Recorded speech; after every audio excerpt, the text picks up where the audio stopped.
Beep, boop, bop. Oh, wait. That was the wrong...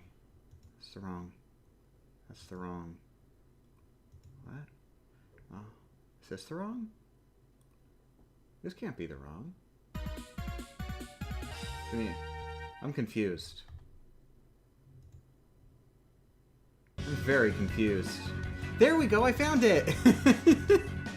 I should probably delete a few of these. I have a lot of scenes in OBS.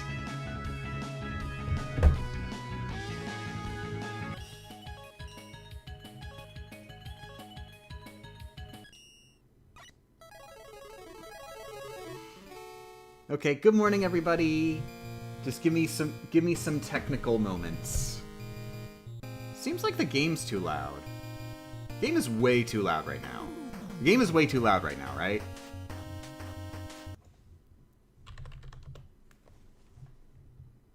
Oh my, yeah. Because I'm using a different, I'm actually using different headphones than usual. Because it's a different audio device, it decided to completely undo all of my, volume mixer settings. So it should be good now. Okay. Yeah, that's more like it. Good morning, everybody.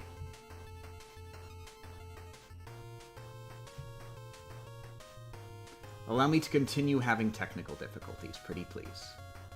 I long for nothing more in this world than technical difficulties.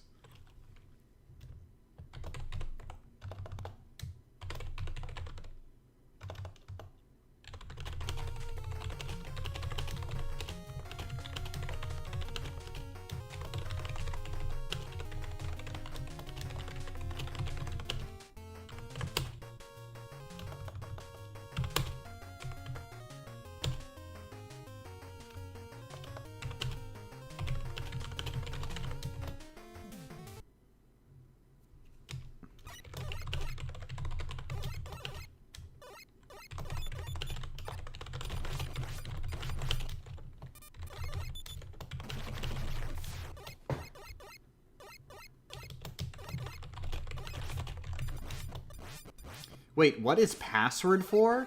Oh, did I show my RuneScape password on screen? If I didn't, I can go ahead and show it if you want.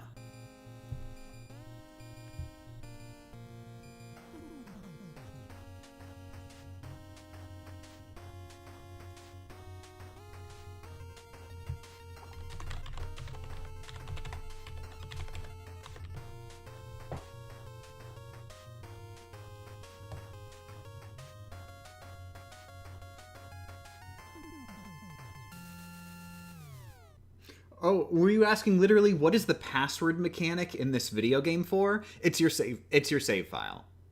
Back in the day on NES games, actually having writable save data, like that would actually require extra hardware in the game cartridge that would be able to be like writable. That of course was more expensive to produce.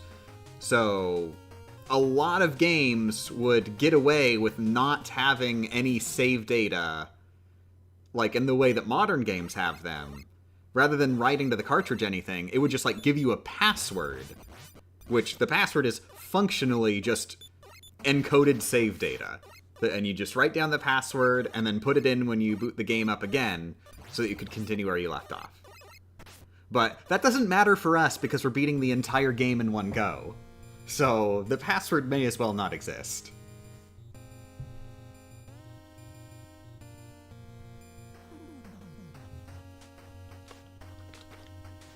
It is important to know, it's not necessarily save files before save files, it's just cheaper save files.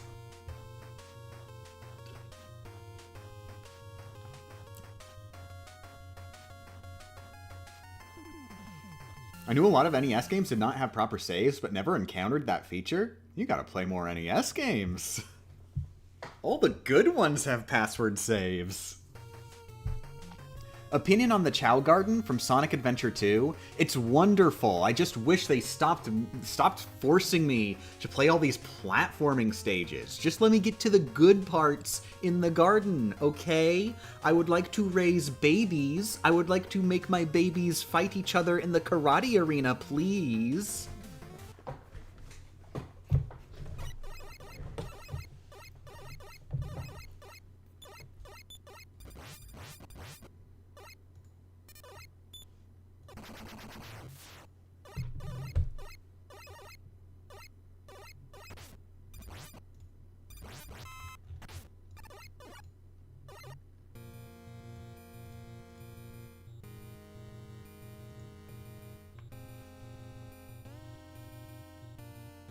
I can't think of a game that uses passwords outside of Rockman. Metroid. Specifically, the English version of Metroid. The Japanese version did have saving because it was a Famicom Disk System game. Famicom Disk System, because they're already on writable disks, they did not need to do the like password save stuff.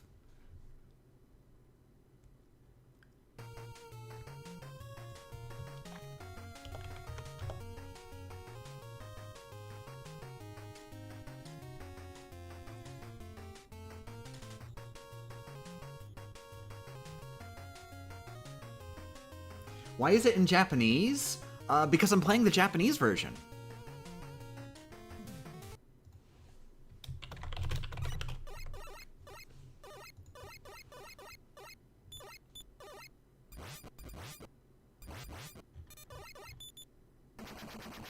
But yeah, the two really obvious ones to me are Metroid and Kid Icarus. Because they had really long, terrible passwords. Like, super long. Because they had a lot to keep track of. Meanwhile, Rockman has fairly simple passwords. Because, one, they use the fancy grid-based system, which is a bit easier to you know, write down and keep track of than these long strings of characters. And two, they just don't have as much stuff to keep track of. Just like, which specific bosses have you beaten? And that's pretty much it. Number of E-tanks, maybe, but a lot of the games just forego that, and it doesn't even remember your number of E-tanks or lives.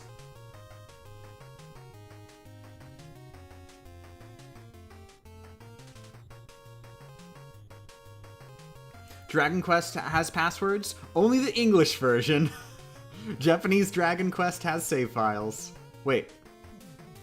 No, that's not true. I remember, actually. I was playing Dragon Quest and writing down passwords, and I remember I was having a little bit of difficulty because I was playing the Japanese Dragon Quest. And I got to a part where I'd talk to the king, and he'd say this really weird sentence that I couldn't make any sense of. He said these were very important magic words. And then it turns out, it's a cool thing they do. They frame it in-universe. That... Oh. Thank you very much for the 500 bits, Nintendo fan. But yeah, Dragon Quest frames the passwords in-universe as a magic spell. That you use the magic spell to continue from that point. Which is very funny and cool, but as someone who doesn't know Japanese very well, it very confused me until I finally realized, oh, that's password.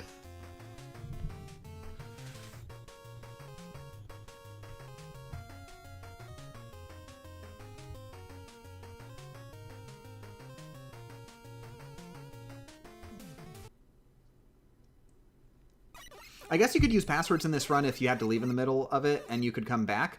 I mean, hypothetically, like, I've done that with Pokemon, but I would absolutely not want to do that. I wouldn't want to, like, put an asterisk on the run like that.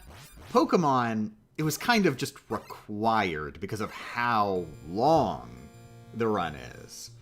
This game you can beat in under 2 hours. Like, I'm not gonna add an asterisk for an under 2 hour game.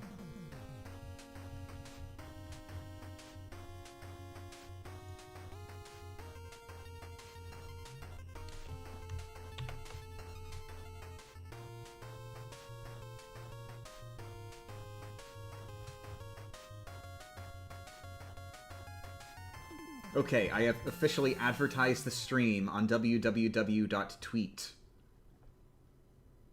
Now we can play video game. Hypothetically. Yes, I believe we can hypothetically play video game now. Oh, no we can't. I need to actually make sure I'm recording the game. With audio, thank you. There we go. Ooh, animated zero emoji. I enjoy this.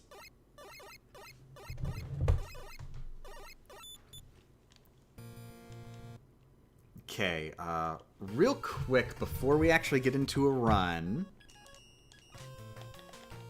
Okay, just making sure that I don't have any emulator stuff mapped, because I messed with my controller settings a bit yesterday. Okay, no turbo, no auto-fire... No rewind. We're good. Can I read the YouTube stream chat? No. I mean, it's not that I can't. It's just that I choose not to. I just really just hate you guys. Okay, so I'm gonna do runs until I, like, reach the Mr. X stages. And if the run fails, which I sort of expect it to, then I'm gonna continue through and make save states for practice from that point forward. Because it has been a while since I really practiced the Mr. X and, just the Mr. X stages, because that's where the game ends.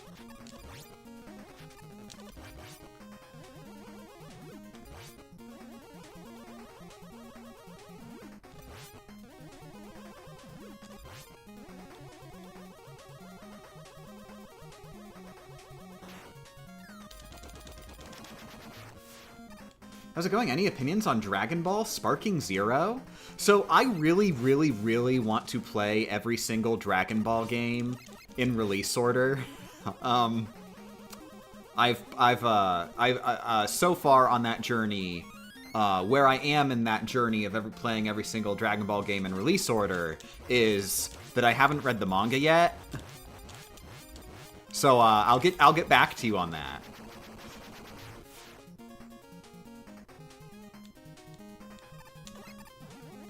I did play the Budokai games as a kid, and I really, really love the Budokai games. And they're sort of on the list for potential VG Myths episodes at some point.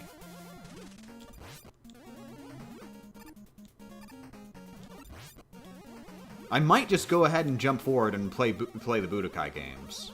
And Burst Limit as well. I also love Burst Limit.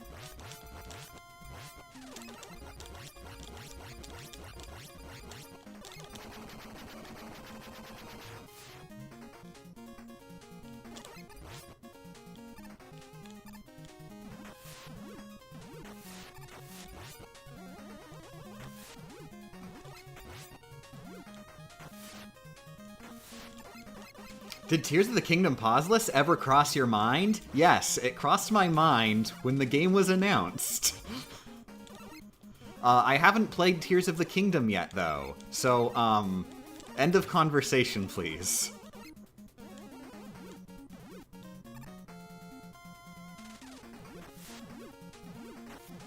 I am saving Tears of the Kingdom for when I am out of financial debt.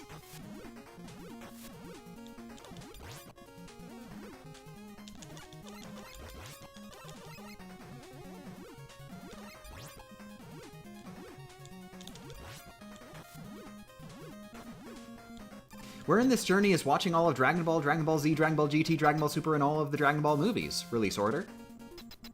You have to ask? God, that reminds me, I'm really happy. You may have noticed if you follow me on www.nazi.com, otherwise known as X, I had a hit tweet recently where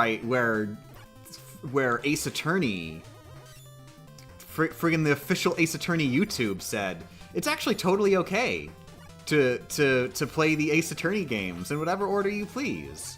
The collections are standalone stories, and you can just play them in whatever order you want. This is obviously a false lie and illegal. Thank you very much for the subscription, speedrunning idiot. They what? Yeah, I know, right? So I just did a tweet where I just showed the screenshot of them saying that, and I just said genuinely false lies. And I was like, yeah, I'm just expressing that I only like playing video games in release order. Apparently this struck a cultural nerve. Apparently there's an entire thing in the Ace Attorney community. Apparently there is some sort of like, I'm just going off of what I've gotten from people replying to my tweet. There is a no spoiler rule at Capcom where they're not allowed to talk about prior games in the series. Like the developers of Ace Attorney aren't allowed to talk about prior games in the series when they're making Ace Attorney games. Like they're not allowed to continue narratives because they don't want to. They don't want people to be put off of playing the newer games if they haven't played the older ones. Which, if true, is, yes, super weird. Why would we ever try to continue the storyline of these visual novels? And also completely pointless because it doesn't matter. You still have to play them in release order legally. There's no such thing as a standalone sequel. That is an oxymoron.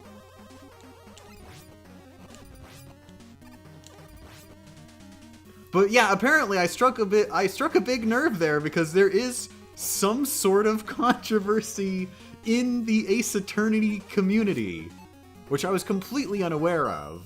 With this whole thing of them going out of their way to not reference prior games.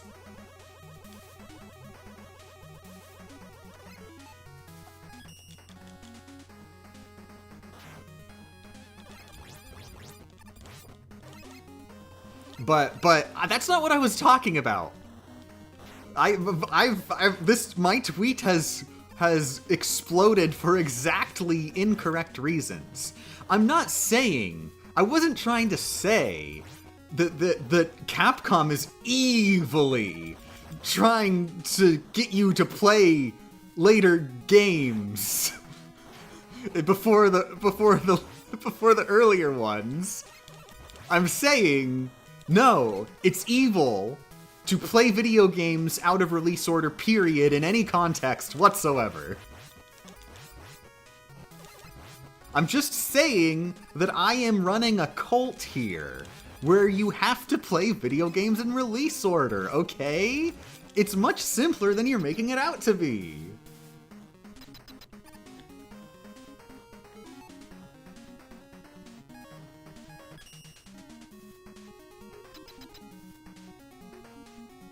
But still, I'm still happy that tweet exploded, because at least it is going to help with my public image.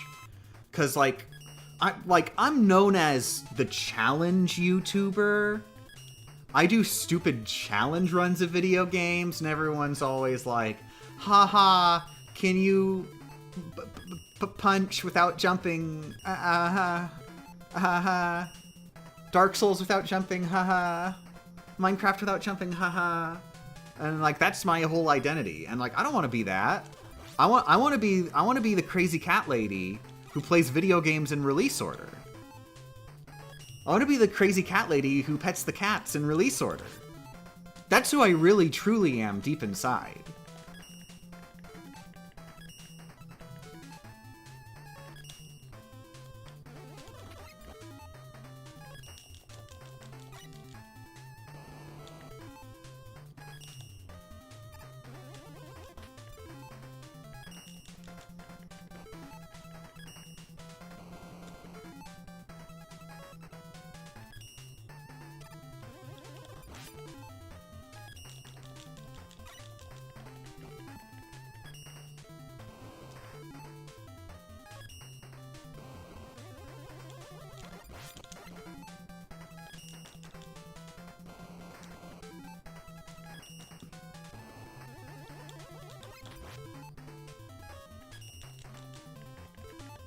Please tell me this rant is making it into the video. Only if this is the run. And even then, you won't actually be able to hear it. It's just the gameplay footage will be there. And you'll be able to remember, that gameplay footage was over the release order cult rant. One of the many. I'm sure I will repeat this rant again in the future. I have a habit of doing that.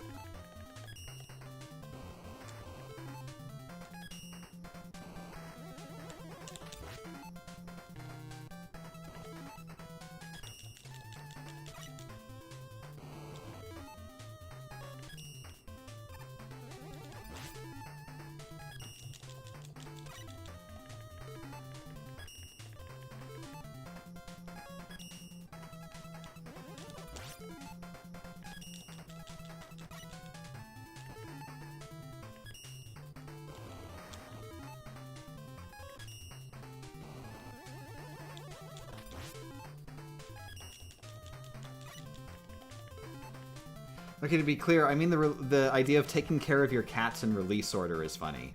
Oh, I didn't even think about that.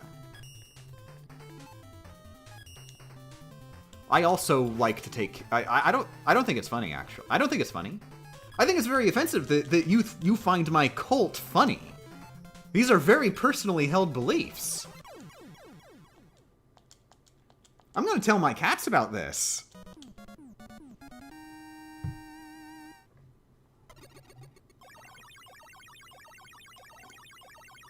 Wonder how this will work as a video because of all the pause screen shenanigans make this annoying to watch. Same way as I did in the Rockman 5 video. In the Rockman 5 video, there was still like a lot of pausing and stuff. And I edited out the all the time spent in the pause screen. So you just see the fade out and fade in transition. And I will likely be doing a lot of that in the 6th video.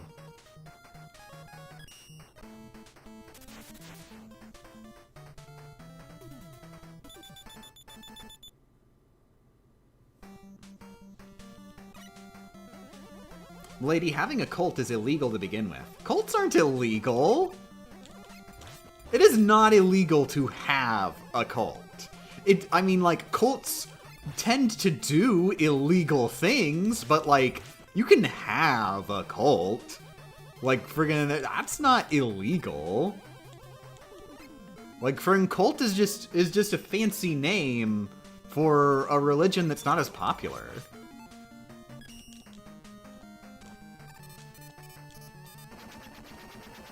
Oh, and also there's some extra stuff about how like they control the lives of the members and stuff like that. Really creepy stuff. But like, I mean, that stuff's not like being creepy isn't technically illegal. You have to perform an illegal creepy action. You gotta be real careful.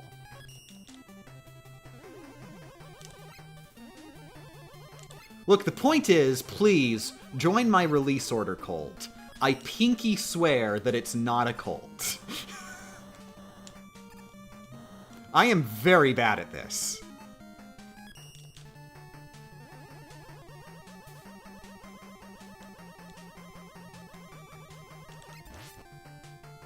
Why are we talking about cults? I run a cult.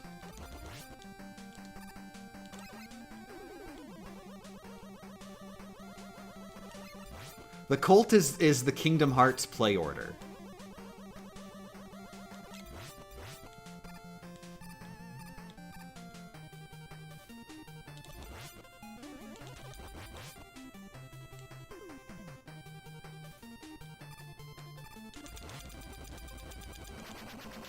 Thought you were gonna get that E-Tank for a sec. Did I miss an E-Tank? Oh no! Ah, jeez. Oh, I may as well reset now.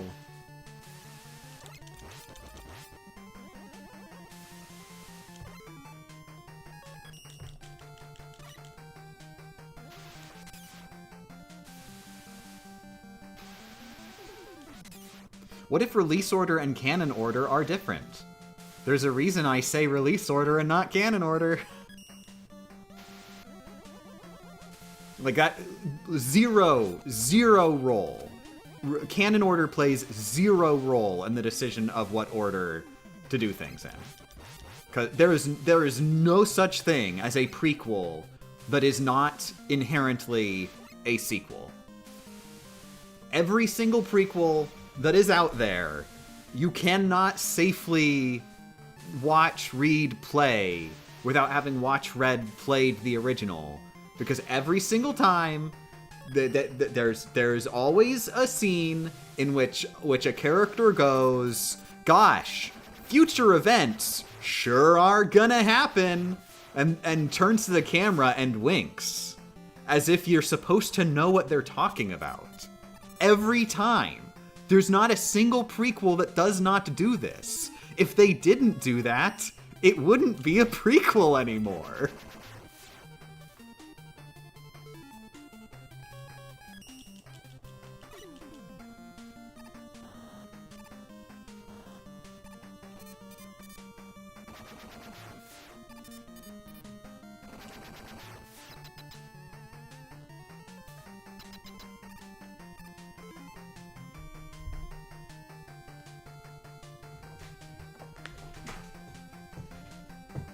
And especially with video games, like, always keep in mind, there is more to video games than just, like, the plot, than the sequence, than like, a literal sequence of written out of Bob goes to Canada, Bob blows up Canada, Bob returns to America.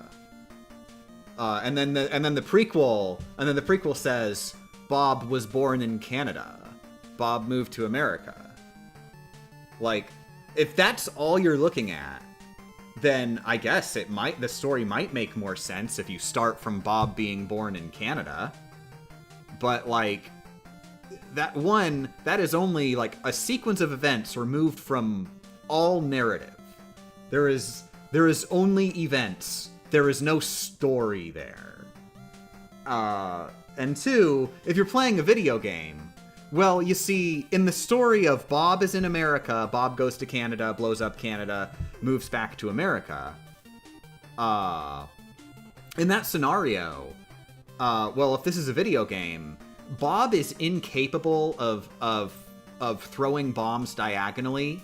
He can only throw them straight forward in front of him.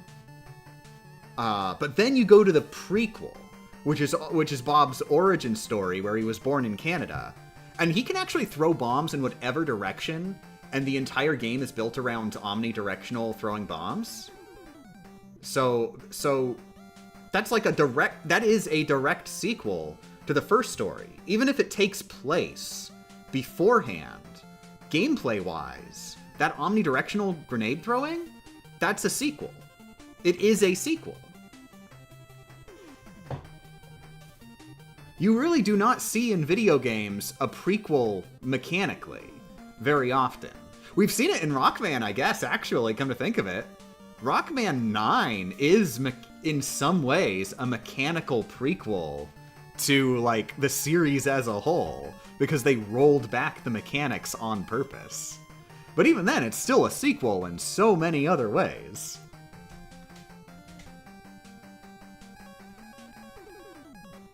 What about Metal Gear's release order? Yes, play Metal Gear in release order. Exactly. Metal Gear is a really great example, because Metal Gear Solid 3 is a direct sequel to Metal Gear Solid 2 in both gameplay and narrative. And I want to be really clear, when I say narrative, this is another important thing. Prequels are always sequels narratively, because they continue the themes of the prior game, /movie, /whatever. The plot takes place before, but the narrative is a continuation. The narrative is not the sequence of events. The narrative is the actual message, themes, emotions conveyed through those events. And Metal Gear Solid 3 continues the themes and emotions of Metal Gear Solid 2. The themes and emotions of Metal Gear Solid 3 do not make as much sense if you have not played Metal Gear Solid 2.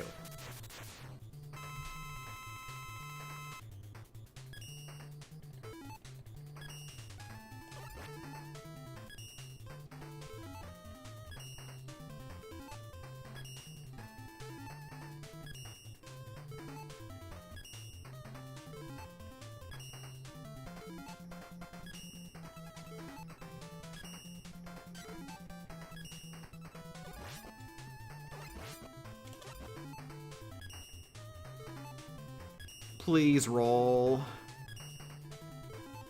Thank you.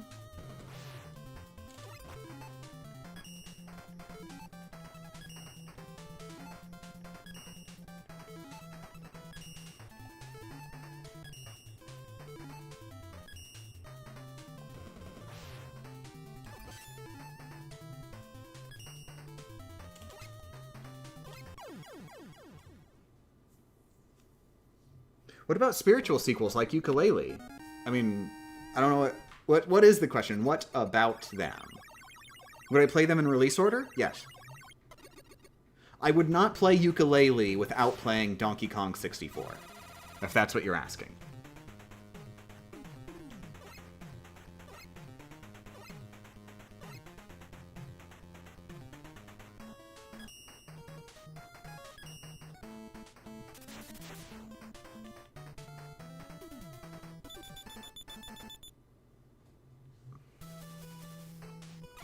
What is Pokemon release order? Like, you play Ruby or Sapphire first.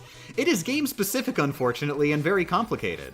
In the case of Ruby and Sapphire, you can play either of those in whichever order you want, but you do have to play both before playing Emerald, which you also have to play, because Ruby and Sapphire specifically actually have different stories in them, which is a pretty significant change. Red and Blue and Gold and Silver, I would say just play one or the other. You don't need to play both, because like the way they just have like different Pokemon along the side doesn't fundamentally change the game that much. They are really the same game, and you're meant to collect them all through trading with other people who have the other version in the first place anyway.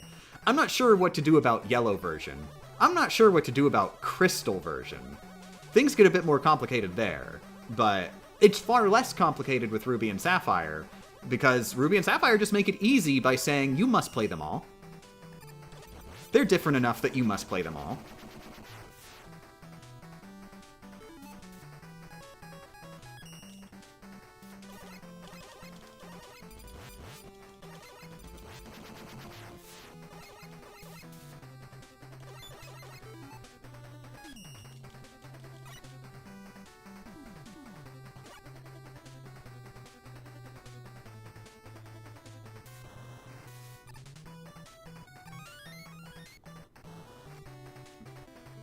What about Diamond, Pearl, and Platinum? I have only played up to Gen 3. And even Gen 3, I haven't 100% Gen 3 yet. I did a playthrough where I just beat Sapphire, and I stopped there. So that's as far as I am in the Pokemon series. I can't tell you anything about later games. Like, I am not familiar enough with them, and I'm deliberately avoiding details to avoid spoilers.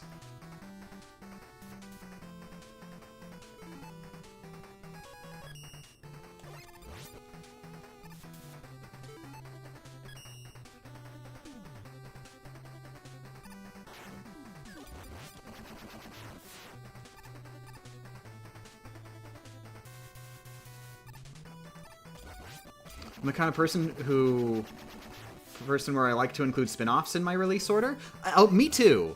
See, it gets complicated for the gigantic franchises.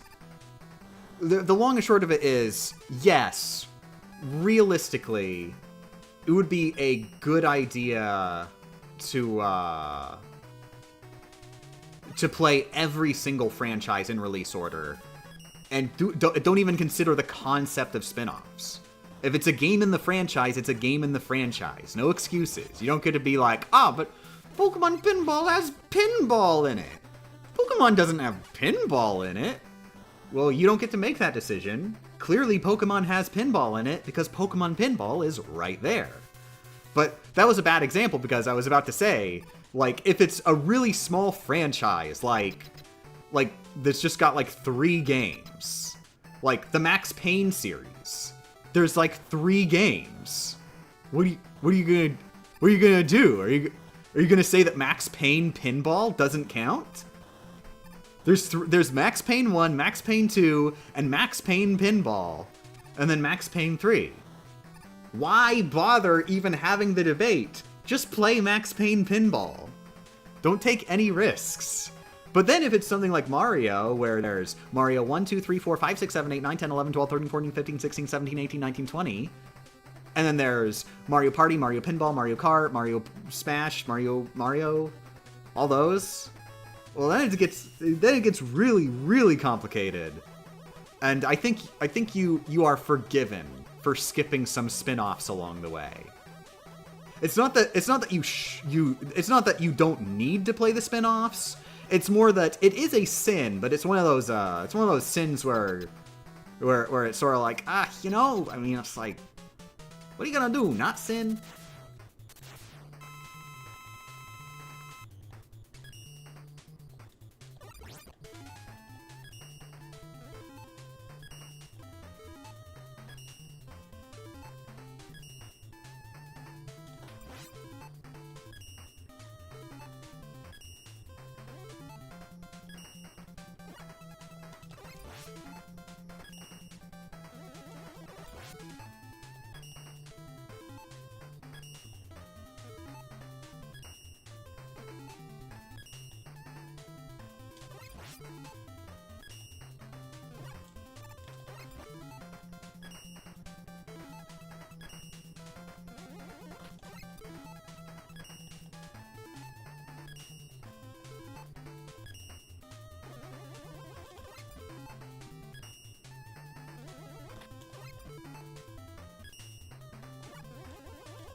Whew.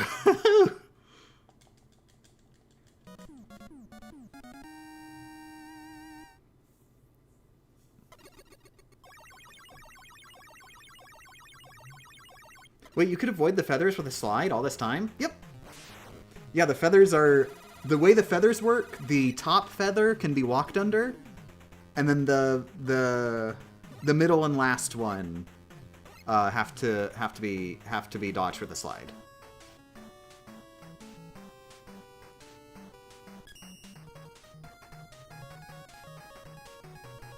Or they could be jumped over, but that's of course a lot harder.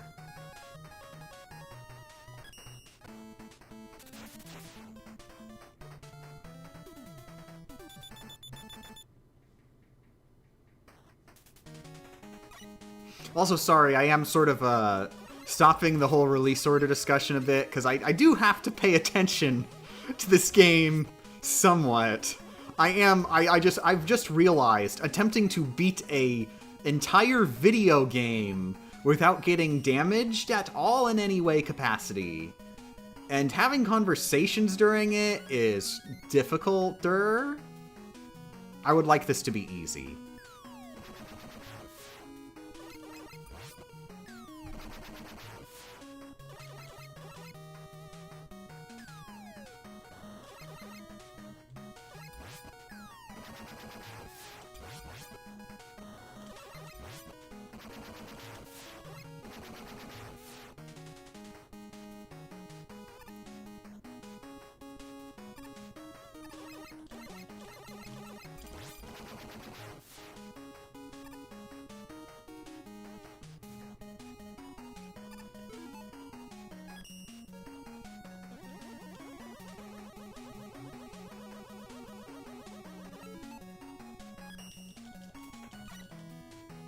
It's an extra challenge, but fair, though.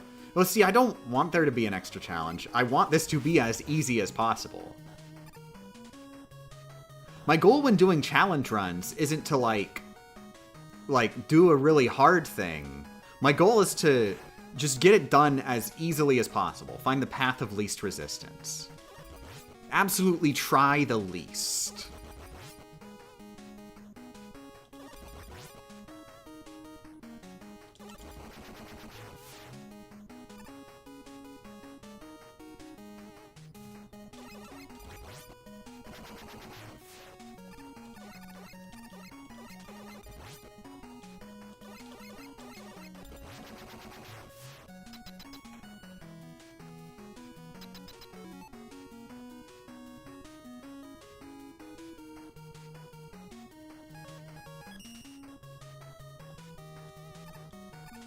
The goal isn't to prove how good you are at video games, it's to prove how bad you are. Exactly, you understand. That's the thesis statement.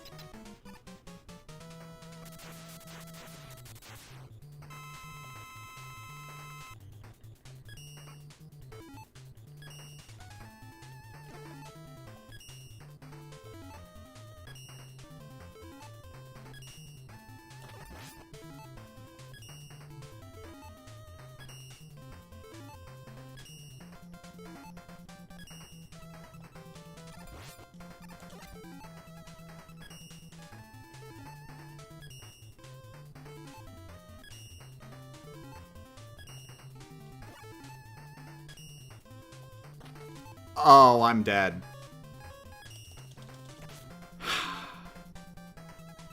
Dang it. When he jumps from the corner, things get a little bit complicated. I probably should have just tried to go on the other side of him.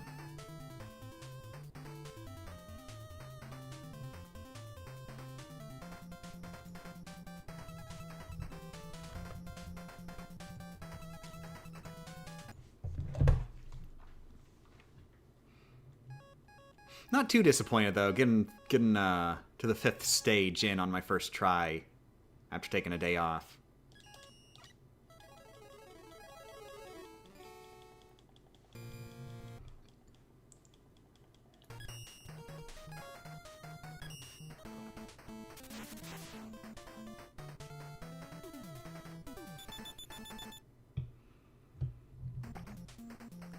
Whoa, spoilers, ZDJD! How dare you spoil the Dr. Wily wearing a beard was Dr. Wily all along!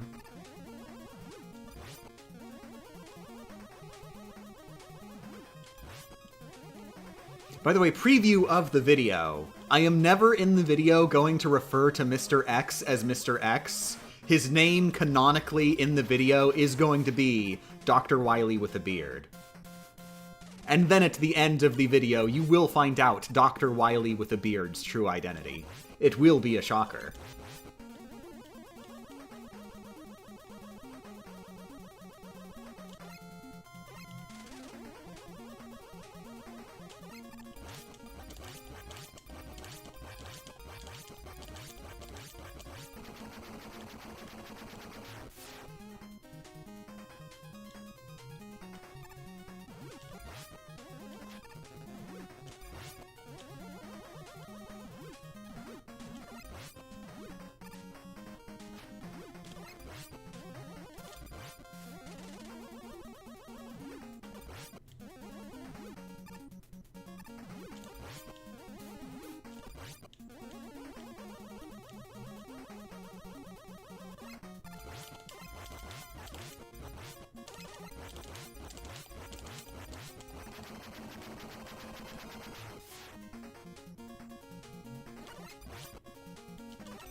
I respect your opinions on release order, but personally I feel like playing some games on release has a lot of merit, since the existence and participation in an active community has a major impact on the experience. Oh, on release as in day of release, when the game comes out. As in, like, just ignore release order for the sake of, this is a new game, and it's a sequel in a long-running series, but you don't want to miss out on, like, the active community element. Yeah, absolutely, that is an understandable element. I do feel bad sometimes missing out on, like, the active community stuff of big running franchises. Like friggin', like, everybody's always going wild whenever there's a new Resident Evil, and I'm just like, oh, it'll probably be cool to get in on this discussion in a couple decades. Still only up to Resident Evil 5, and even then, I haven't even played the first game. I was an evil child when I was a dumb, stupid teenage child. I was like, oh yeah, the remake on the GameCube. That's basically the first game. Just absolute, just the blatant immorality of it.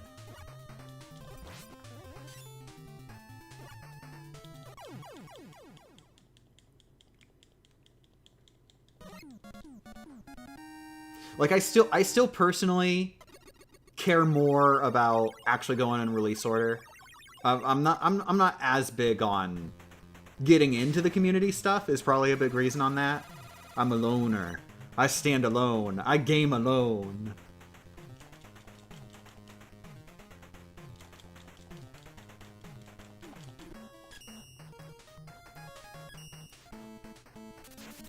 Also, good morning, Wolfman. Speaking of communities, I don't have to worry about joining a specific video game community because I'm a member of retroachievements.org. Everybody join Retro Achievements. For the record, I got the name wrong. It's Retro Achievements.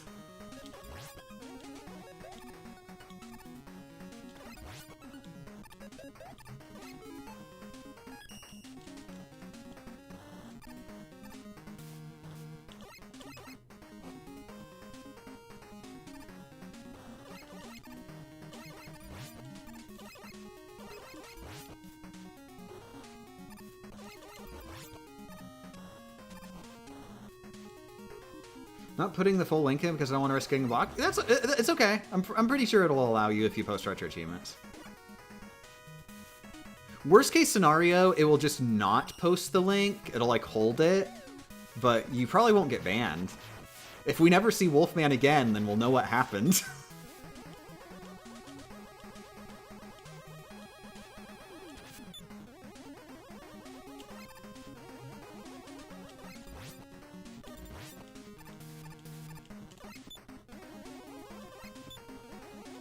But yeah, Retro Achievements does sort of give me a lot of my social community fix.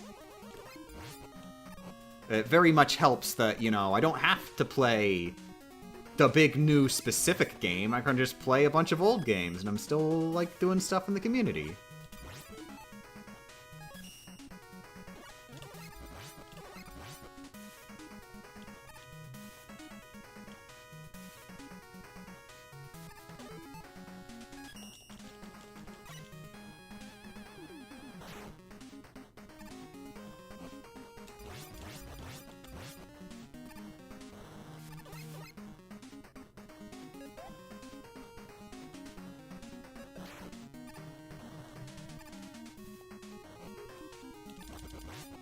I need to go shower, but I want to watch Miss Gamerchamp be bad at video games. So what you do is you go grab a really big garbage bag and you put your computer inside the really big garbage bag.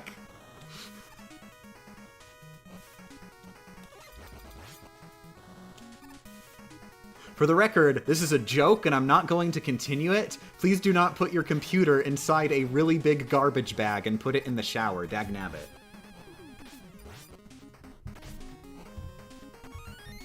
If you do, then what just happened to me may also occur for you.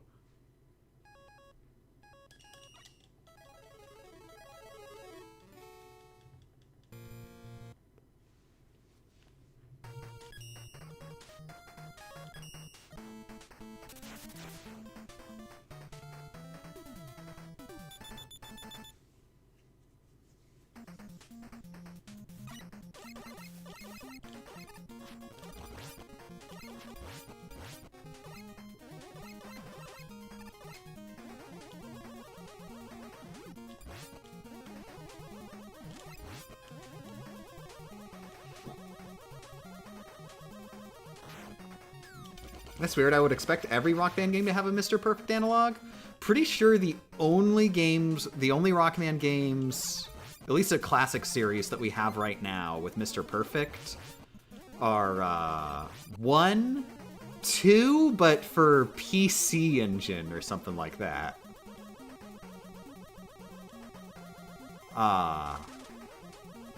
And then with an asterisk powered up, you have to do every individual stage damageless. I wouldn't be surprised if there are some for the X series as well, but those I'm less familiar with the bonus sets. Yeah, I wouldn't really count powered up though, because like it is just segmented. But it's still gonna be hard enough because powered up is hard as heck.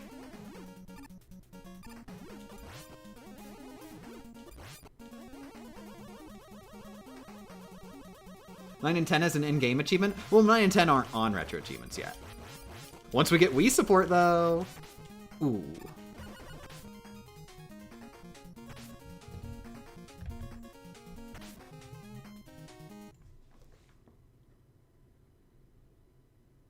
There is a Mr. Perfect in Rockman 3 Revamped. Okay, I think I remember this. So yeah, there's a Rockman 3 ROM hack that has a damageless full game achievement. But I don't know anything about that ROM hack.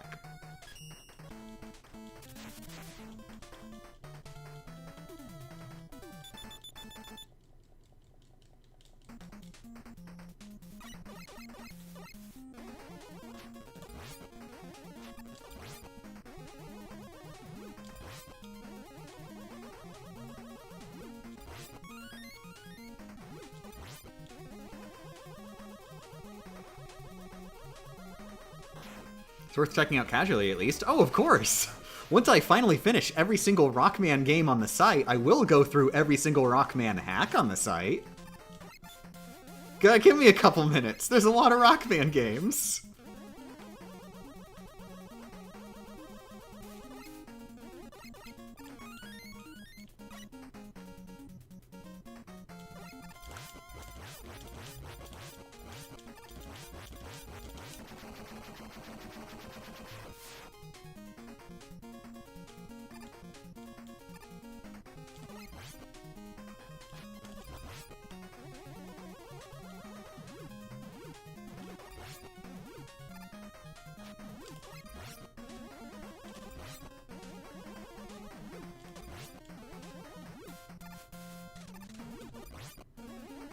Also, enjoy your shower, Squibble.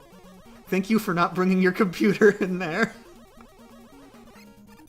Once again, my lawyer wants me to clarify, do not bring any electronics into the shower. Bad idea. Electrocution will occur. Even if you put them inside a plastic bag. Don't.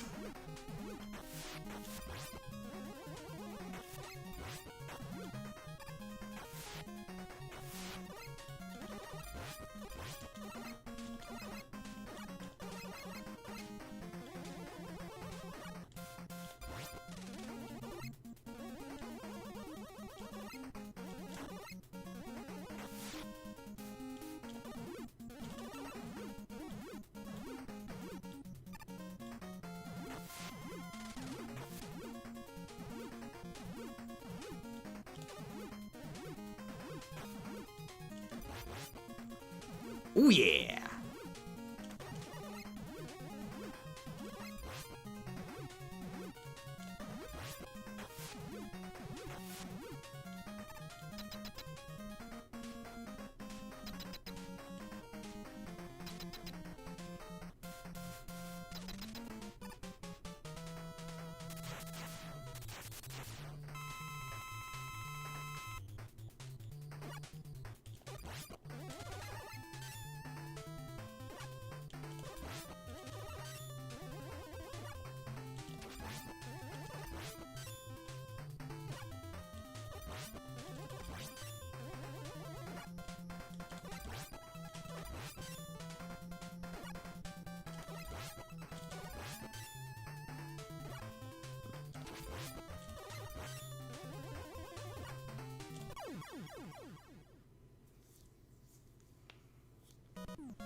I think the Rockman vs. Street Fighter ROM hack has a special achievement for a perfect run. That's not a ROM hack. That's just a fan game.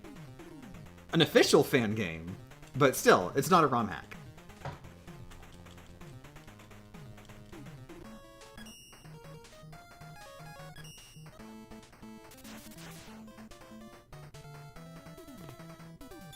Also, obviously, I can't even play that game until I've played all the Street Fighter games first. Let me finish Rockman, and then I'll get to Street Fighter.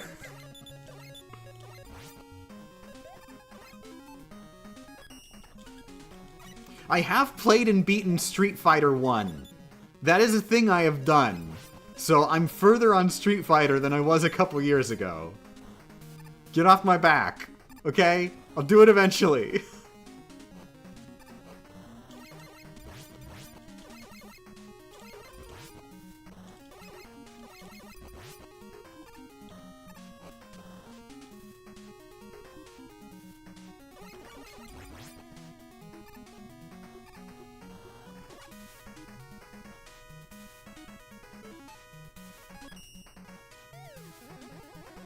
What's the difference? Are you asking what's the difference between a ROM hack and a fan game? A ROM hack is made from a pre-existing game. Literally, they hack a pre-existing game to just change that pre-existing game. And so, like, like a lot of ROM hacks will just be new games made out of the old game by, like, you know, completely changing the levels to be new levels. But Rockman vs. Street Fighter is just a new fan game, as in they literally just made a new video game where they sat down at a computer and said, I will make a new video game now without using the pre-existing games.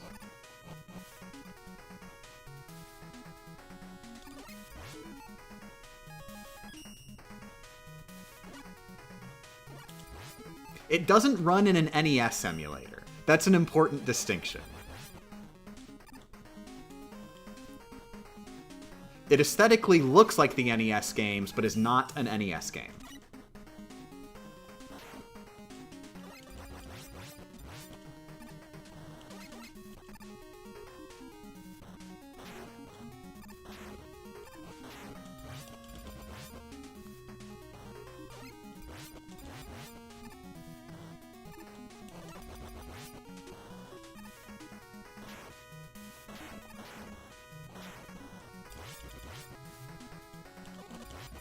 Ooh, dropped input. Almost lost due to it.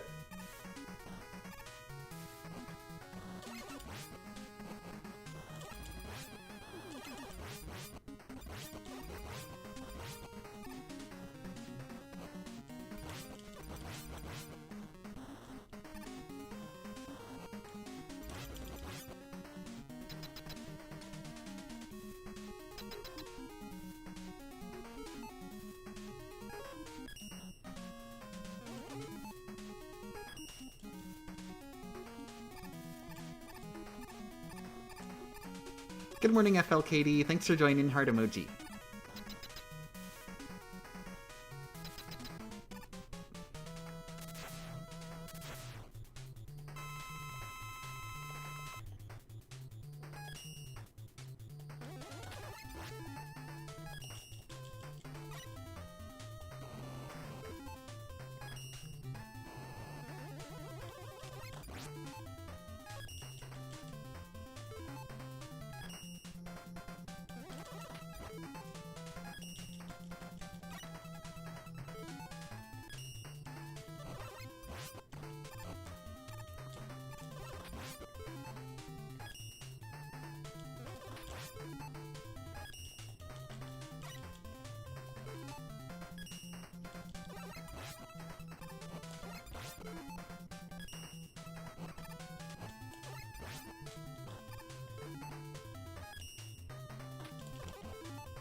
What's the difference between a mod and a ROM hack? There just kind of isn't one. It's just sort of, it's really just like a weird distinction that's made between like old games and new games.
Most mods nowadays can be turned on and off. ROM hacks tend to be patched into the ROM and can't be turned off. I've seen a few like distinctions like this, but like I wouldn't agree when I think of what a mod and a ROM hack are.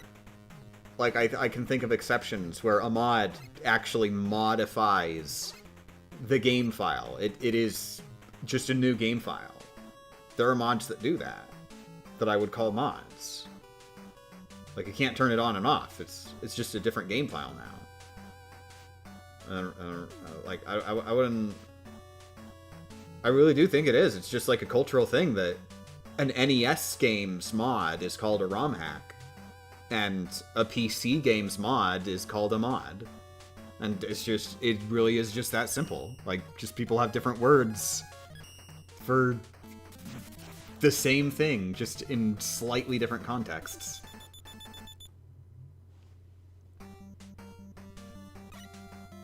I imagine because, like, the words came about in different communities, probably. Like, the emulation scene and, like, the PC gaming scene are probably, like, distinct enough that they were talking about the same thing, but just had different words for it. This is, of course, just me pulling ideas out of my butt. This has not been thoroughly researched. Do not quote me.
Oh, dang.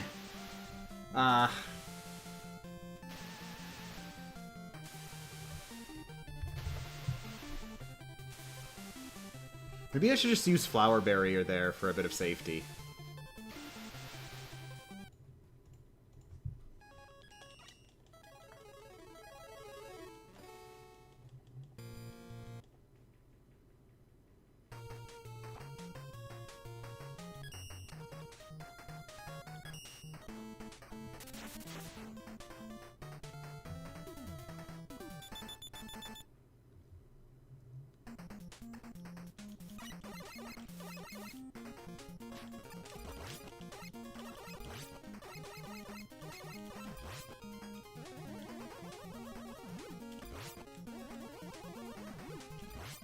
On the bright side, the day that we had the best run ever so far was a day when I had a million really terrible runs in a row, and then like there was one run where I was like, okay, now I'm gonna be good, and I got to the very end of the game.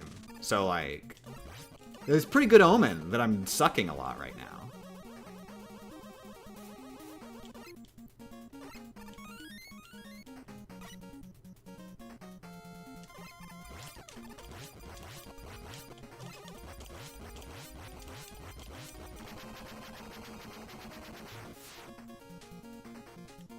Do you think this run will take longer or shorter to be completed than the Rockman 5 run? The Rockman 5 run was done on day 2. So, we're past that milestone.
Ooh!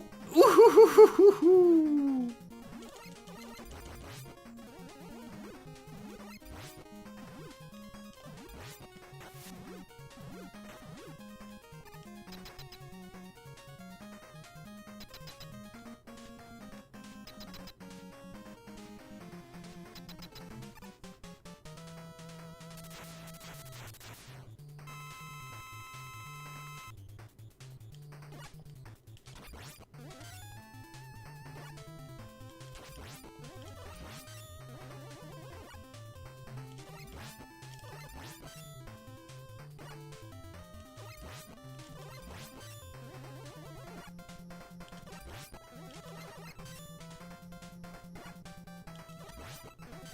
God, was Rockman 3 really year 3, day 13? My God. My perspective of how much time it took is a little skewed. Like, 13 days of attempts. And that's in year 3. I did like a week or 2 of attempts each year. Oh my God. How many runs am I in? Like today? I don't know, like 5 or 6. We haven't gotten very far yet. The furthest we've gotten is stage 5.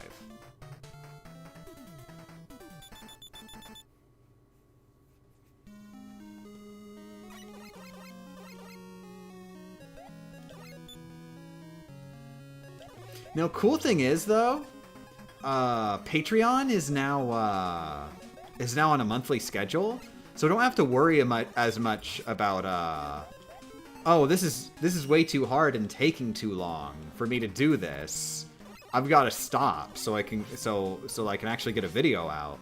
Since Patreon is monthly, that gives me a lot more wiggle room to just keep going to the Rockman mines.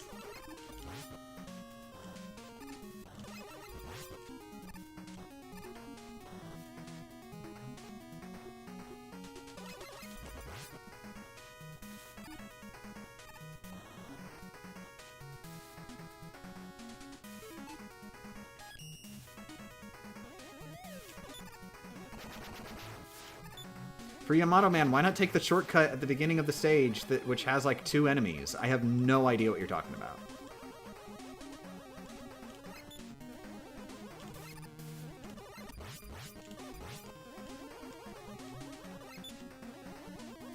I might have to open up a map to see specifically what you're talking about.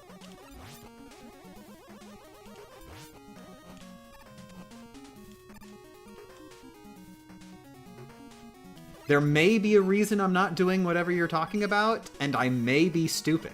It could go either way.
At the end of the first scene, if you use the power adapter instead of going up the ladder, it's another path with 2 enemies and gets you to the halfway point. Granted, there is a mini-boss. It's the mini-boss. I didn't want to fight that mini-boss. I found that it is easier to go the other path. Yeah, I remember there being like an optional path with a mini-boss that I chose not to go through. Even if it's longer, if it's easier, that's the path I'm gonna take.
Do you actually need the power adapter before fighting Windman? No. I'm not sure why you're asking. This is not something that factor...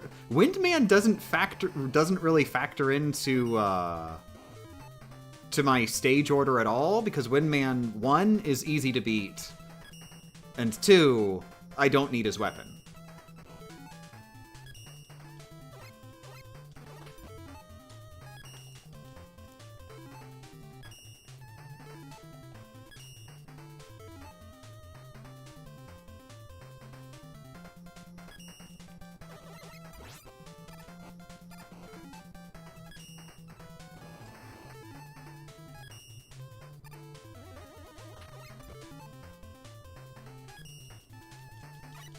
Wondering if there's an actual pattern to the flame pillars? There isn't a pattern so much as they are always in exactly the same position, period, every single time.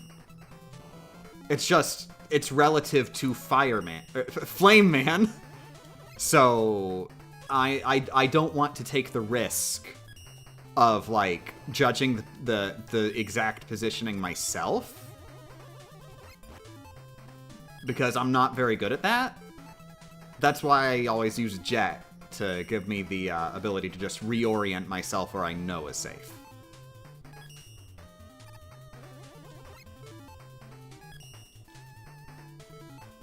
Why is Flame Man the second level of the run? Wouldn't it be easier to do Wind Man to make Flame Man easier? Because Flame Man is pretty much just as easy without his weakness as he is with it. It just takes a little longer. And I'd rather get the harder bosses out of the way first. It's important to do the harder bosses first. Because that way, all the runs that end early at a hard boss happen early in the run and waste less time.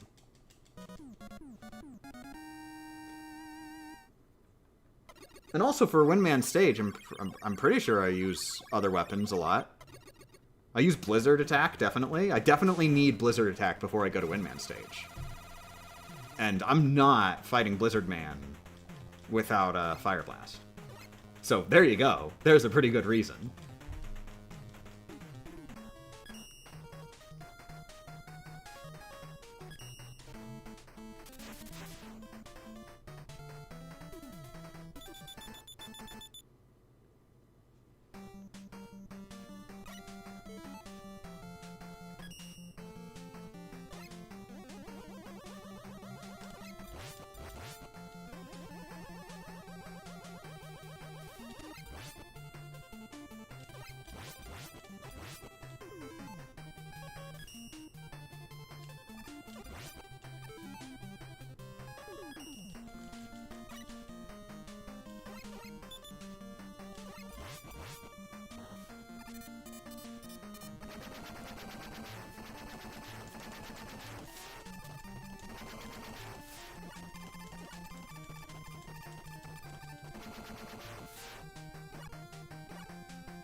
Find your stage order much more interesting than any other players because you take the weapons so much into account against the level rather than only the bosses? I mean, I do have to beat the entire game damageless. There aren't many players who do that.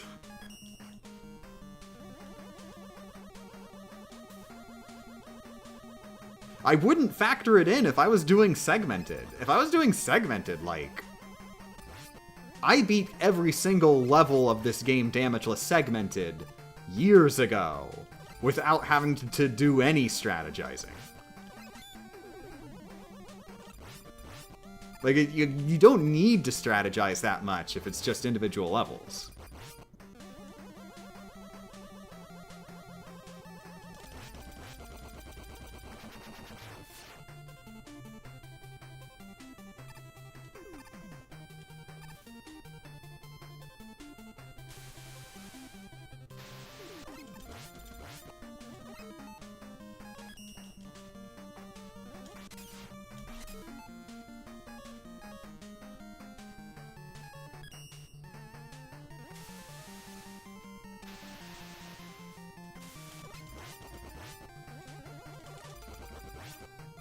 Oh my god!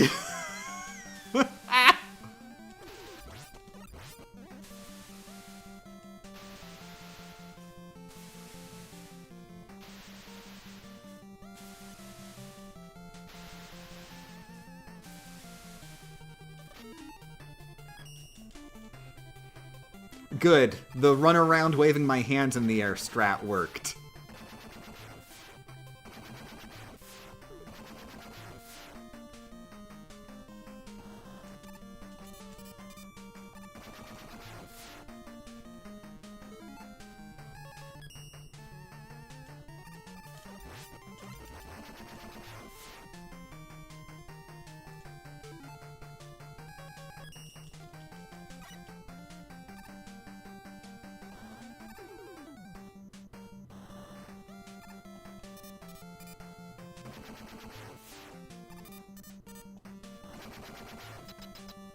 I'm the type of person that enjoys getting good at games to the point I'm considering starting doing Mr. Perfect runs myself, so maybe I'm weird.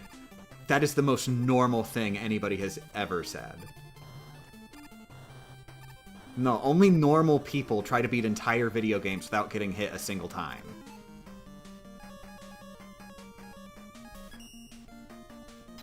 Although I'm probably not doing 3. I don't know, it seems a little bit abnormal. I think only normal people try to beat Rockman 3 specifically without getting hit. I mean, like, what's kind of like really? You walk down the street and you just see Joe Schmo, and you're just like, hey, Joe Schmo, have you beaten Rockman 3 without getting hit? Joe Schmo is gonna look at you funny, like, why are you even asking me this obvious yes?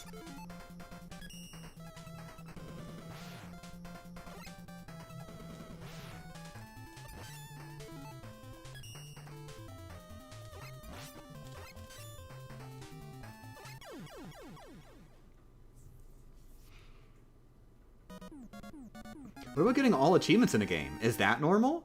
If it wasn't normal, why would the achievements be there? It's literally a checklist of, have you played the game yet? Yes, no. You've got a multiple choice on whether or not you've played the game. What? Is a normal person gonna just say no? Or is just gonna deny on playing the game? Normal people don't do that.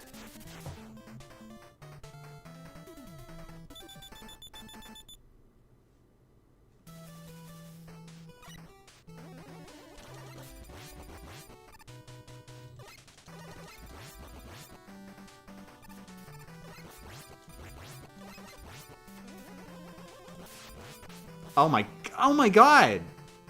Holy crap! Cowboy Joe actually took a life! Most harmless enemy in the game just took a life! Whoops. I gotta pay more attention.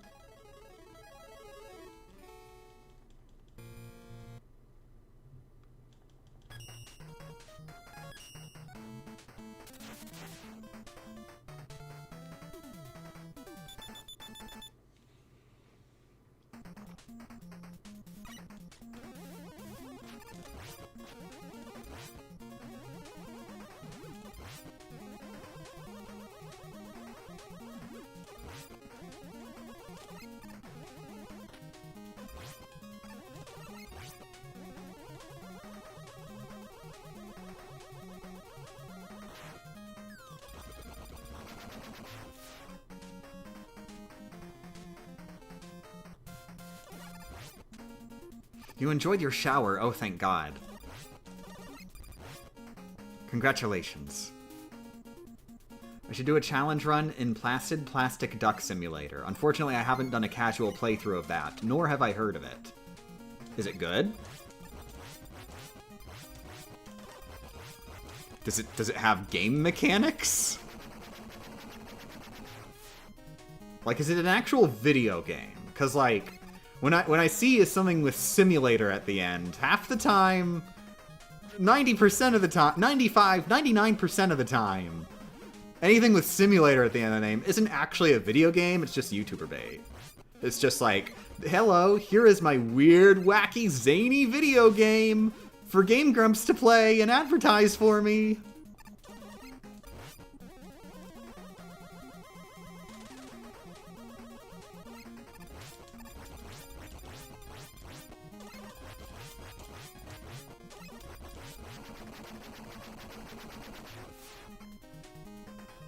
It's a simulation game where you watch ducks spawn in, and you watch them. Okay. Okay, I see. I see where there's some video game happening here. That's interesting. I can see where you could really get into some just some hardcore stuff there.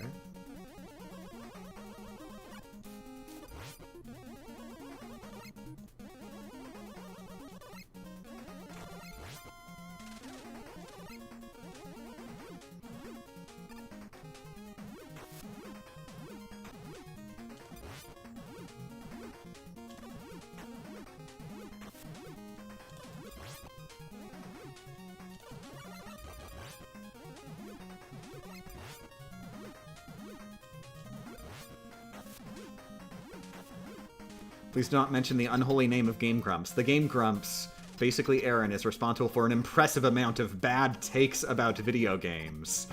Oh dear lord, I'm so sorry. Oh geez. Do I have to go to a press conference now? Oh no, oh no. They disliked a Sonic the Hedgehog game? Oh crap, I had not realized.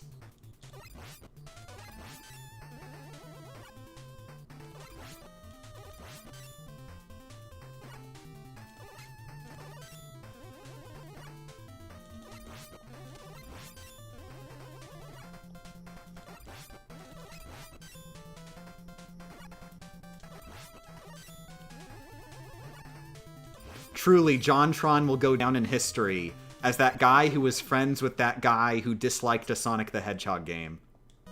I can't believe John would betray us like this.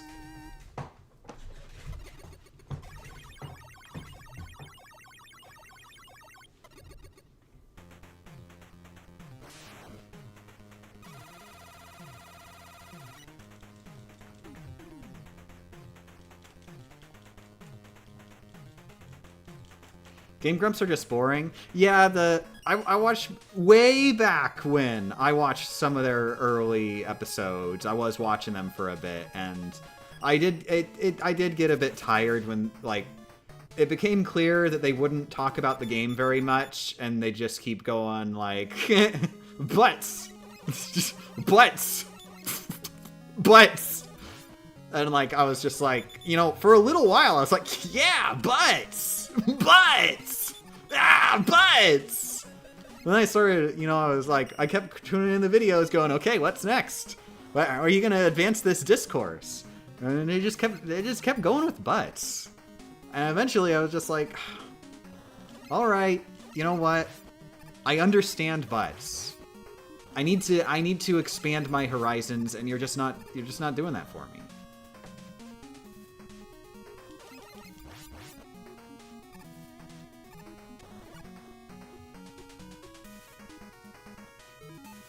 You know, I want to be clear. I'm not saying like, oh, Game Grumps is trash. All they talk about is butts. I'm just saying, unfortunately, like, butts just isn't enough. Like, I got, like, you're not even gonna talk about balls? Like, let's get saucy in here.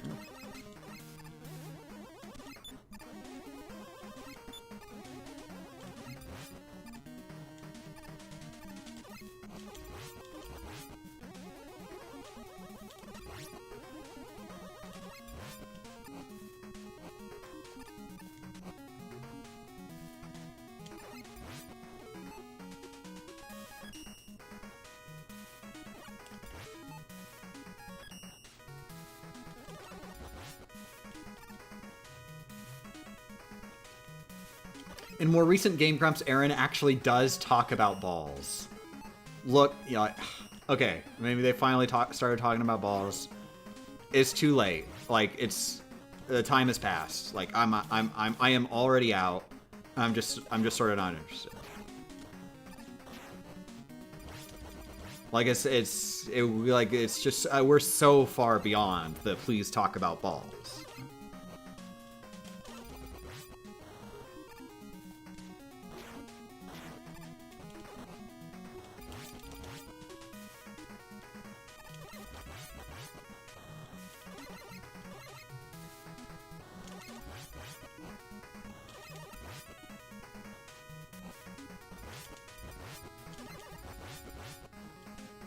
So what are we talking about now? I don't know. How about we talk about someone else?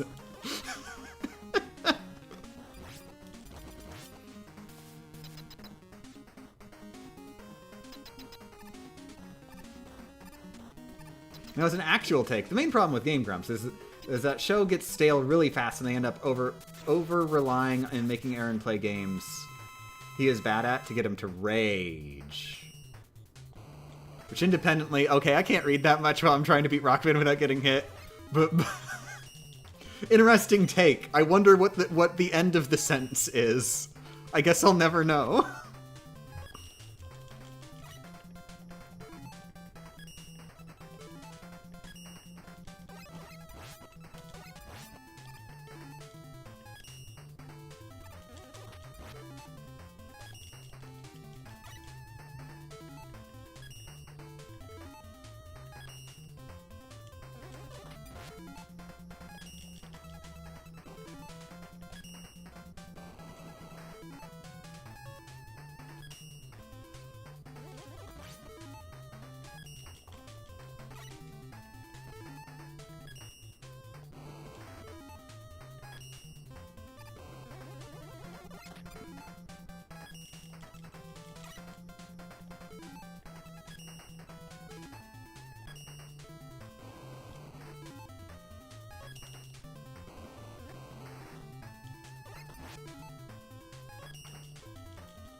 Wait, Aaron was actually a spokesperson for Sega at some point?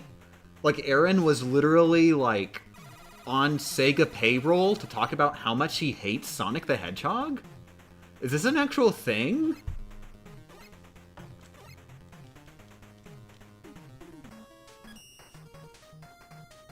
Yeah, he was. Interesting brand strategy.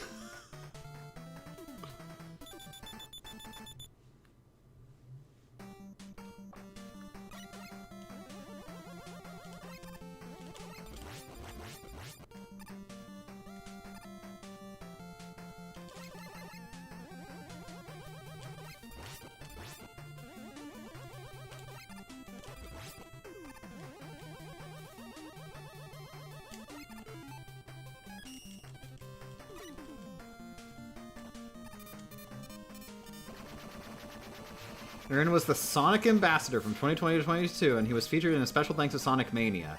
I vaguely remember maybe something about he might have been in the end credits of something. But I just sort of assumed it's because they really appreciated how many times he said the word butts while playing a Sonic game.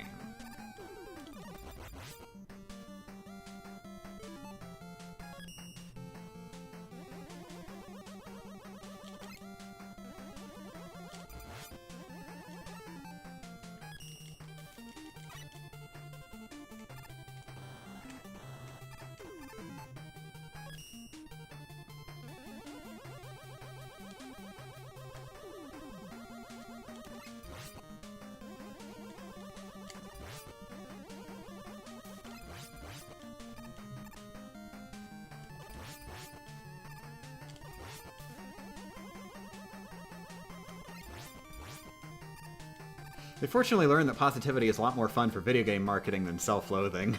Yeah, I'm not gonna say anything about marketing. I'm not that big on reviewing marketing.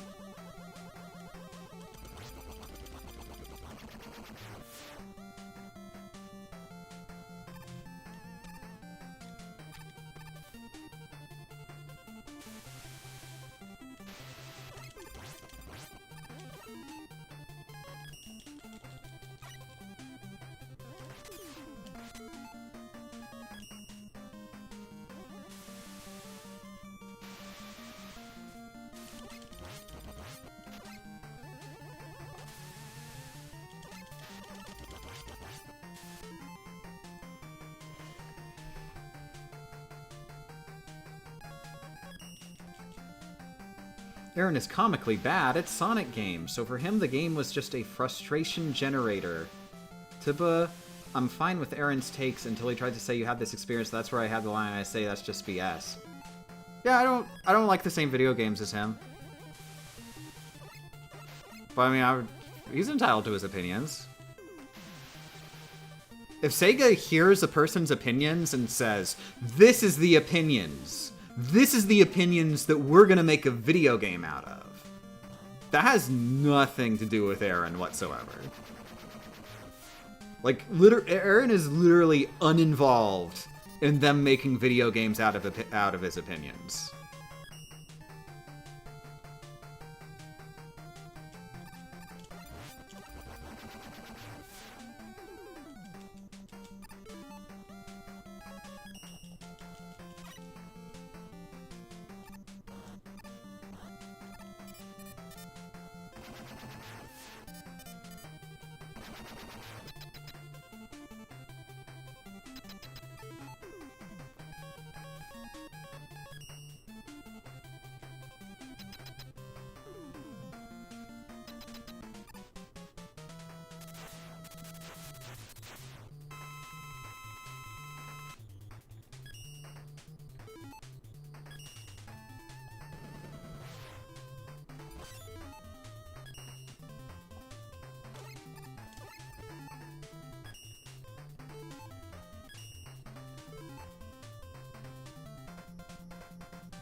Oh my god, that's a dropped input. Oh. Right at the end of the fight, too. It was such a simple one, too. Like, it just freaking stubbed my toe.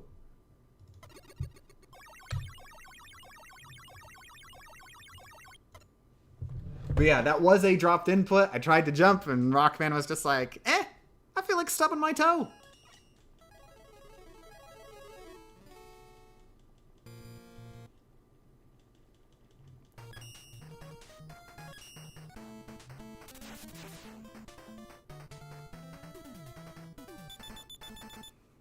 Do you have plans for a Splatoon 3 side order challenge run? Not at the moment. I looked into it a bit, but the way that the game is structured just doesn't lend well to challenge runs, unfortunately. Like, it's really easy to... If you're just doing a run, it's really easy to... Like not from the beginning, but just a run. It's really easy to just do a run of the tower while doing nothing. While your only action is not attacking and just letting Pearl do all the work. And at that point, like... Well, then the entire game is just grinding for upgrades to the point that Pearl can do all the work for you.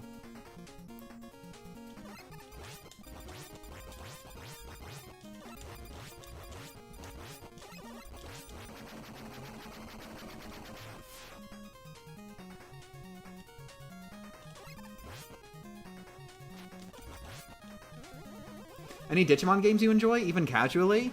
I've only played a few of the PlayStation 1 games when I was a kid. I really, like, of the ones that I played, I really, really loved the card game on PS1. I thought it was really good, and I've always wanted to go back and play it. But I do want to go through the Digimon franchise in release order whenever I do. And when I do, I will be at least watching the anime with my wife. Like, we are both wanting to go through that together. Or rather, animes. It's not like there's just the one Digimon. You know what I mean.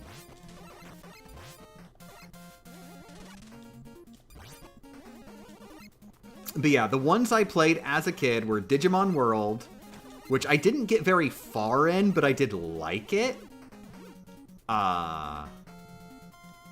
The trading card game, which I loved. I thought it was really good. And the PS1 fighting game, which I can barely even remember. I don't think it was that good.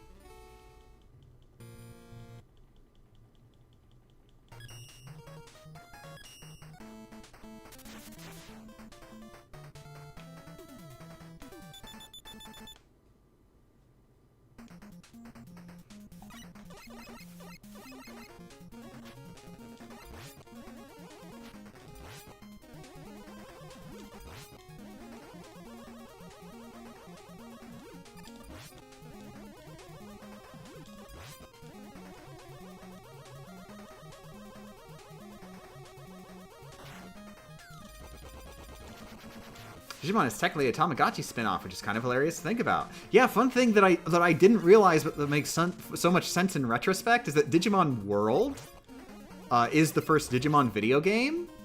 And for the longest time, you know, like as a dumb, stupid baby, I'm just like, oh, so there's the anime Digimon, and then they made a video game about it. With Pokemon, it was a bit more well-known that the anime is based on the game, that the games are you know, the source of this franchise. But with Digimon, it was a bit less well known, at least among the baby children, that like it was virtual pets. Like, you know, technically video game. I mean, virtual pets are technically video games, but not in a capacity that like you think of when you hear the word video game. It was those that came first, and Digimon World and the anime were like being made at the time separately from each other. Which makes a lot of sense when you know that, because the world of Digimon World and the world of the anime are completely different. They're totally different interpretations of the virtual pets.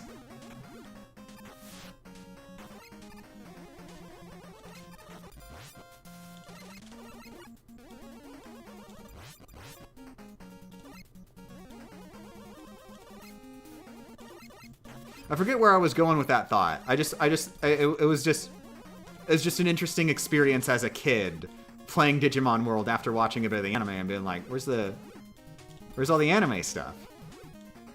Of course, at the time, we didn't call it an anime back in the day. We just called it a cartoon. Heck was an anime. If you're lucky, you might hear an old person call it Japanimation.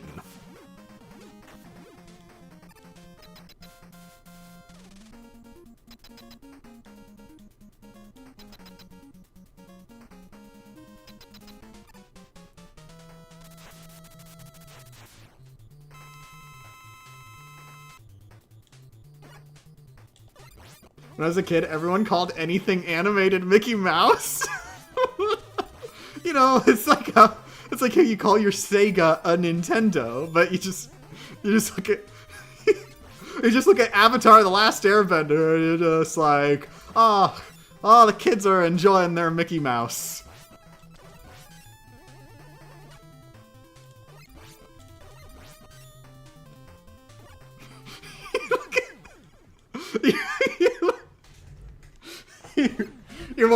You're watching Full Metal Alchemist, and it's the Shao Tucker episode.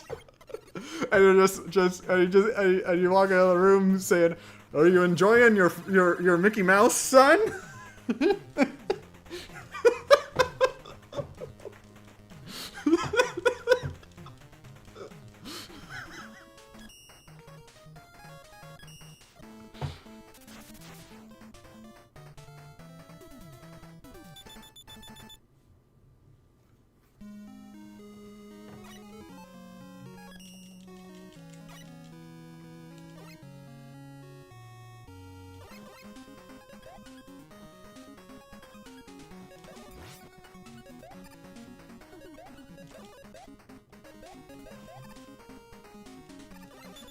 Wait, Digimon World 1 is not the first Digimon game. There's an older one that's a compilation of the first 5 virtual pets. That is interesting. How did I not know this? I must have known this and forgotten about it. I need to look into that.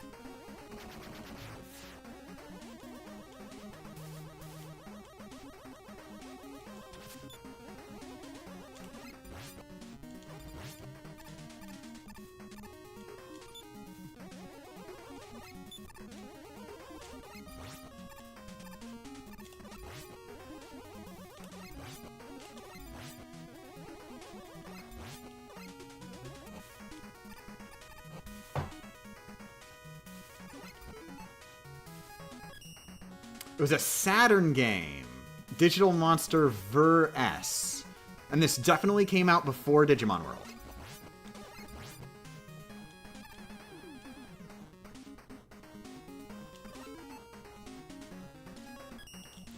I think I asked this before, do you prefer to play games in their most vanilla state, or in the version the developers consider their favorite or their vision? That's a complicated question with no clear answer. I'd need more specifics about the specific thing. But I'd say in general, you know, I used to say, oh, I want the best port. But, you know, more recently I've started to be like, you know, I think I do just want to go as vanilla as possible. Like, even if there's a remaster, I still think I want to go for super vanilla. Like nowadays, like I'm thinking if I hadn't already played Kingdom Hearts, like Kingdom Hearts 1, and I wanted to get into it, I think I might skip Final Mix Well, not skip Final Mix. I think I might, as my first Kingdom Hearts game, be vanilla Kingdom Hearts. And then I'd play Final Mix after. Because I wouldn't want to miss out on, like, you know, like, the original mechanics before all the fancy stuff they added. And especially, like, you know, just, like, all the changed Heartless designs. But nowadays, when they're doing remasters, that's another thing to get into. Most of the time, I will actively not want to play a remaster, like a modern remaster, because in my experience, a remaster is at best a very different experience. In which case, I wouldn't want it to be first, and at worst, a downgrade of the original game. And they're actually, even the ones that are different are often downgrades in some ways, no matter what. Like they like modern remasters cannot resist having new performance issues and bugs and stuff like that just weren't in the original. And then just, like, poor conversions to widescreen, where they just, like, you know, let it slide that like, there's non-animated entities in the cutscenes because you can see further left and right than you're supposed to, or the HUD is the wrong aspect ratio, stuff like that. I was really surprised seeing footage of the Pikmin Switch versions. The Switch versions of Pikmin 1 and 2. The HUD is the wrong aspect ratio. Nintendo released an HD collection where the HUD is the wrong aspect ratio. That's just how much it's become a thing, that it's okay to not care about the presentation in HD remasters. Even Nintendo's just letting it slide.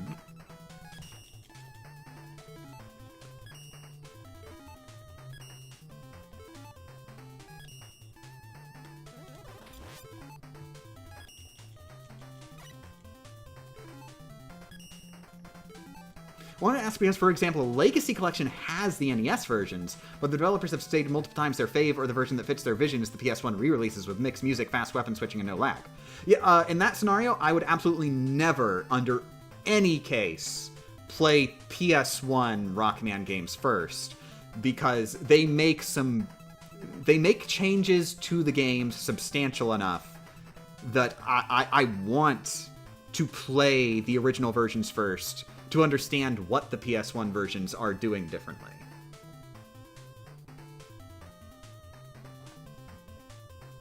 Like, especially, like, changing the literally just the games have different music. That's huge. I want to play the game with its original music.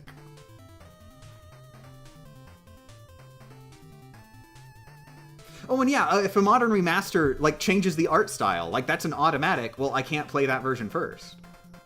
Like, if they're upping the polygon count on all of the character models and upping the resolution of the textures and all that stuff, that is a change to the art style.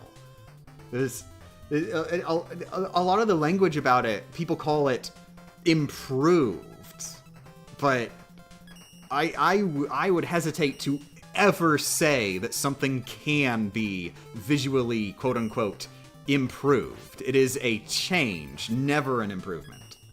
You can debate on whether or not you prefer that aesthetic change, but it is a change.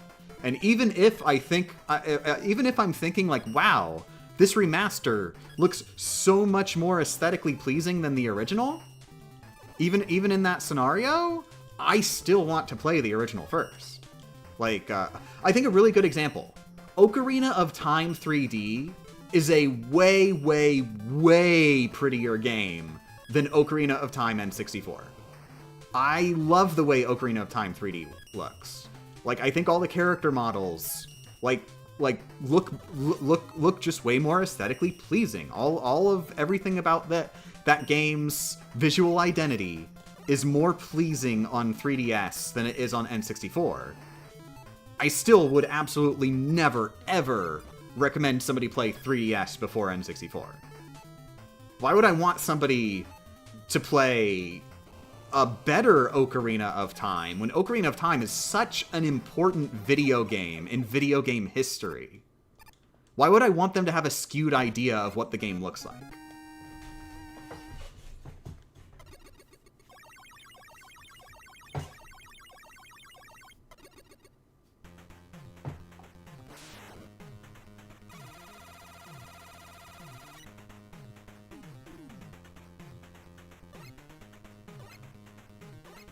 But then there's also scenarios where, like, even when they're ostensibly making the games look better, they'd make them look worse. There's that too. That happens sometimes. Grand Theft Auto is the example off the top of my head. Those wonderful HD remasters.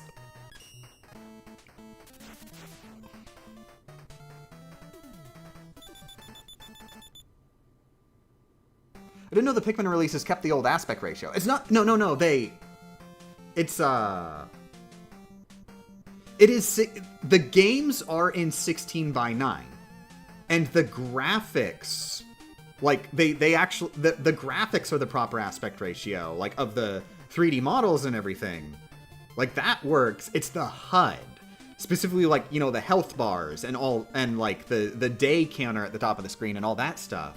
That stuff is stretched because if like it is like a port of the original game.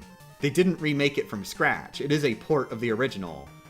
And when you're porting HUD objects and rendering at a wider resolution than original, it's not going to work out of the box. You have to do extra tinkering behind the hood to make the HUD actually, you know, work, because in the original game, the HUD is not placed in the same positions on screen as they should be in 16:9.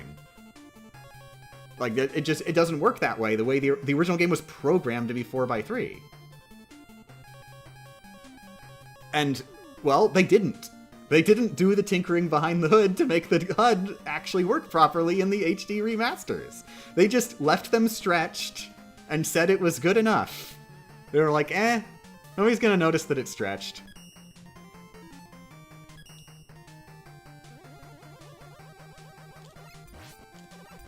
That's one of the most common things in HD remasters, where like where like the remaster is in widescreen and like there's just stuff that's stretched weird. Ratchet and Clank HD Collection, that is one where it stands out particularly badly because there's so much stuff in Ratchet and Clank HD Collection that like it is blatantly like some twisted bizarro world right there on screen. And they just let it through.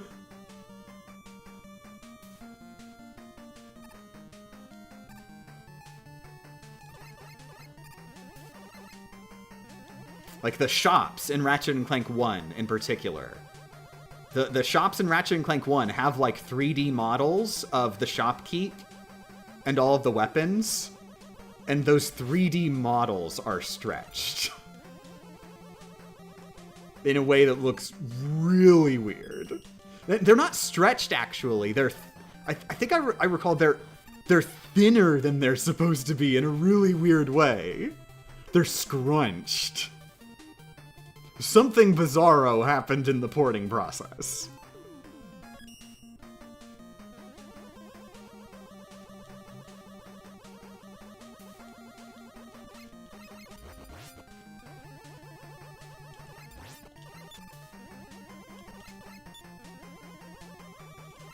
What I need is a proper Sly Cooper remaster for the PC. Oh, that's another good example. The Sly Cooper, I made a video about this, and I'm gonna whine about it. I'm gonna continue to whine about it. Really, the Sly Cooper remasters are so blatant in not accounting for being in 16:9 in any capacity whatsoever. They literally have splash screens. Like, they put the original games, Sucker Punch put so much emphasis on the style of like the presentation of the of just like all the visual stuff. Like when you grab an item in Slide 2 and Slide 3, they like there's this cool splash screen where the character model and the item and like the text for what item you grabbed is the only thing on screen, and then everything else is covered by a colored background, just a flat colored background for a second, just to emphasize, whoa, you got the super cool thing. And it freeze frames there, and then it goes back to the game and the background goes away. In the HD releases, that background doesn't cover the entire screen because it was only made to cover a 4x3 area. So the left and right edges of the screen aren't covered by the flat color background, and you can still see the game world behind it. It looks like you're playing a beta, like a work in progress version of the game that hasn't been finished yet.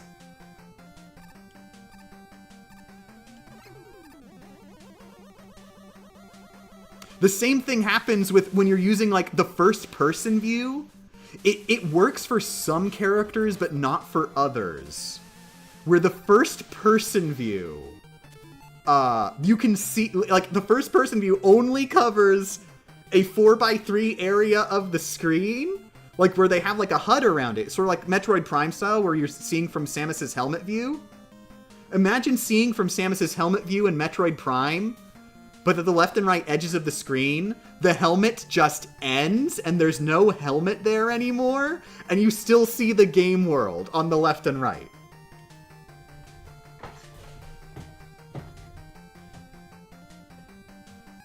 That is how aiming in first person is in Sly 2 and 3, with specific characters. Different characters have, like, different binocucom textures, so, like, it's with different, so there's like one or two characters where it does actually fill out the entire screen properly, which is weird that it's only some of them.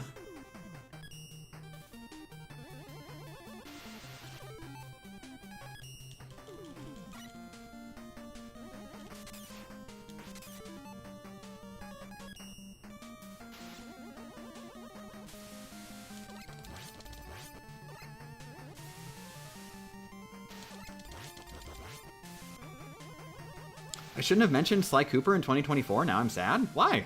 Sly Cooper's cool. I like Sly Cooper.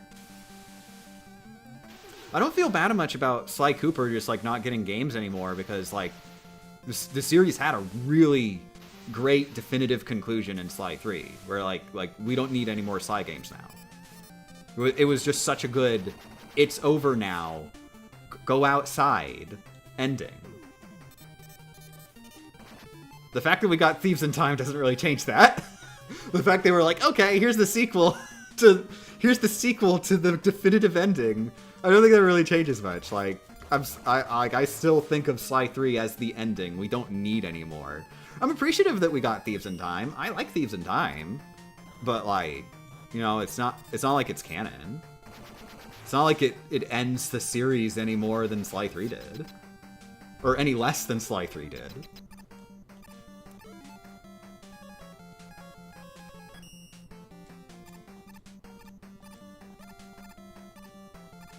Real sad thing is to mention they canceled Crash 5. I can't wait to watch that video about canceled Crash 5.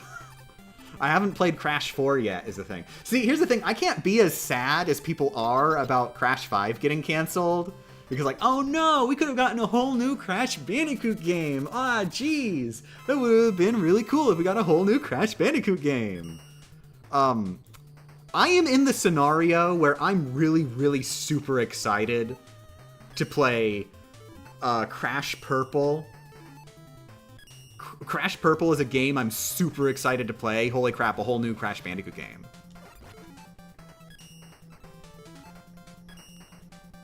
I haven't played all the Crash Bandicoot games yet. There's still more Crash Bandicoot games for me to play. But I'm gonna be honest, you know, it's not the same as actually getting a new, for reals, actually real main, big Crash Bandicoot game.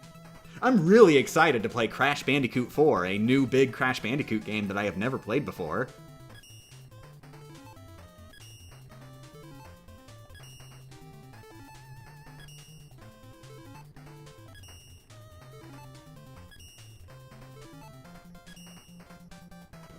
Getting full completion in Crash 4 also makes me sad. Every time I hear people say that, I get even more excited for Crash 4.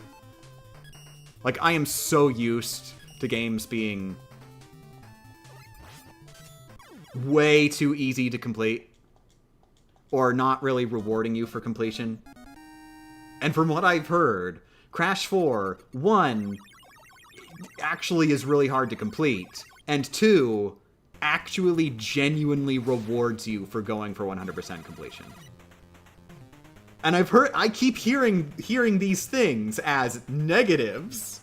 I keep hearing people going like, geez, Crash 4 is just way too hard to complete. I can't believe they force you to complete it to get these rewards. And I'm just like salivating going, tell me more about how you can't get the true ending unless you do everything. Please whisper sweet requiring to do everything and it's really hard to do everything into my ears.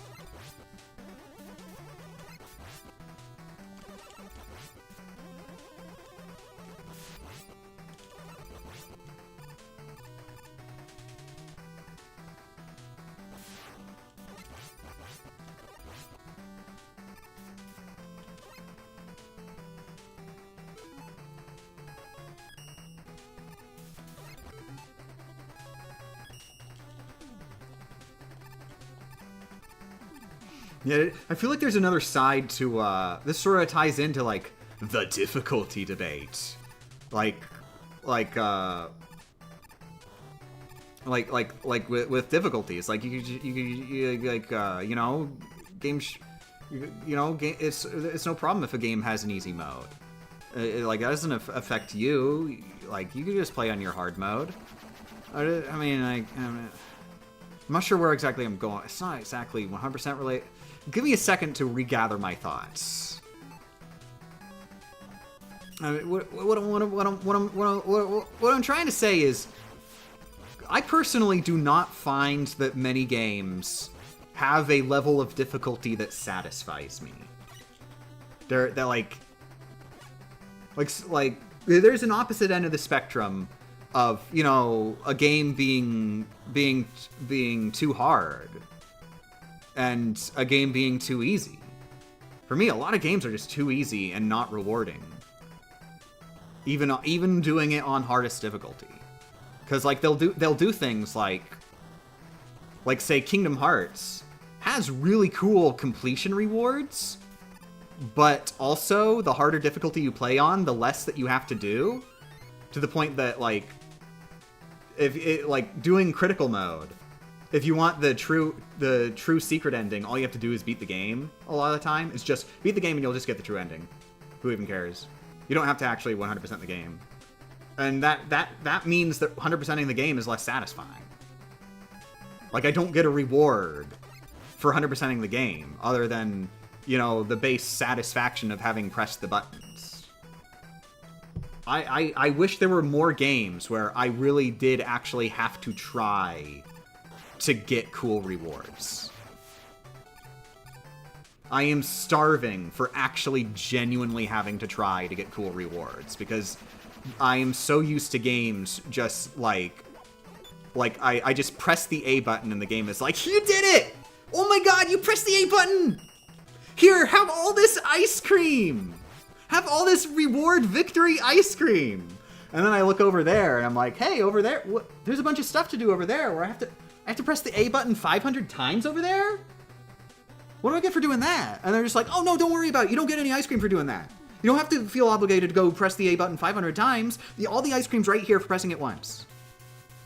I'm just like, well, I mean, I feel like the ice cream would taste better if I had to press the A button 500 times.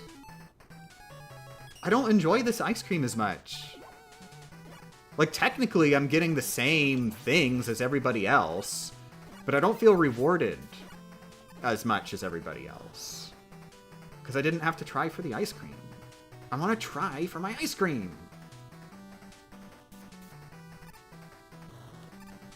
What did I think of Kingdom Hearts 3 now that I mentioned it? An extreme letdown at launch. One of my favorite games of all time after post post-critical patch and remind. It's basically Kingdom Hearts 2 again. Kingdom Hearts 2 also, I think, was kind of disappointing at launch, and then Kingdom Hearts 2 Final Mix, one of the best video games ever made. They did exactly the same thing again with Kingdom Hearts 3. Just be like, okay, let's just take this bad game, this boring, dumb, bad game, let's just make the best video game ever made.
What would you say the reward for those kind of super difficult challenges should ideally be?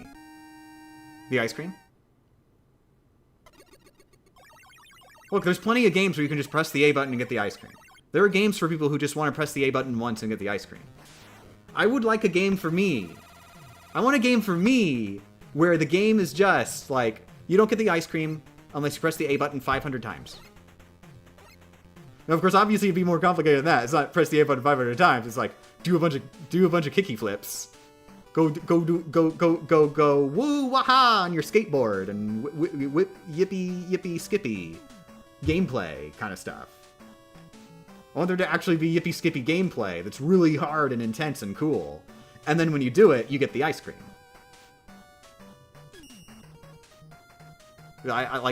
I'm getting tired of games where like the ice cream is a participation prize.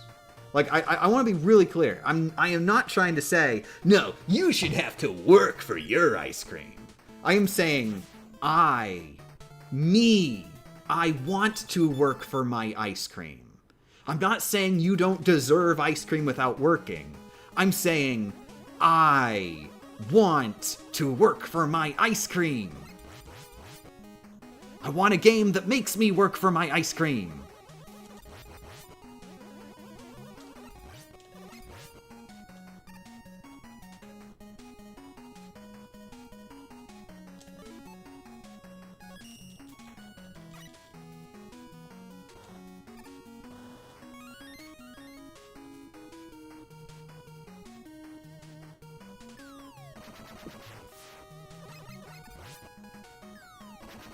Is a shortcut in this level worth it? I would say no, it is not worth it.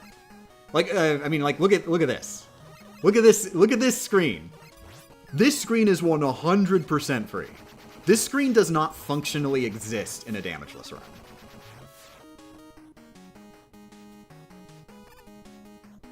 Same, this screen, so easy. Just this one guy, I can spam him before he even gets a shot off. And here, there we go. The split paths have, yeah, that is why I don't take the split path, or take the other part of the split path. Because going that upper path is essentially free. It is not essentially free going the faster path.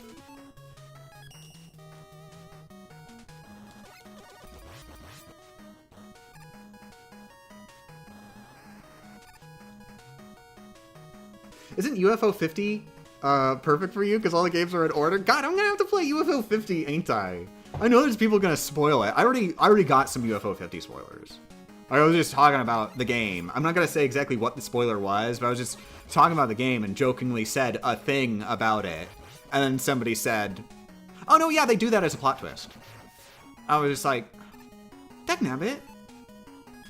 You know, I think I would have liked to have the plot twist. I think I would have liked that plot twist.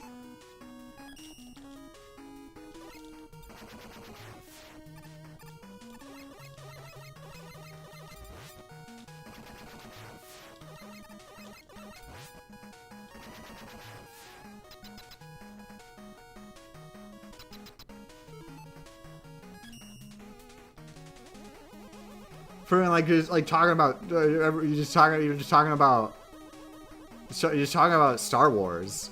Just go on like yeah I'm pretty excited to play the Empire Strikes Back.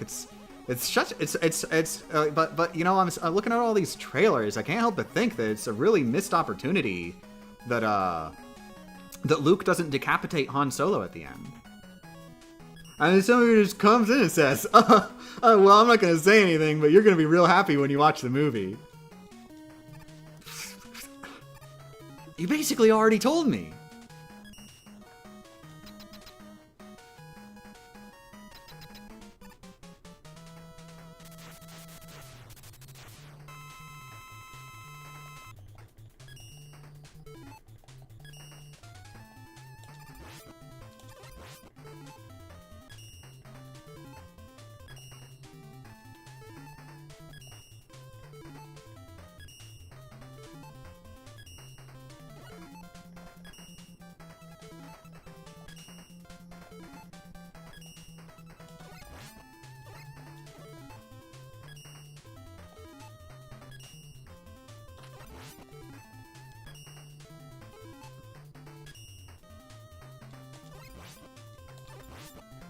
Oh, crap. I was too late on my pause buffering. I messed up.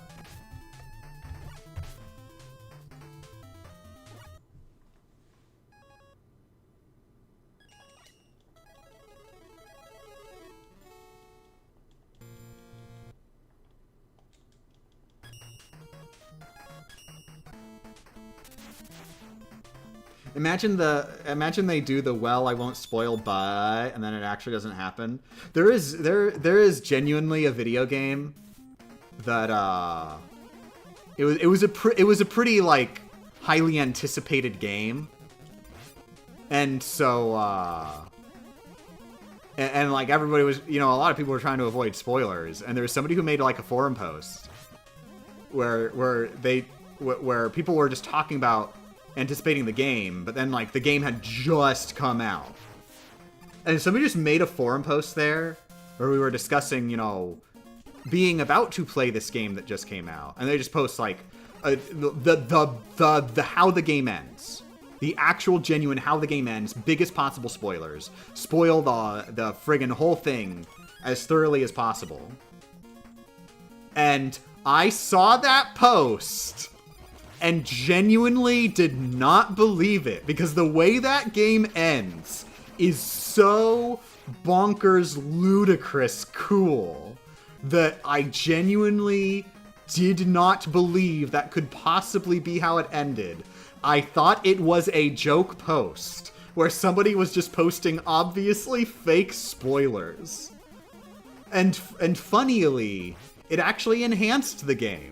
It actually enhanced the game, hearing this fake spoiler, because I got to have the moment where I got to the end of the game and just had a single moment where I was like, oh my god, the spoiler was real? Wait, the spoiler was real? Wait, that's actually how this ends?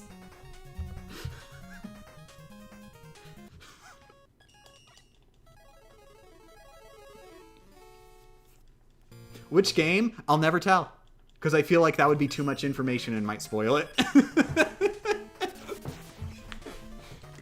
Like, I don't want you to play this game and know it has a bonkers, ridiculous ending, because that's gonna, you know, that's gonna set you up for disappointment. You're gonna be like, whoa, bonkers, ridiculous ending. I'm gonna get all sorts of ideas of this bonkers, ridiculous ending. And then you get to the end of the game, and you're just like, what?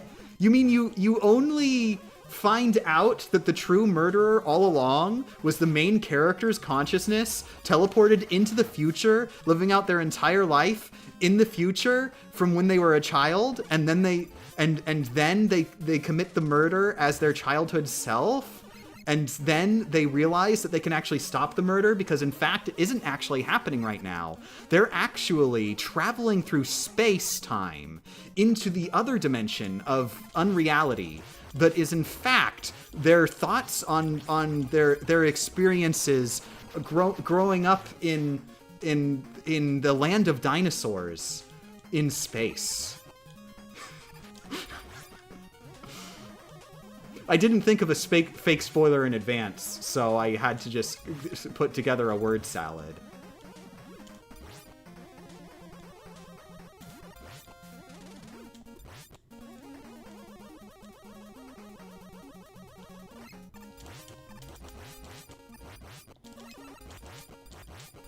That was a plot twist for a game you're about to think about?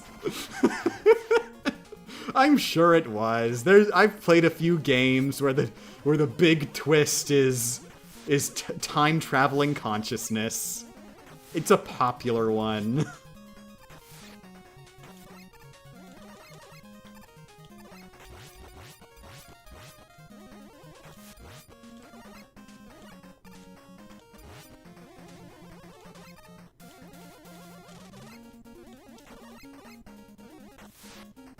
It really is. Like, I've even thought about just making a video about video games about time traveling consciousness. Like, just a video that's just like games where the plot twist is time traveling consciousness. Because it is a really common, like, trope in visual novels.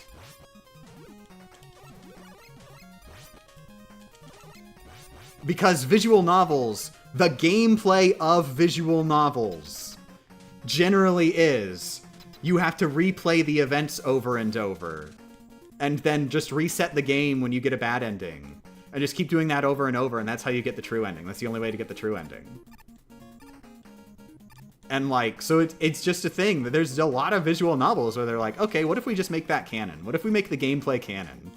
And the only way to make that gameplay canon is if you have a story about time-traveling consciousness.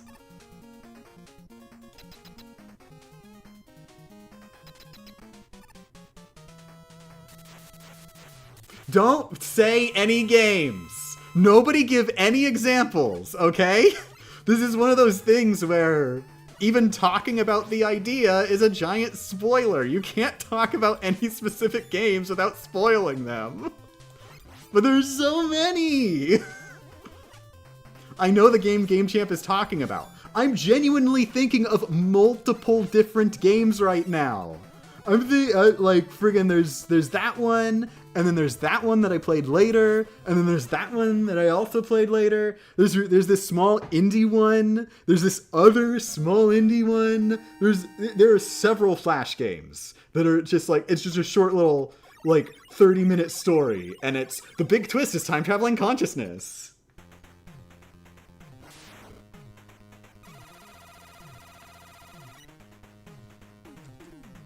You just tease us with games with wild plot twists and not tell us so we can go play them. I can't. If I told you to go play them, I'd be spoiling, like, the big twist. Is there a way to private? Oh wait, you're talking to somebody else. Okay. I thought you were, okay, never mind. Yeah, don't PM me any. Go ahead and PM other people if they want them, but don't PM me any. I don't want to have games spoiled. Even if, at this point, I have seen that twist so much that whenever I'm playing a visual novel, I am just sort of like reading between the lines going, okay, is there time traveling consciousness in this one? Is there time traveling consciousness, or is this just like a normal visual novel? Oh my god. I just didn't sight read the flame. I thought that I could walk under it. Dang it. Today's going unwell. At least it was only stage 2.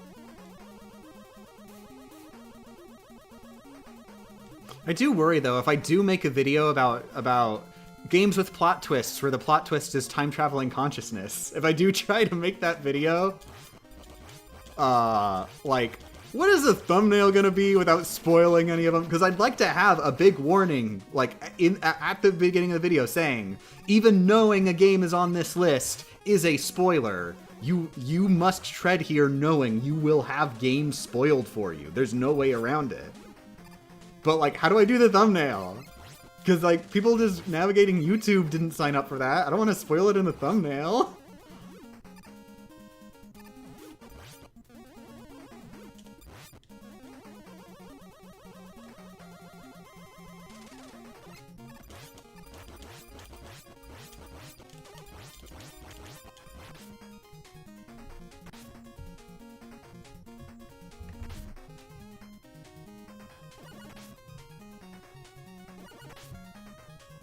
Maybe just had so many things, but they are censored.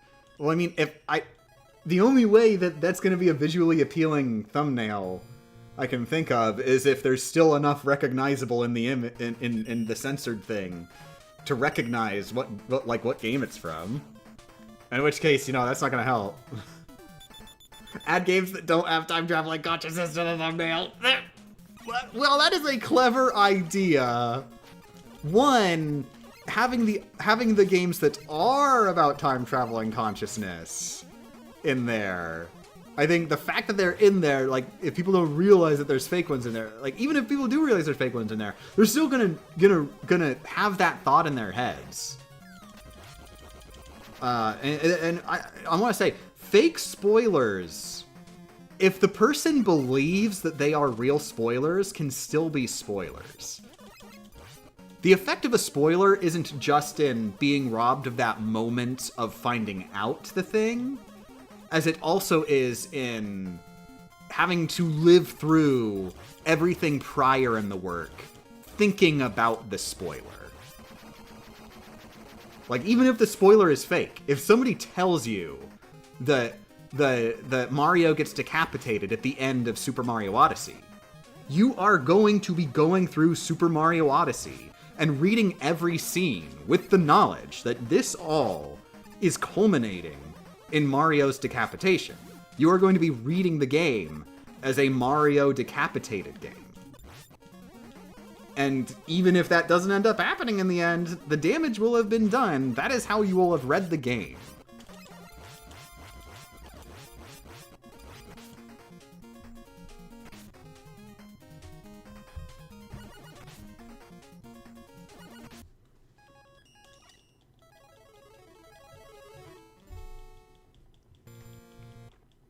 Just put a big block of text in bold font saying, "This video will spoil you." Maybe. Oh no, I don't usually go for that vibe. Now, there is a similar topic. I do think I am making this video because I continue thinking about it and thinking about what I'm going to say. I'm definitely going to make this video at some point. Not immediately. I'm going to make sure it's a little bit removed with a few more VG myths in between because the Dumb Fun Gaming Sunshine video did so poorly. I'm worried about my channel analytics. Gonna give myself a bit more of a buffer. But a similar idea. Like a sequel to the five games you haven't played but totally should. But I think a bit more of an interesting topic. 5 games I can't recommend without spoiling them. I think I've mentioned it before. I know I've tweeted about it. I do have a list of 5 games already, and I just keep thinking to myself about what I'd say about these 5 games. I think it's interesting. An interesting subject all its own. Just having a game that I want to tell people about how cool it is that this game does this thing, but then the thing the game does that I think is really cool is a big spoiler. So I can't recommend the game with the reasoning being the reason that I want to recommend the game. So the video will just spoil all of those games. That will be the idea. I can't recommend these games without spoiling them, so I'm gonna spoil them.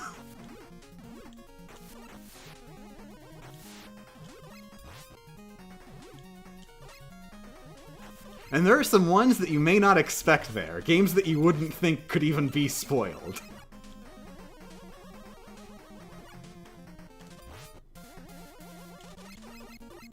One of my favorite movies does exactly that, which is why I won't tell which one it is. Yep.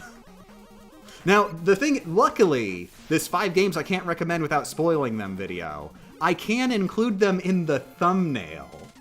Because just saying, I can't recommend this game without spoiling them, isn't itself, you know, just the recommendation isn't the spoiler. It's the, like, if you recommend something, somebody's gonna ask, oh, why are you recommending this? What is good about this thing that you're recommending? And that's the part where I gotta like, zip mouth closed. Which isn't a very compelling recommendation.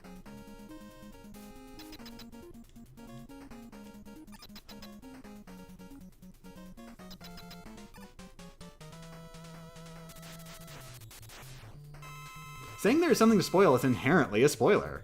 I wouldn't necessarily say that.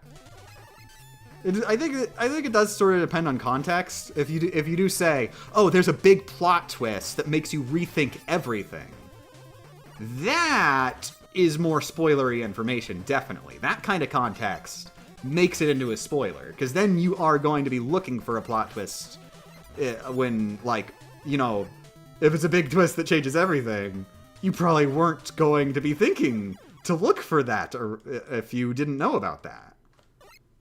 But that's not the kind of spoilers that I'm going to be getting into in the games I'm recommending. And it's not specifically, oh, there's a big plot twist that changes how you think about everything.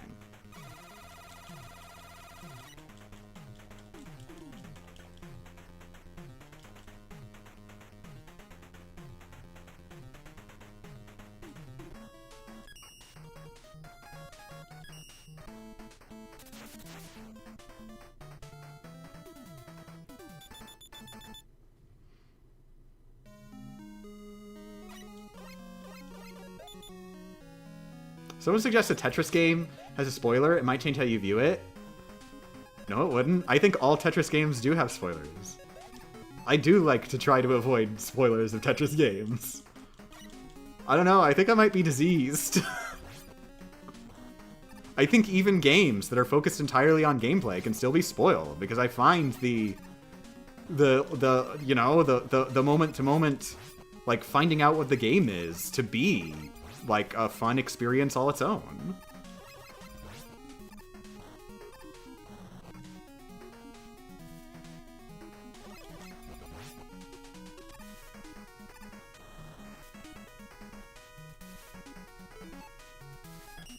It's a thing. It's a problem.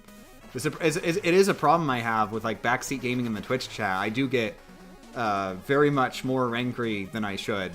It is a problem I need to fix, and I'm sorry to everybody who I have ever yelled at for Backseat Gaming. It's a problem I have, but, like, the reason is, like, I consider pro tips to be spoilers. Like, figuring out how to play a game is part of playing a game to me. So saying, oh, hey, actually it's way easier if you do this thing, like, that robs me of the ability of figuring out that it's way easier if I do that thing. I can't do that now. Every time I use that strategy, I'm not playing the game anymore. Somebody else, I'm using their strategy.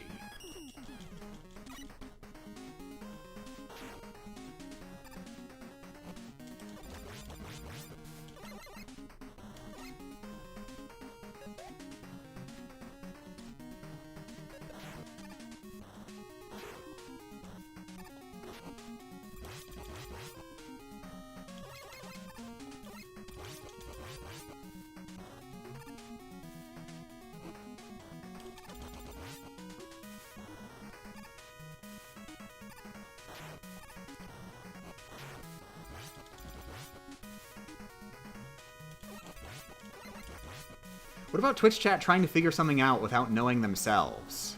Yeah, it's a fine line. If they're bringing information in the player does not have, absolutely not welcome. But if they're just speculating based on the same information that the player does have, I'd be careful with it.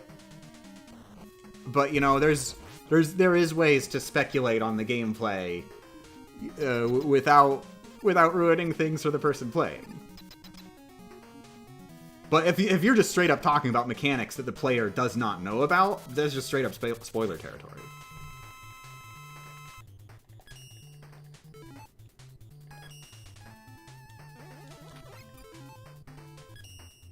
Like, for if I had $1 for every time I was playing a game, and then somebody asks me, hey, why haven't you gone and grabbed the shotgun yet? You know, you can get the shotgun right at the beginning of the game if you just go over to this town, right?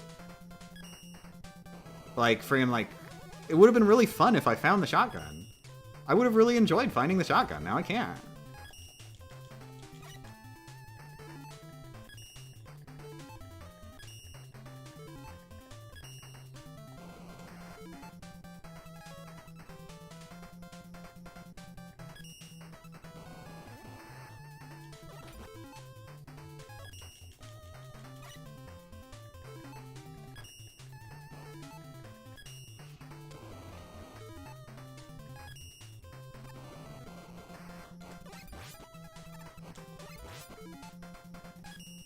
Oh, whoops.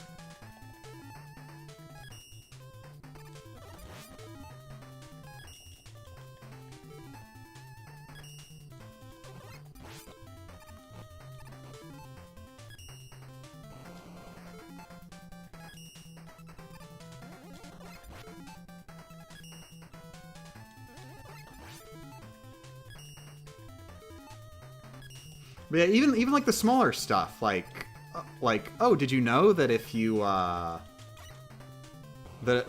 if you dodge while reloading, you can actually cancel the reload animation and start shooting faster? Like, even small stuff like that, small pro tips like that, like, very unwelcome, because that would have been cool to realize myself. I could have felt like I was really cool for coming up with that. And now I feel like either I have to play without it, because, you know, it's not my strategy, or whenever I do use it, I feel like I'm not really playing the game anymore.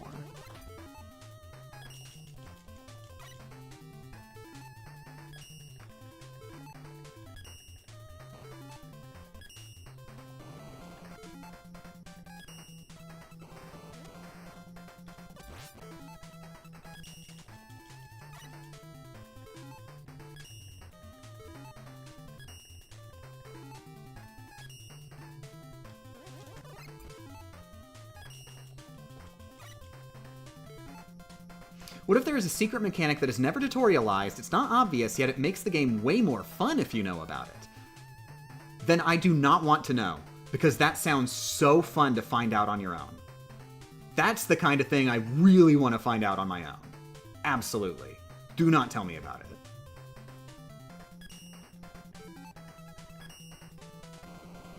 That's like a really big thing where, no, that's definitely a spoiler.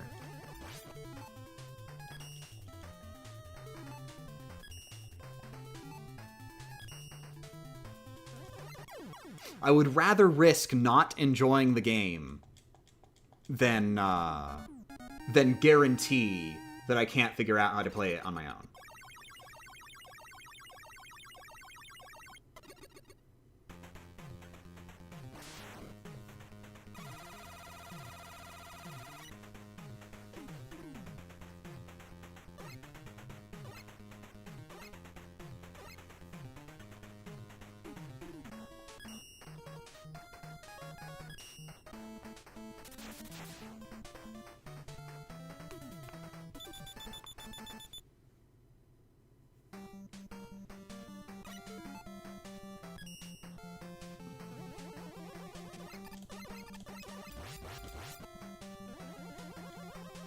Did you know you are good at video games? This is that's one of those trick questions. That's one of those trick questions where no matter what you answer, it's getting you to admit to something false. I'm not good at video games. Stop with these accusations.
God, I want to play RuneScape. I hate Rockman. I want to play RuneScape.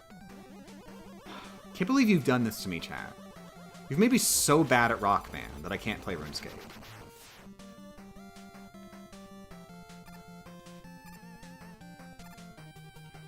I've finally gotten into Invention in RuneScape and realized, oh wow, I was stupid for not getting Invention leveled up sooner. Invention is literally a thing that once you get it leveled up enough, you can level up Invention while leveling up other skills passively. Like you're just making progress towards Invention while changing nothing about how you're leveling the other skills.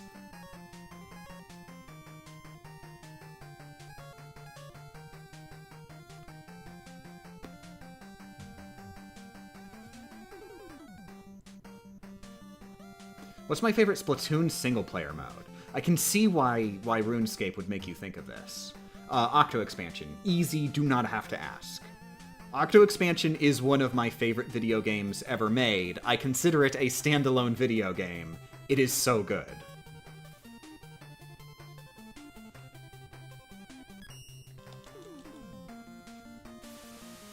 Wait, where am I? Crap, I got lost. There I am.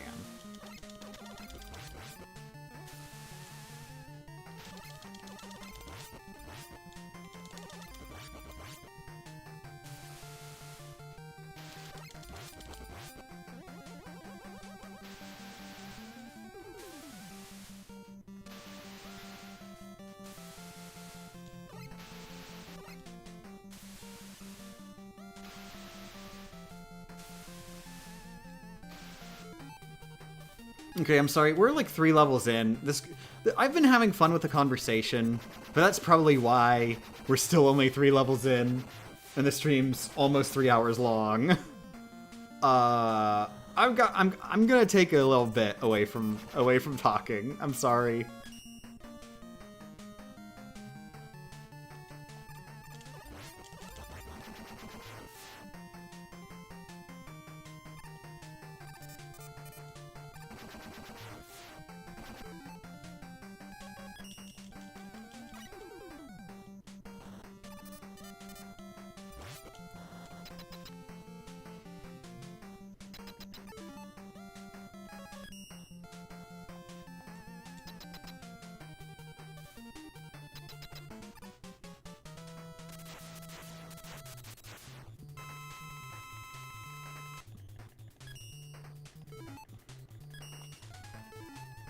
Ball, please? Yes, thank you.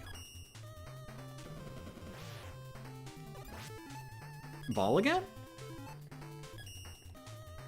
Yep.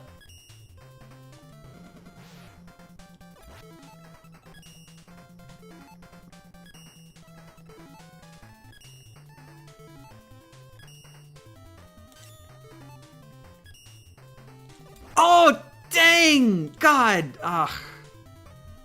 I was even trying that time and I still messed up. I thought it would take a little bit longer for them to move, so I thought it was okay to fire. It clearly was not. I'm gonna take a bathroom break.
Okay.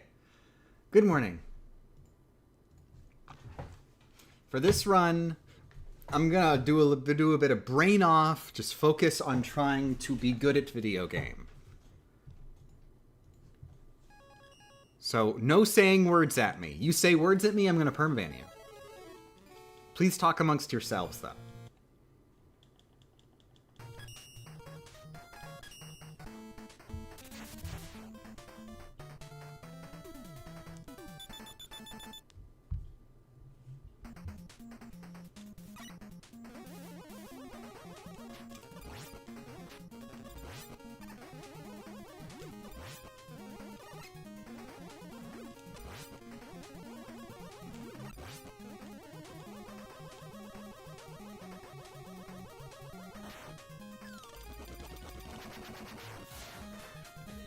Oh, thank you for the subscription, No Sparkling Heart.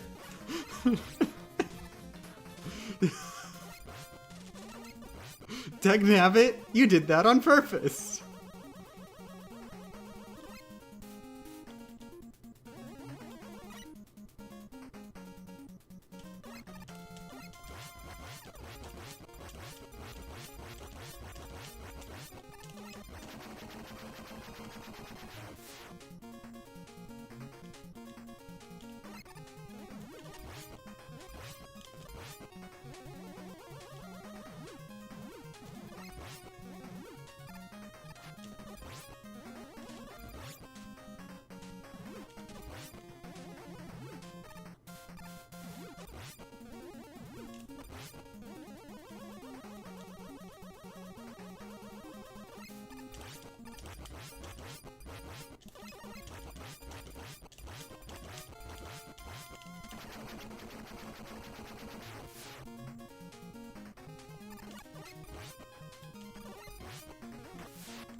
Is this going to be segmented or brutal damageless? Well, it's day 5. So, I'm on level 1. I hope I've answered your question.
How far are we through the game? Level 2.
Ooh, we just got a set for Donkey Konga 2 on Retro Achievements. Only USA version, though. I assume we're getting more later. I demand more Conan, dagnabbit. I know there's more Conan in at least one of the Donkey Kongas.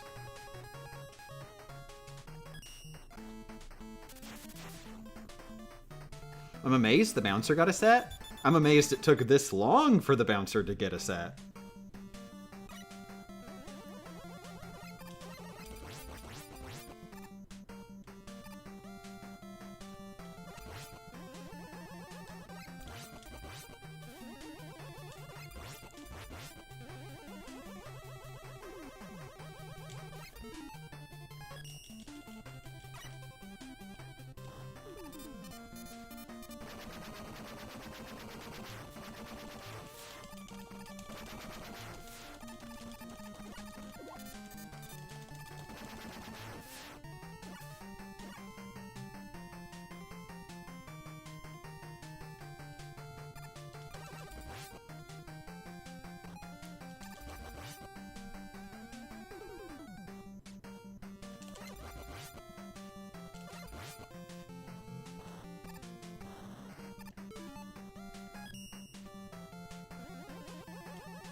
Rockman 6 Damageless? Well, I mean, don't be too surprised just yet. It hasn't happened.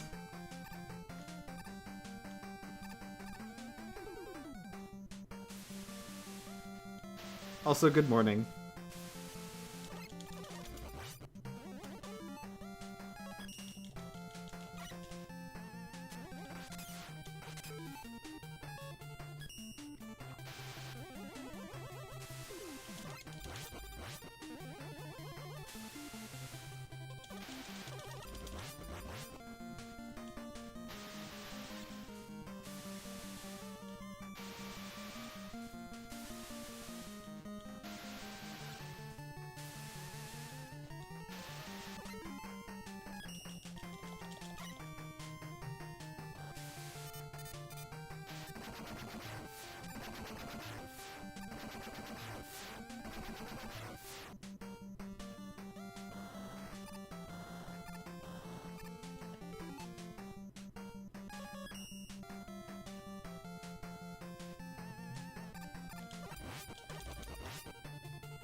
Dang it.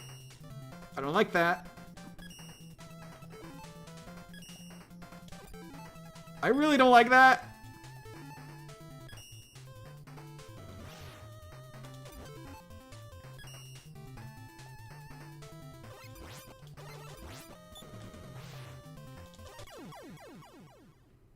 I panicked at the end there because I thought he was one hit away from death instead of two. So I was just like, okay, now just finish him off.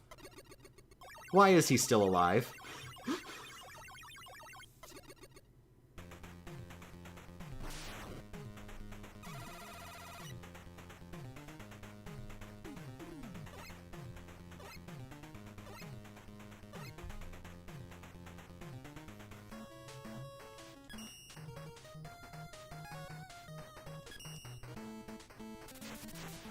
Has any run managed to get to Wily's castle yet?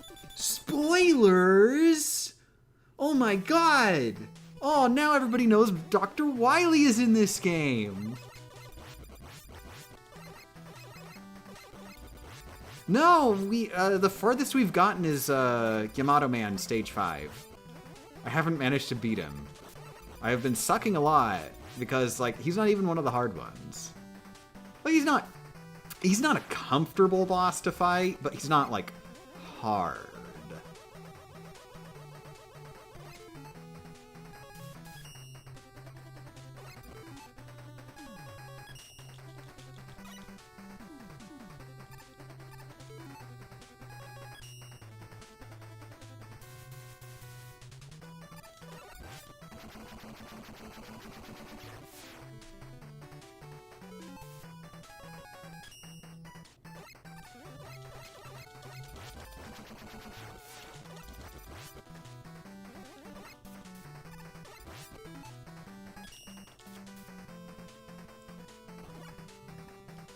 Night-night, Mars, great god. Thanks for joining.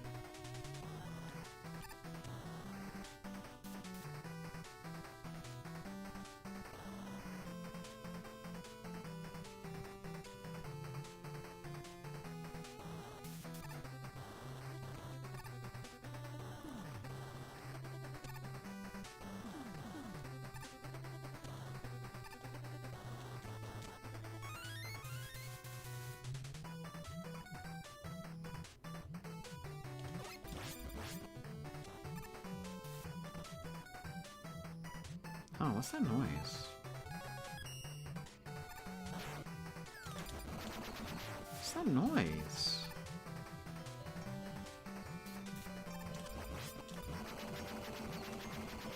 is that noise? What's that noise?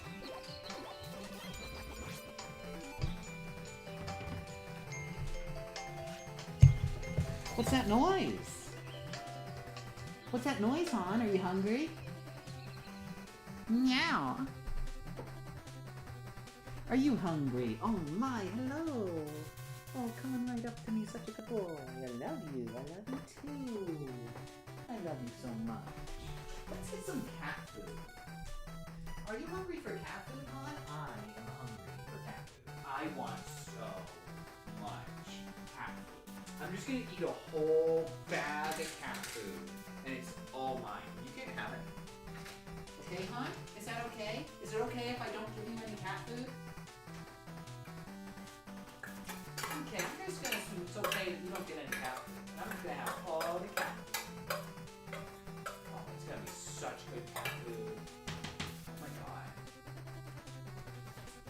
Oh, hello. Oh my.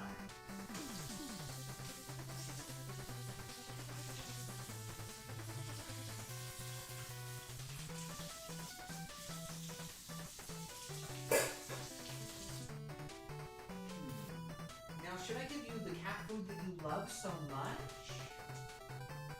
Is that the cat food that I should give you? I mean, me? That I should give me? That I love so much?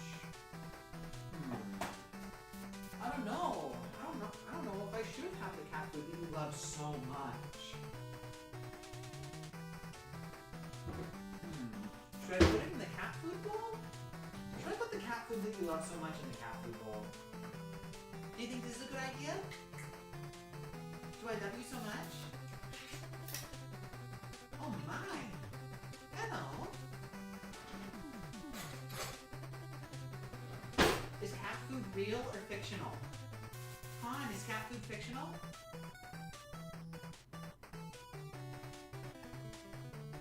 How many cat foods do you want?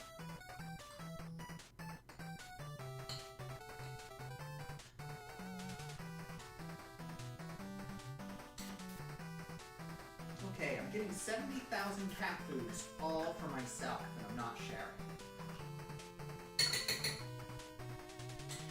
Oh my. This really is cat food, isn't it? Huh. I hadn't thought about how much cat food this is. It really is cat food.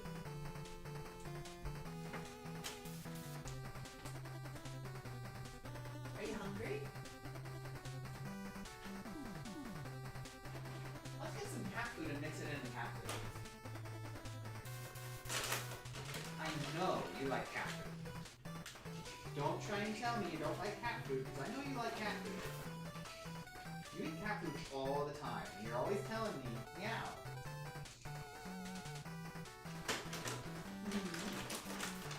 Are you excited for the cat food? I hope you're excited, because it is hungry cat food.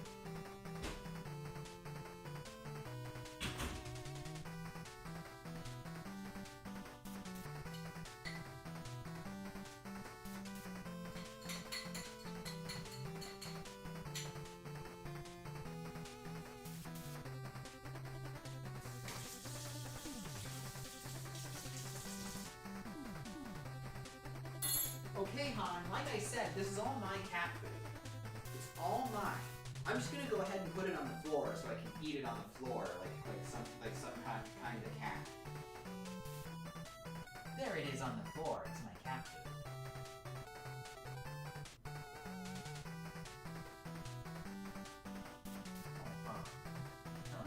What you want it?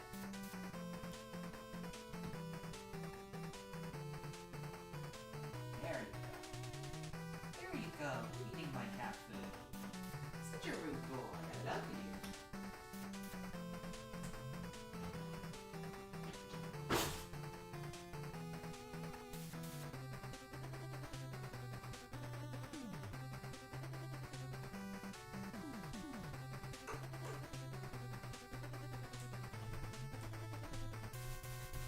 He likes to eat my cat food because he's named Han.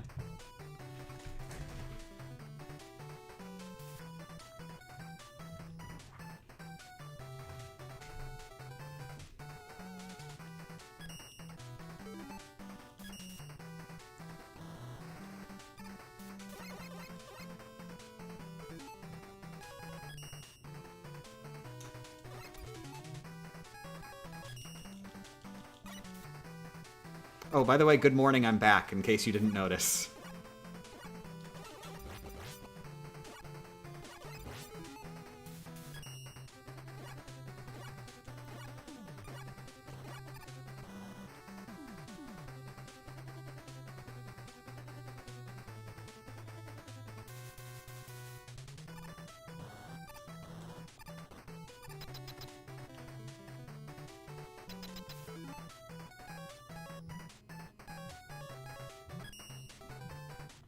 Ooh, suspected spam caller.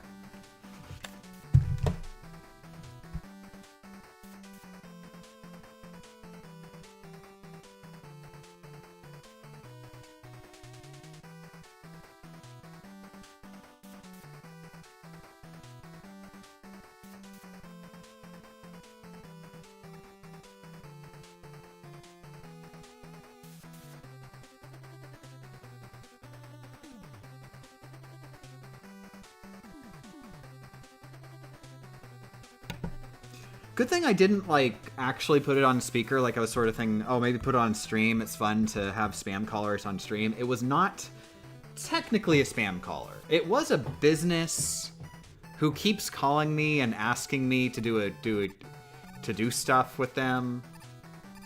And, like, I have done business with them before, so it's not, like, completely out of the blue spam.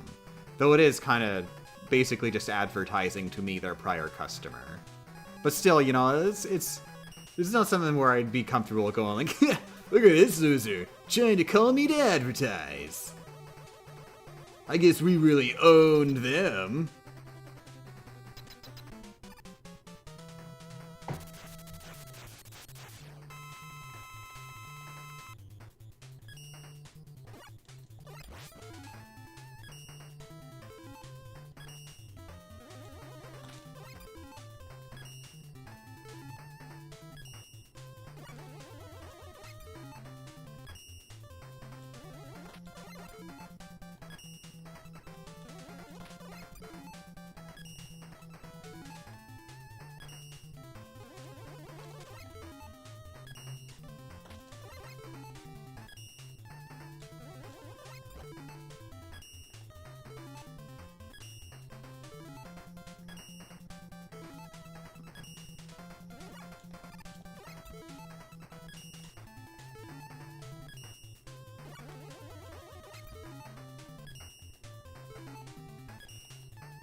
Ooh. Is that the beat door? It is the beat door. And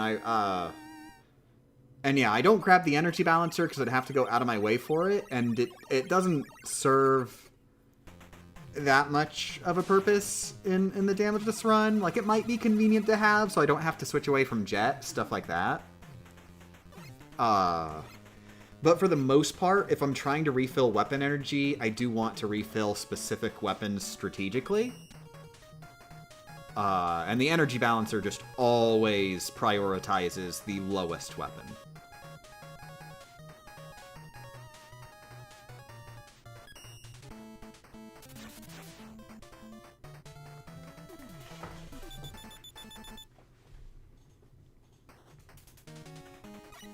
So it's just not worth the extra risk it takes going those couple screens over to get it.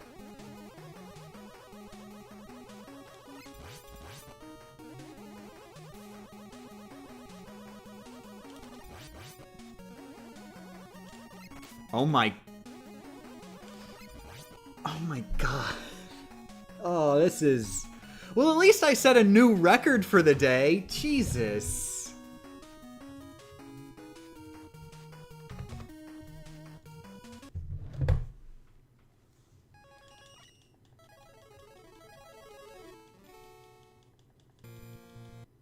Today is a really bad day. I refuse. I am getting a Mr. X run. This run is not... This strem is not stopping until we get a Mr. X run.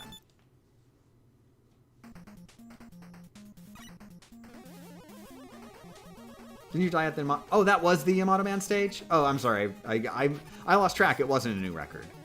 That's right. I had only just beaten Tomahawk Man. Okay. Okay, yeah, I'm stupid. I didn't even set a new record. I'm really bad, in fact, turns out.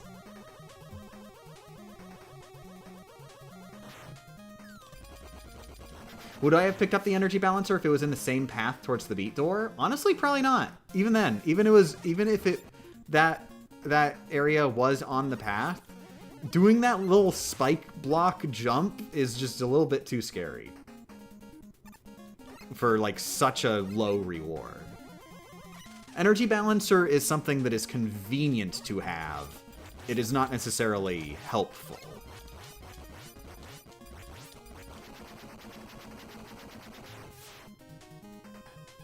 Like, the only thing that it's really got is, like, there's a couple energy pellets in, like, some of the very late stages that are, like, way up next to the ceiling, and you can only conceivably get them with Jet, but they're really difficult to fly into with Jet and then switch to a weapon in midair. And so, like basically, that's it. That's the entire playthrough. That's the one thing where practically it gives you a benefit, is you can definitely get those weapon energy pickups, even if you can't choose what weapons they go to.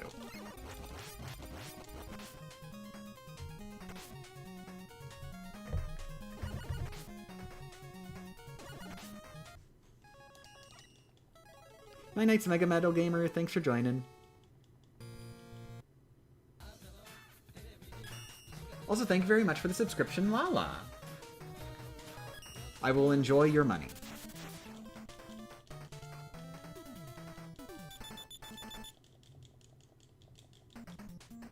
Did the game eat your jump? No, the gorillas are just hard. Like, it's just a given that I lose a lot of runs on the gorillas. They're in the first level, so it doesn't matter much.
I think that was a dropped input.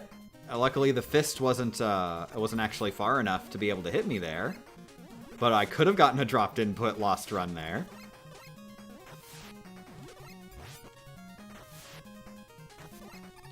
It does it is one of the extra elements of dropped inputs in this game that's much more rare, but is a thing. It does appear to be a thing. Is if you're trying, not only just doing multiple actions in quick succession, but running into walls. If you run into a wall, the game also tends to be more likely to drop inputs. Like, not necessarily like running into the wall like constantly, but more like the moment of reaching the area where the wall is and, like, tiptoeing out of the wall and stuff like that.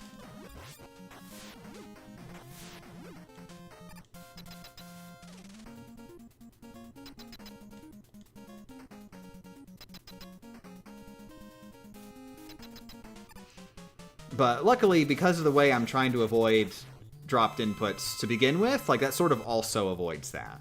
Like, I'm trying to avoid jumping immediately after landing or when not standing still or having already been running briefly. Which, even if I'm against the wall, I don't, like, as long as I'm following those rules, I'm still okay.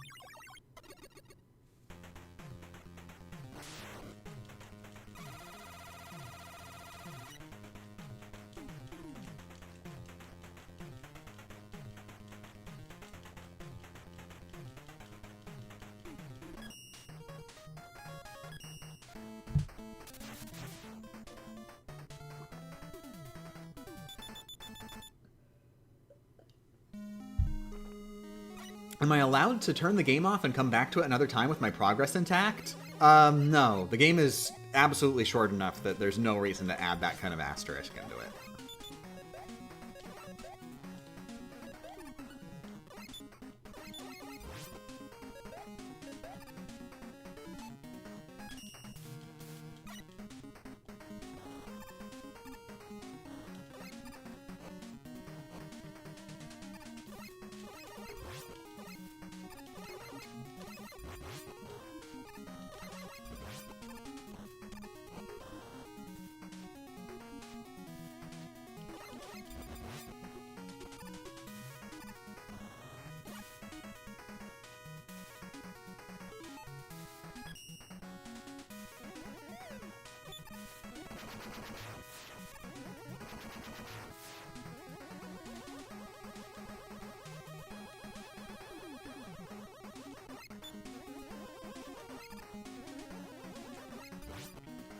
When I get to Rockman 10, am I going to use Blues or Rockman?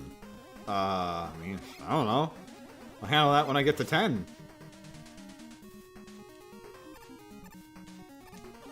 Imagine Forte is out of the question because he's pretty OP from what I remember, and he was DLC. If he's part of the game, he's part of the game. But, like, I mean, I'll see. Like, is he OP in the sense that he's, like, the entire idea is that playing as him is God mode? In that case, I probably would not allow him. Like, is he the Super Leaf? Because, like, the Super Leaf is implemented in, like, a way where the devs are just straight up winking at you saying, "This is cheating!"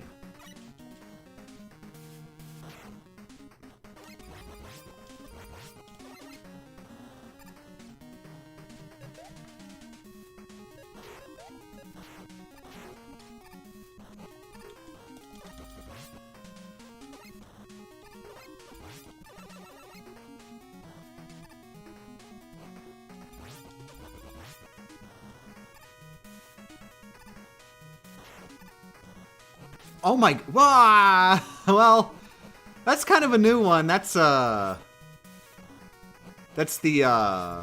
ledges being less lenient in this game than they usually are. I don't feel as bad about that. Still my fault, though.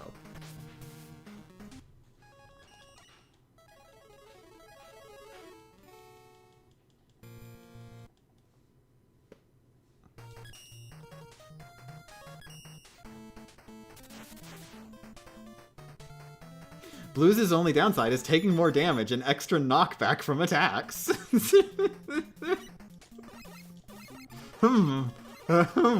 So what you're saying is I get punished more if I get hit.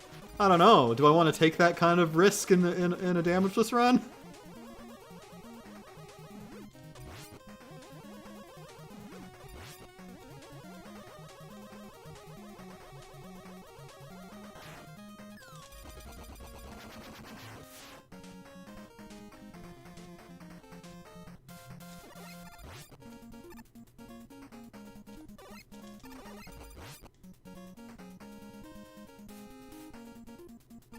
I mean, I can't really make that kind of commitment without actually, like, having the game in my hands and playing it and seeing for myself what the decision is like.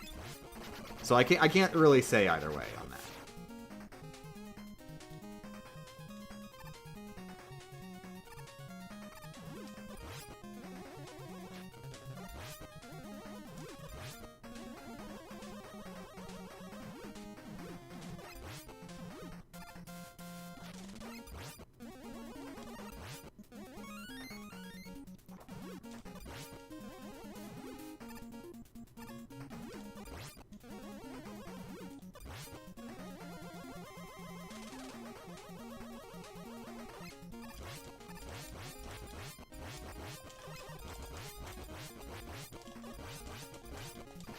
Ooh.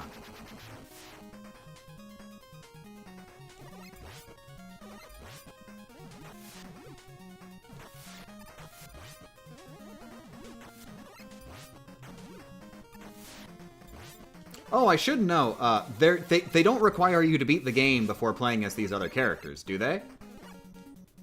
If they're just unlocked from the beginning, then they're in consideration. If you have to unlock them, then obviously they're banned, because, like, I mean, if you, like, if I'm, like, I always do it, start from a fresh save file. Like, the idea is, can you beat the game without getting hit? And, well, I mean, if step one of beating the game without getting hit is beating the game, well, I kind of have to do that, don't I?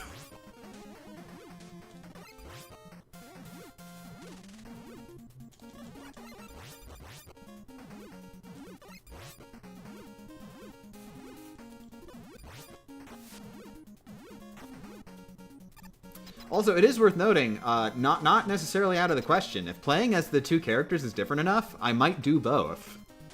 Not one after the other. God, no, that'd be a bit much, but do clean runs of both. Like, say, like, Rockman X4, I might do that for Rockman X4, if I ever get there. A Rockman run and a Zero run. Because they are totally different experiences playing through the game with each character.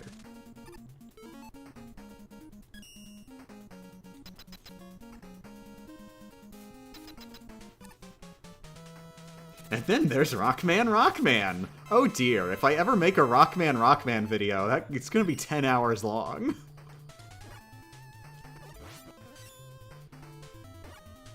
I think there's 13 unique characters. Not counting duplicate characters who are legally the same character.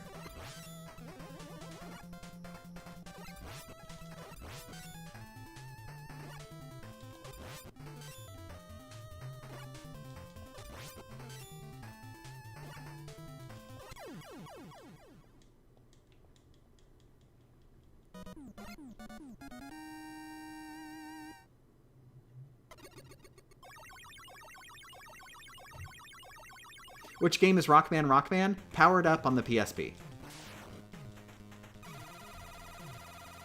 Does the stock of 9 and 10 mean we're doing 7? Well, this is way so hypothetical because the plan is I do Rockman's 1 through 6 and then I'm allowed to stop caring.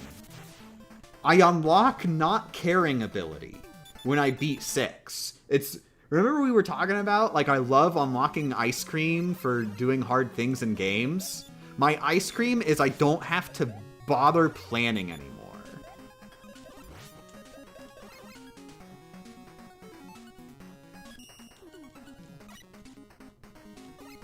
Hey, no major spoilers! No major spoilers for Rockman. Also, I may have misremembered the number.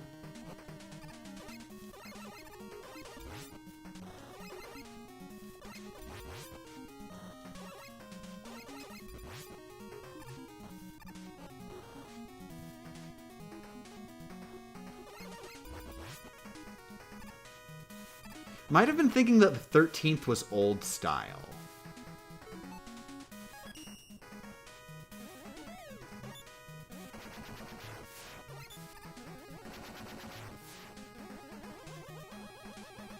It's like not a character, but a unique playthrough.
Is only Twitch chat appearing on screen? Yes, because Twitch cares. Twitch, the company, cares so much that no viewers should ever feel like they're missing out on anything ever under any circumstances.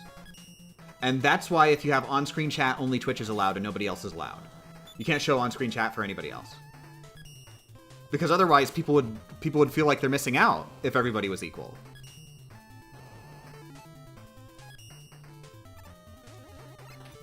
That is genuinely the actual for reals reasoning they give. Which I find endlessly funny.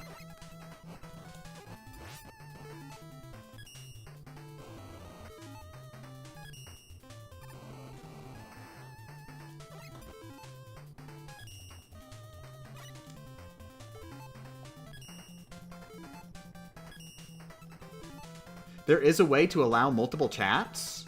There is. Like, a loophole in the rules themselves. Because, like, I mean, there's not a problem with me having multiple, like, being able to do multiple chats. Like, I'm able. It's a question of Twitch literally has a thing in their rules saying, if you do this, you are breaking the rules and bad. And also, we will ban you. That's the part I care about. I don't so much care about the being bad thing. But I do care about the getting banned thing.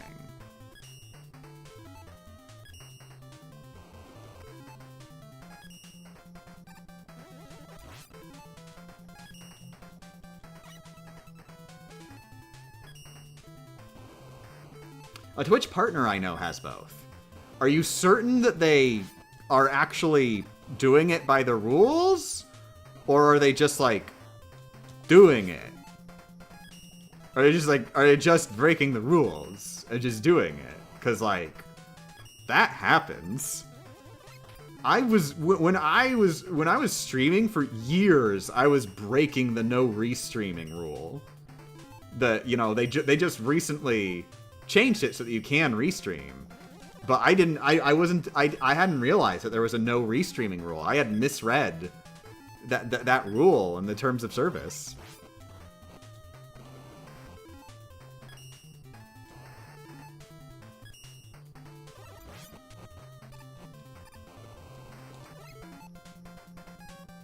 You cannot have both chats in the same box.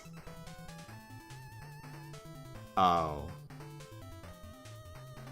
That is some rules lawyer ass shit. That is some real suspenders ass glasses, swirly glasses shit right there. I love it. I love that so much. That is the funniest, stupidest.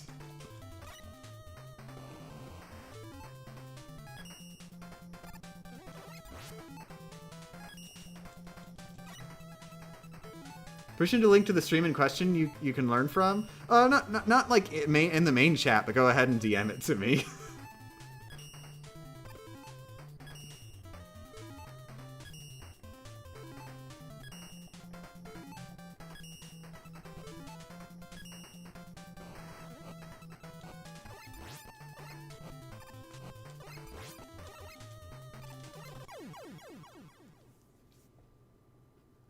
Thank you very much, Wolfman, for this incredible, stupid loophole. I'm not sure I want to necessarily go for it, but I might look into it.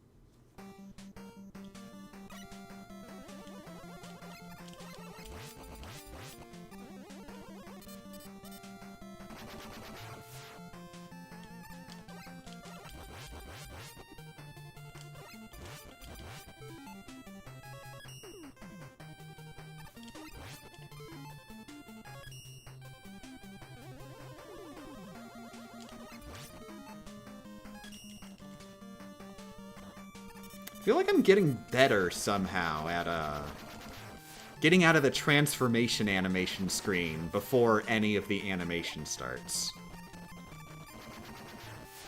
Because, like, there's a particular timing on the transformation animation where you can end it before any of the animation starts. And if you don't get it right then and there, then you have to wait, like, a lot longer as the sprites fade in.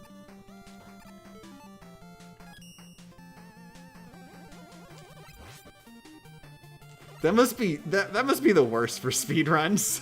They're always trying to min-max, making sure they always end the animation right there, earliest possible frame.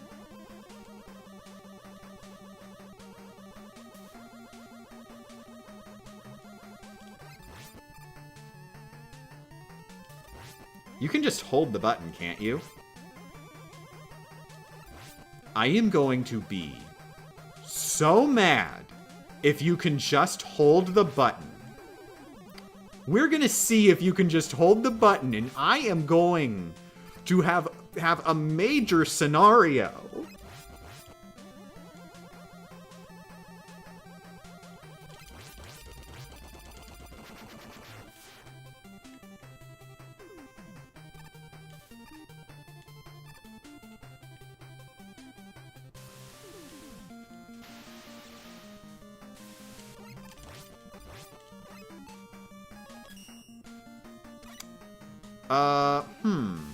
It worked, holding the button, but only for after the animation started.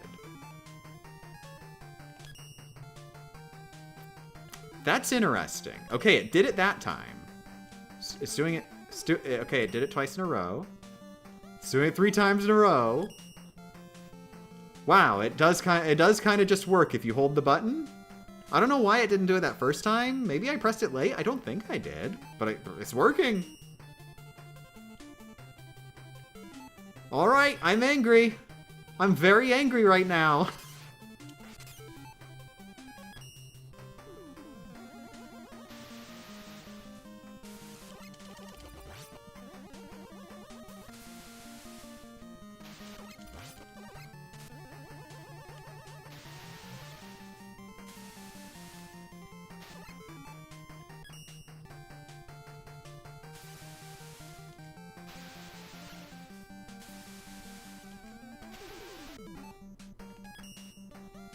Hey, it didn't work. It didn't work that time. I know for a fact that I held the button down long before the animation would have been cut off.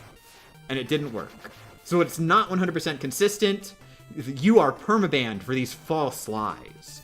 You have false slide so much. You said these false strategies that don't work.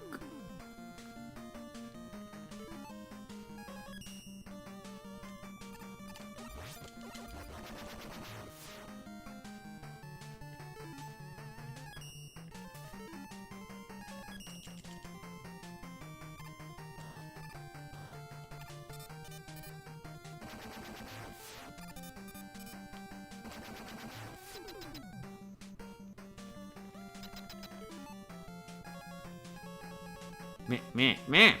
For blast.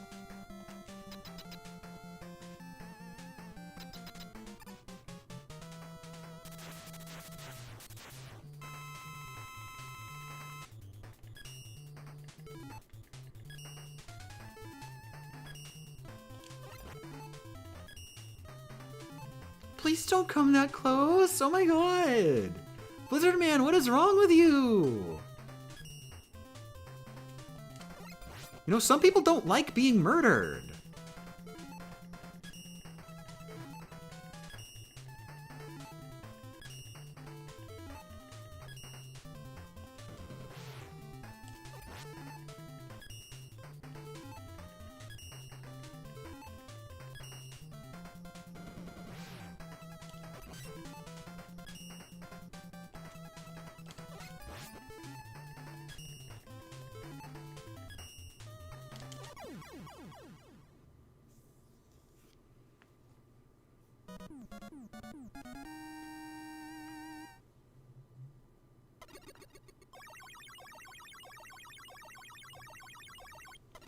I'm hungry. Why the pause buffering? It makes the game easier, and I'm really not looking for a challenge right now. Generally, it's just reaction time. It just means I have more reaction time.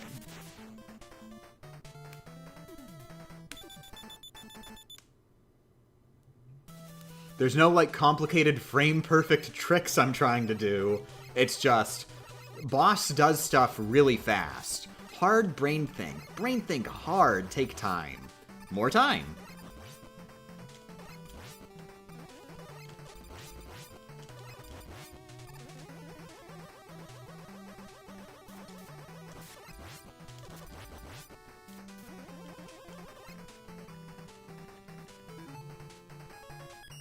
Yeah, I don't know if it's just like I've become more reliant on pause buffering. I've just become more scared of like actually fighting the bosses legit, or if it's just that these bosses are just that much more. I kind of need the pause buffer to fight them. But that's the way we're doing it. I don't freaking care. We're at the 6th game. Like, Jesus.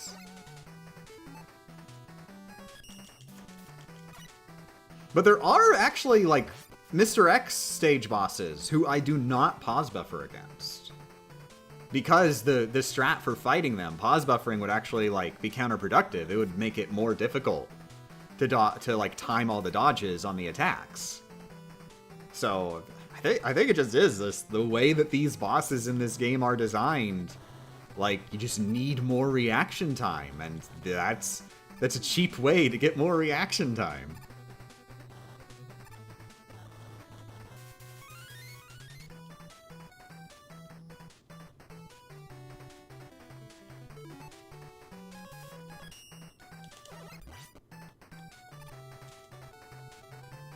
Rockman 6 has the easiest bosses of the NES.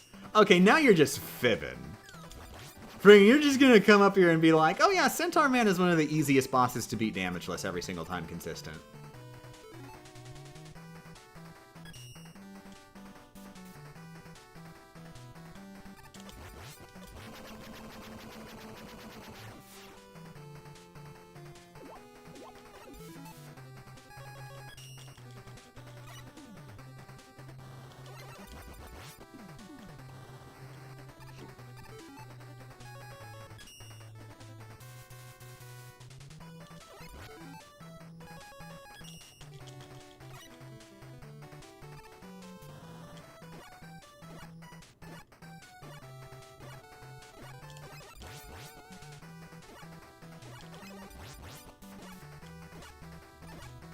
Oh, and I might be a little late, but night-night, Scribble. Thanks for joining.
Centaur Man is somewhat RNG, but if you roll, he doesn't literally appear inside you. He is free.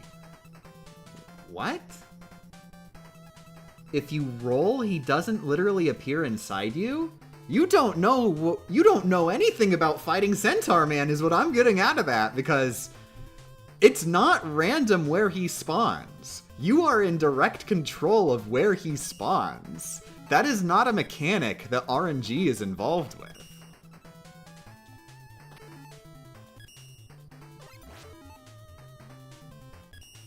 And also, if you have to get good... To begin with, the premise is pretty flawed there. If you have to roll for good RNG to beat a boss damageless, then they're difficult to beat damageless.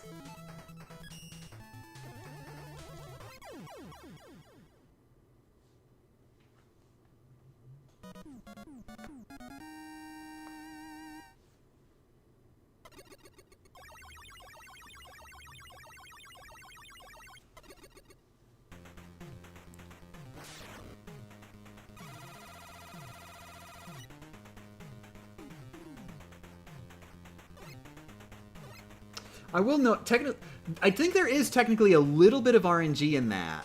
I feel like the timing on when Centaur Man reappears, I think there might be some RNG there on, like, if he reappears after a short period of time or a bit of a longer period of time. But I'm not even really super certain on that. That's just sort of a vibes-based thing.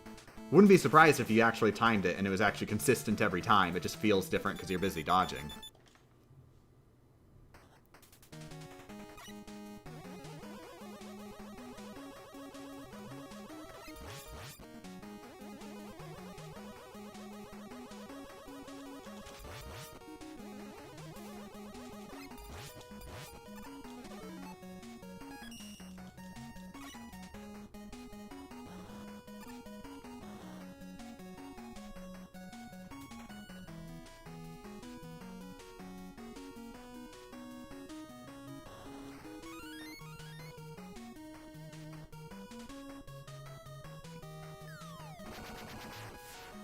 But yeah, keep in mind the context for what I'm saying of like which bosses are harder to do damageless is very much in the context of knowing the boss well enough to do it consistently damageless every single time, regardless of RNG.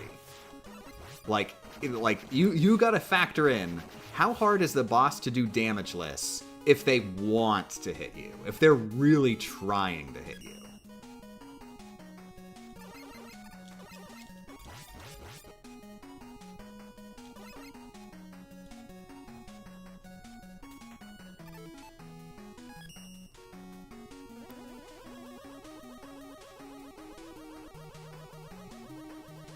Because, like, if you're you gotta fight these bosses twice in this run, and the second time is on level 15 out of 16 stages.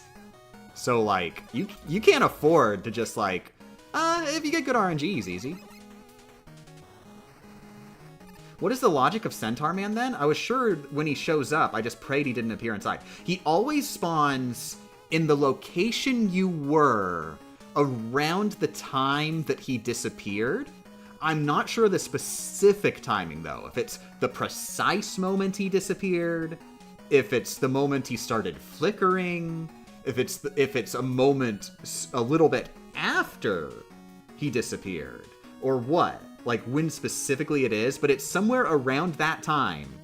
He locks onto your position and will always appear in that precise locked-on position. So as long as you don't stay in that locked-on position, then he'll never appear on top of you because, you know, you moved away from the spot he's teleporting to. So as long as you're paying attention, you will know where he's going to spawn before, even while he's disappeared. Dodging his bullets and finding a position where you get stuck in a safe place is pretty easy. I would say that is very, very difficult.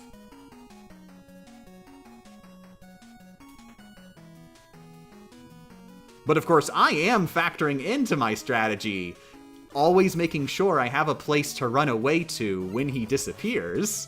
That is part of my strategy. That might be where it's where there's a bit of where it's getting where it's a bit different between our strats. Like, if you're thinking it's random, then you wouldn't have to factor in potentially in the future dodging a teleport.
Ah, crap, he's jumping.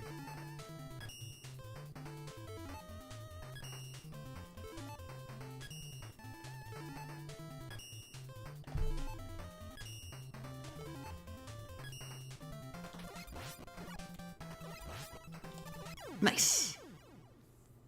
Nope, I was just running close to the center, so I was never stuck close to a wall. Being in the center is one of the worst places you can be when he teleports. Yeah, so that's a big part of the strategy. That's the worst place you can be, because then he will always teleport into the center. In which case, if you go to the left, you're trapped. If you go to the right, you're trapped.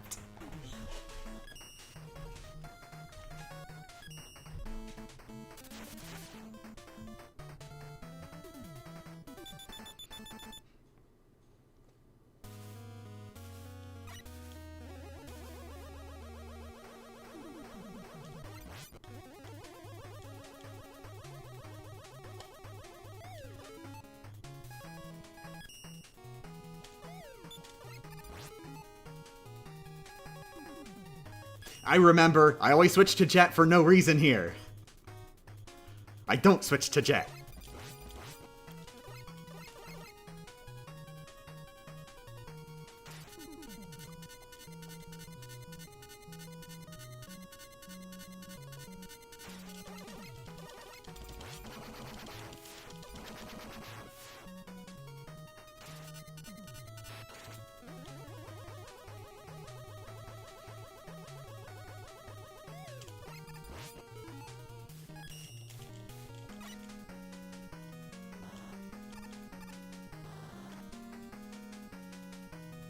I'm starting to wonder if it's literally RNG. What is the first frame possible to end the transformation animation? So just holding B does end at the soonest possible frame, but the soonest possible frame isn't the same every time.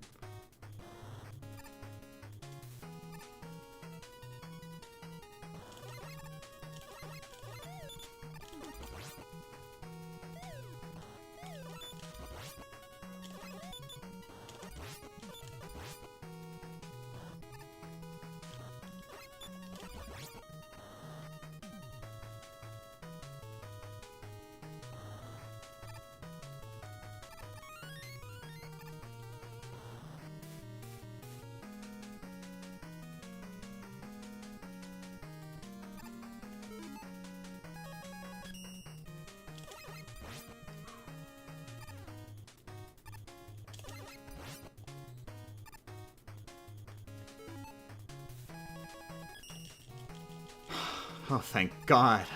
I was running low on E-tanks.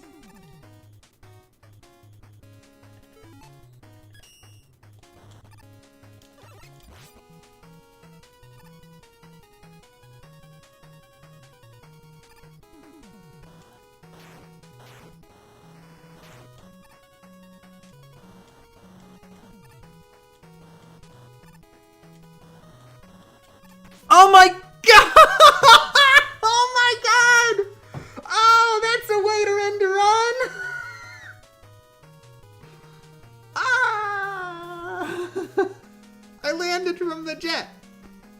I landed from the jet and then just jumped. Alright. God. It's been 4 hours. Jesus. Oh my God. Oh my God.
Please don't. I feel like chat is getting a little bit mean-spirited right now. Please, let's be more hugs, friends. We don't need that kind of negativity.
Ah.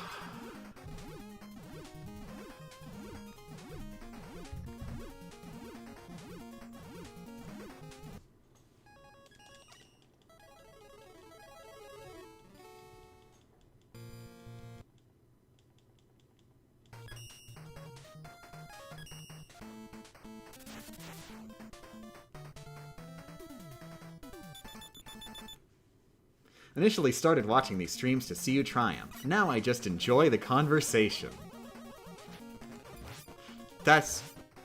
I'm glad you're enjoying the conversation, but that's like a really bad sign. That means I'm paying more attention to the conversation than to actually playing the game.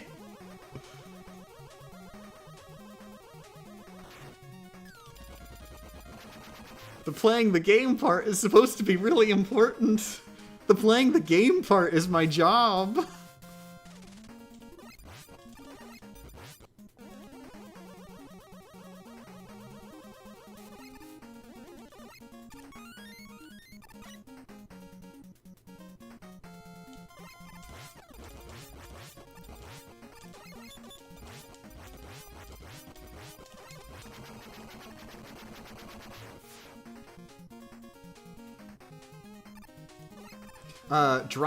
Dr. Imp is short for dropped inputs. That is the number of runs that have been lost to the game dropping an input, which is a thing that Rockman 6 likes to do.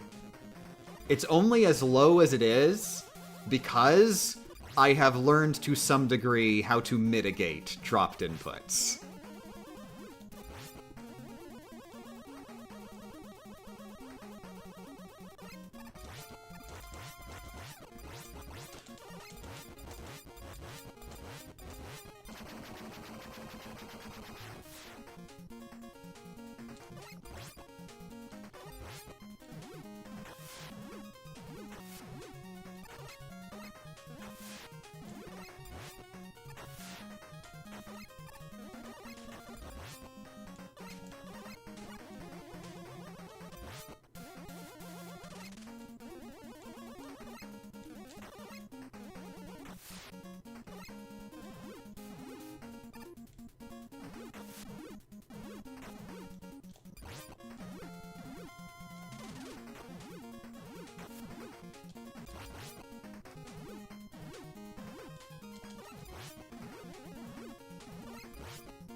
Dropped input is when you push a button and nothing happens, right? Yep. That's where you give the game an input. You press the jump button, and so you are giving the input of I would like to jump now, video game. And then the game takes that input that you just gave it and drops it.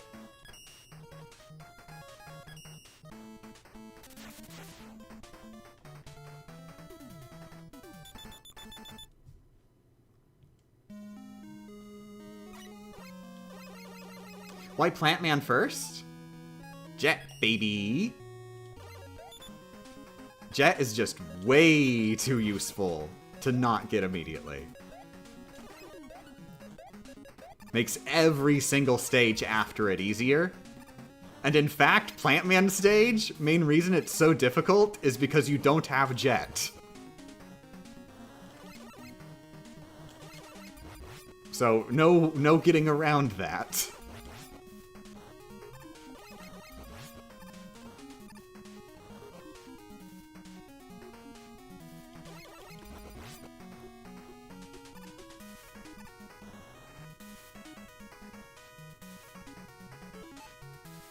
Surprised you aren't using the shield more often? It's not super reliable because unlike prior shields, well, some of the prior shields, it actually does rely on the hitboxes of the shield animation. So it is possible to have the shield open and still get hit.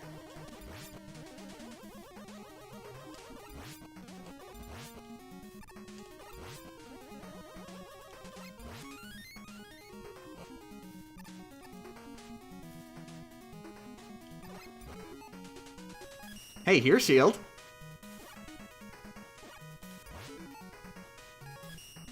You will be seeing a bit more use of the shield in the Mr. X stages.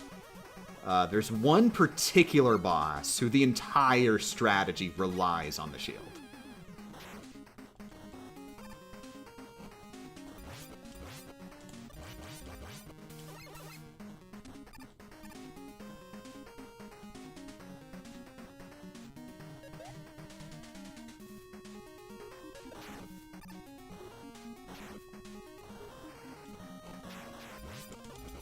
Oh my god! It would have gone over me, but I tried to dodge it.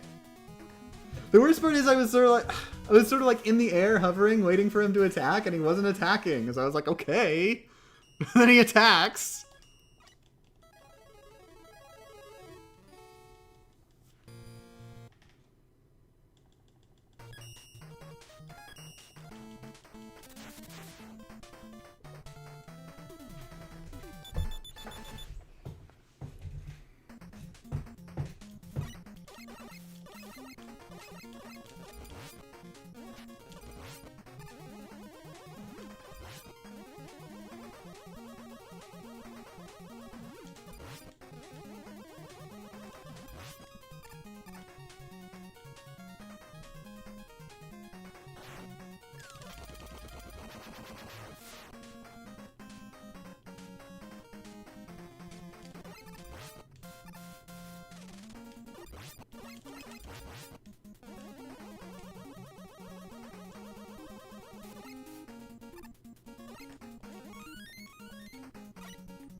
Did I update the death count when we reset just now?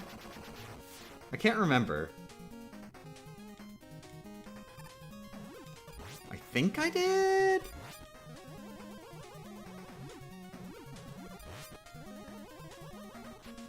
Okay, good.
Wait, what am I doing?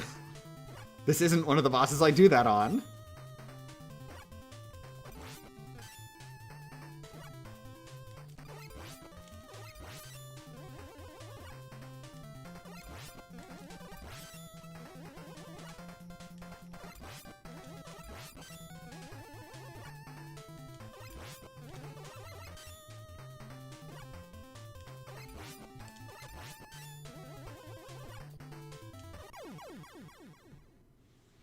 Something I find really funny that very few people notice is that in the X games, the classic ladder up speed is a leg upgrade. Nobody knows because the legs is the first upgrade everybody gets in almost all games. I'm pretty sure I've noticed that. Pretty sure I've noticed that. But also, I didn't have it commit to memory. So, like, this may as well be new information.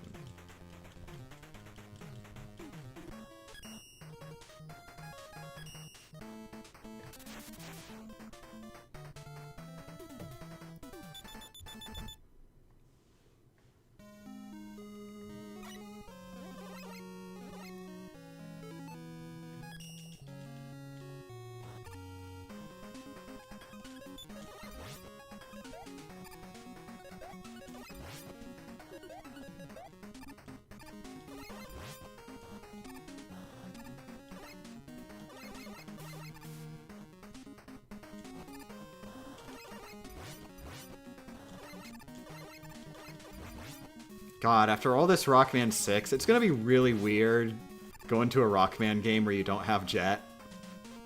I've gotten so used to jetting through everything.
Oh, I'm not talking about going to Rockman 7 because I finished 6 damages, so I'm going to try to do 7 damages. I'm just talking about just playing a Rockman game. I'm just talking about, oh, yippee skippy, my name is GamerChamp, I'm a dumb stupid baby who loves playing dumb stupid video games. Wahoo wahee.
You know, I was actually thinking, after the stream tonight, I was gonna go and watch Sweet Home, the movie. Because I've wanted to play Sweet Home, the video game, for so long. You know, so I could play the Resident Evil series, because Sweet Home is the first Resident Evil game. But before I can play Sweet Home, I need to watch the movie that Sweet Home is an adaptation of. You know, I was thinking, you know, after the stream today, if I have the time, I'm gonna go watch Sweet Home, finally see that movie so I can play the video game. You know, I was thinking maybe the idea behind why I wouldn't have enough time is because maybe I get into a really good run that I don't want to end early. And that might be a reason why I don't have enough time. I wasn't thinking that maybe the reason I wouldn't have enough time is because I'm having 0 good runs all day, forever.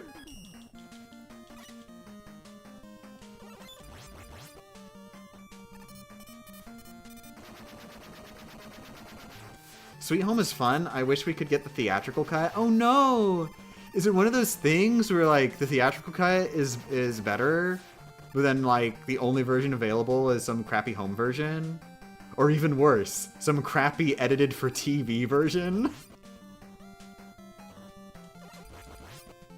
Am I gonna open up Sweet Home and then all the characters are gonna be like, I've had it with these monkey fighting snakes on this Monday to Friday plane.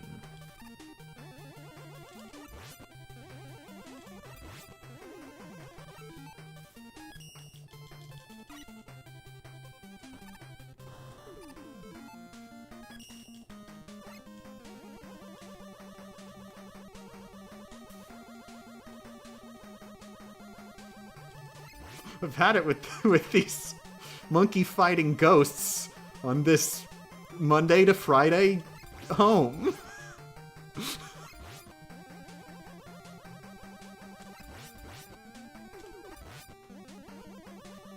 How is Sweet Home the first Resident Evil game? Is this a Kong situation with the beginning of design principles in a movie licensed video game?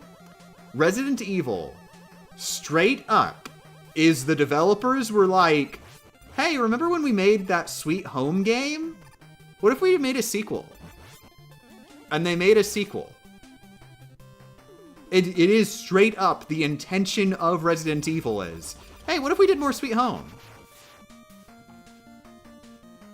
And it shows if you play Sweet Home. Sweet Home is like, you know, it's different.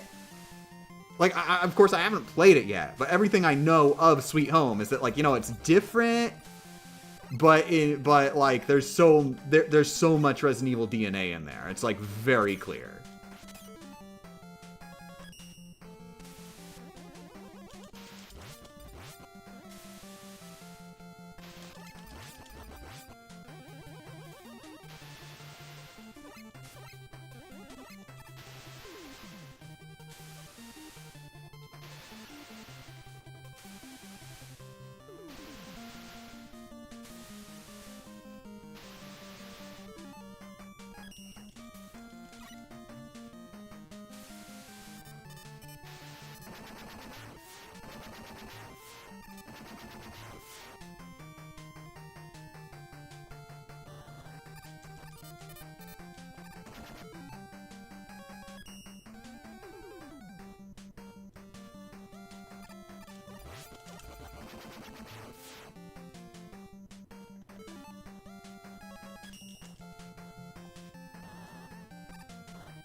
Oh god. Oh no! Okay, I missed this message earlier. It's a really important message. The producer re-edited the film's ending for the home release. Without the director's knowledge. Oh no, no!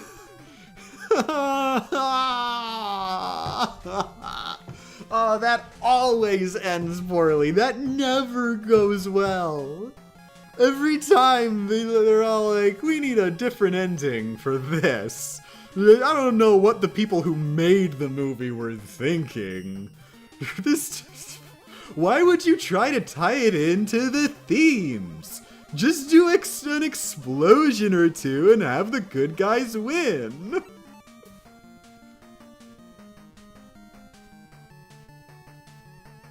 I've even seen at least one movie. There's at least one movie where like the original ending is actually way more hopeful and the main character doesn't die at the end. And then the producers were all like, "That's stupid. Nobody likes hope. Why don't we just make him die?" And then they had a more bleak ending, but nevertheless had a cool explosion, which went directly against the film's theme of, hey, let's not blow each other up, actually. That was the intended theme of the movie. Let's not blow each other up. And then the producers go, there's not enough explosions in this story about not blowing each other up. What if you explode?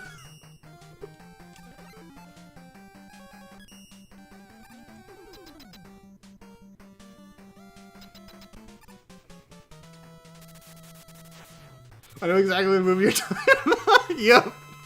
I think you probably know which one I'm talking about. I mean, not necessarily. There's at least a couple that might apply here.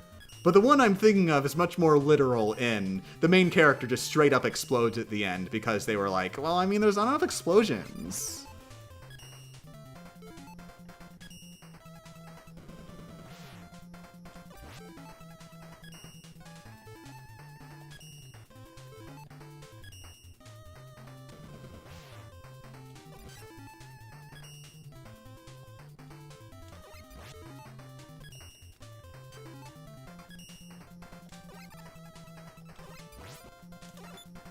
Oh, dropped input! Oh!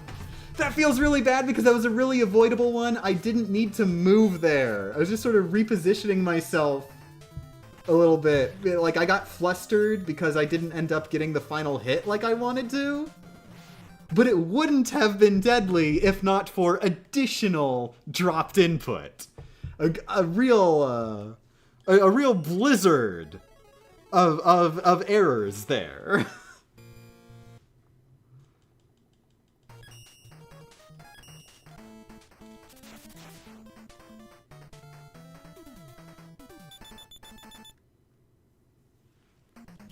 Can we all agree that Blizzard Attack is an awful weapon? No. I think Blizzard Attack is actually pretty good. It actually had a lot of uses in routing until I sort of phased it out a bit more for other weapons, for both ammo and just like, you know, this one is slightly, it does a little bit more damage. So even though it's more difficult to aim, it's more worth it. But like, if I didn't have to worry as much about ammo going around, it would get more use in this run. Because the way it attacks enemies indirectly, the way that it has that capability, like, that would be a lot more useful if it didn't use so much ammo. And deal less damage than most of the other weapons do.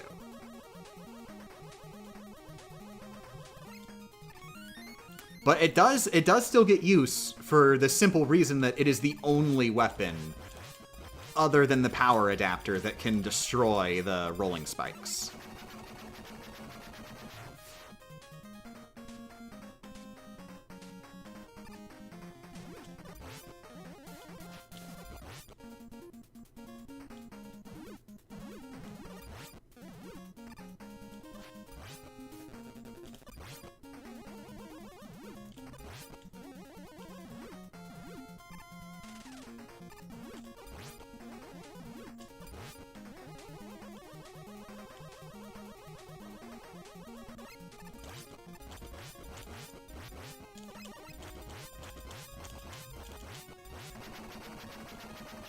I mean, it's not your bad. It's just differing experiences.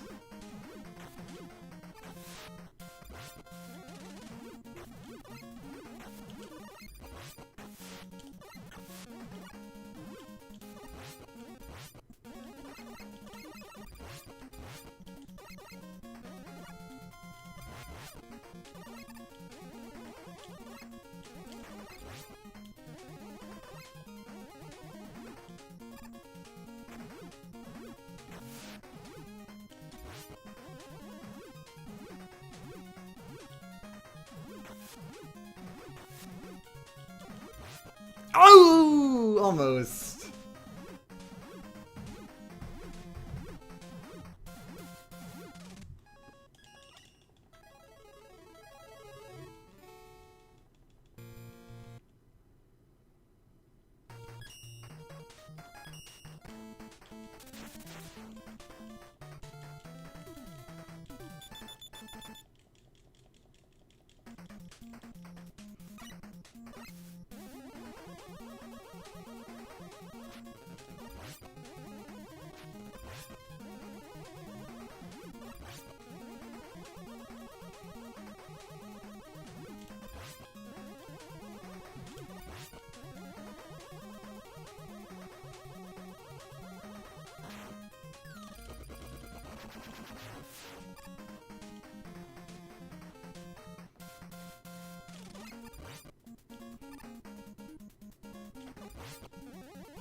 What's been the hardest games Damageless so far? Rockman 3, and it will never be dethroned.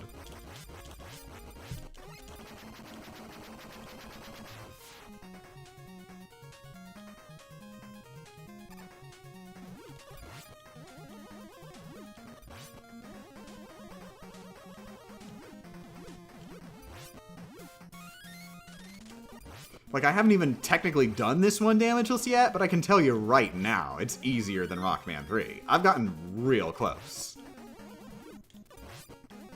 Like, I know the game well enough to say, oh, this is easier than Rockman 3. I'm just sucking.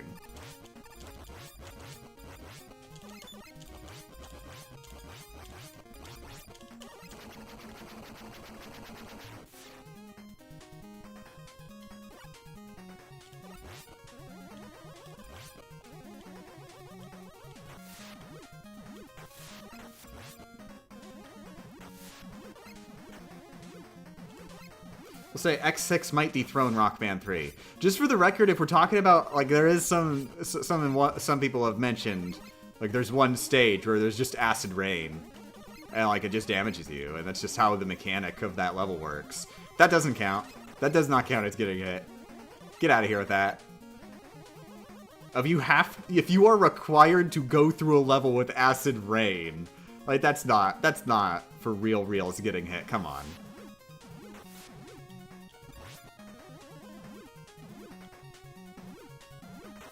Also, wait, correct me if I'm wrong. Isn't it also just a thing that acid rain is optional and that you can actually avoid the acid rain? That, like, if you just do a different stage, the acid rain goes away? That might also genuinely be a thing. That the acid rain is in fact dodgeable by stage order.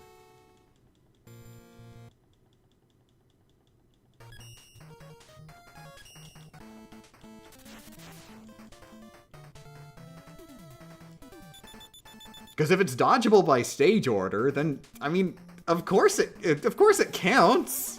Like, just don't do it.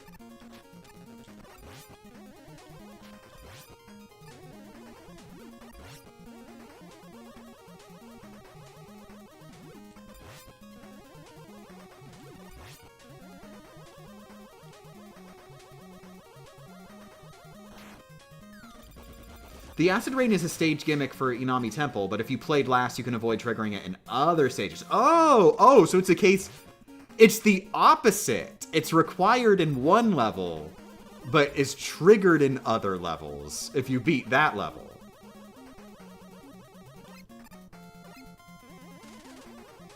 But there's no getting out of it. It will show up at some point in your playthrough no matter what.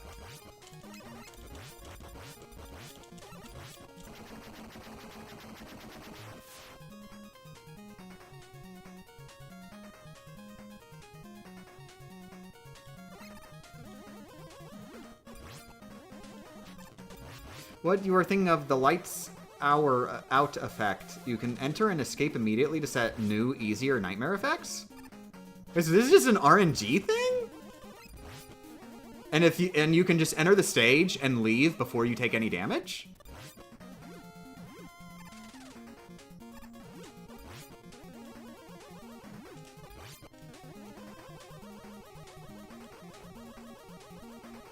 Well, I guess we'll find out in a couple years. I have played Rockman X6 once when I was 10, so like, I don't have the best memory of it.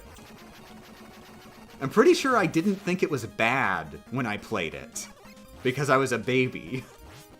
Pretty sure I'd think it's bad now. So many people have told me it's bad. There's no way it's actually going to be good. Oh, at the same time, there's freaking like... There's people who say Billy Hatcher is a bad game. There's so many people who say Billy Hatcher is a bad game. It's like one of the best video games ever made. I don't know what to think.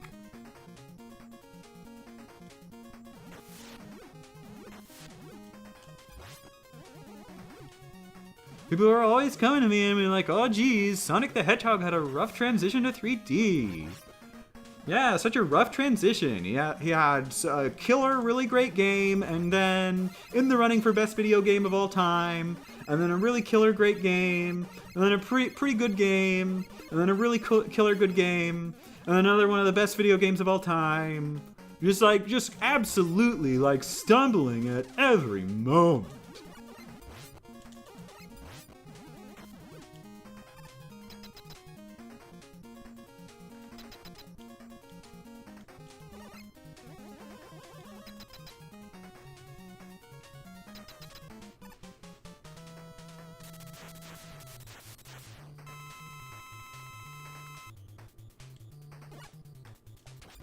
And then we got to Sonic Colors, and from that point forward, it was just phoned in, the series. But hey, we had a good run. We had a good run until Sonic Unleashed, one of the best video games ever made.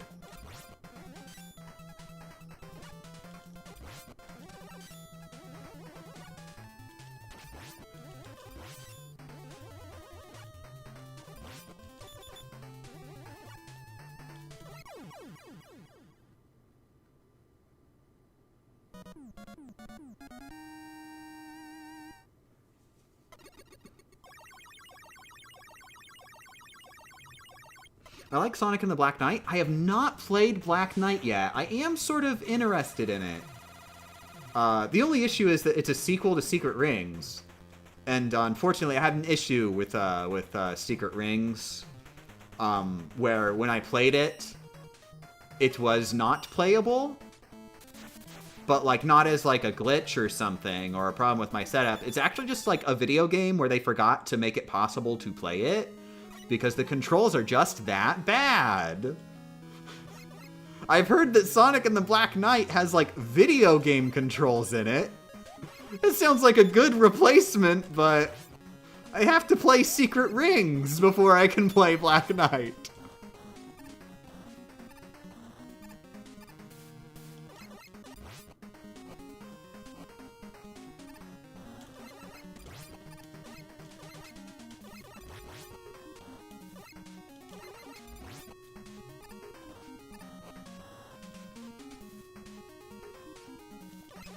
Yeah, I actually, from what I've played of Secret Rings, like, it has such a really cool structure to it. Like, the way it's structured, the way it, like, does unlockables and mission-based stuff, like, from what little I played, I was really vibing with that. I was really thinking, oh, wow, I love games that are structured like this. This is really great. Why can't I just stand still? Why can't Sonic just stand still? Why is moving forward so inconsistent? Why is being able to do any movement whatsoever just like the hardest wrestling match I have ever engaged in?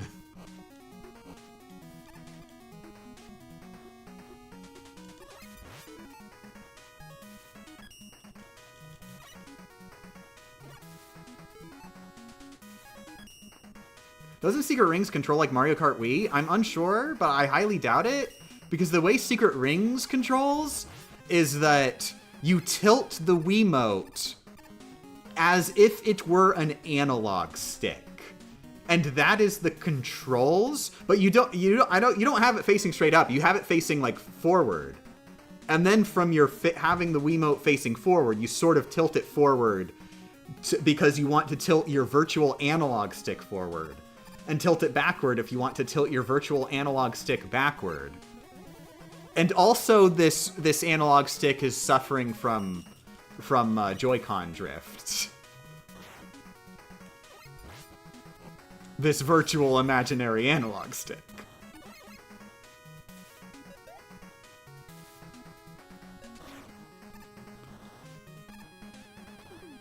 Now, I do want to mention, I wouldn't be fair if I didn't mention that I have had conversations with people who say they have not experienced this problem of the video game being unplayable.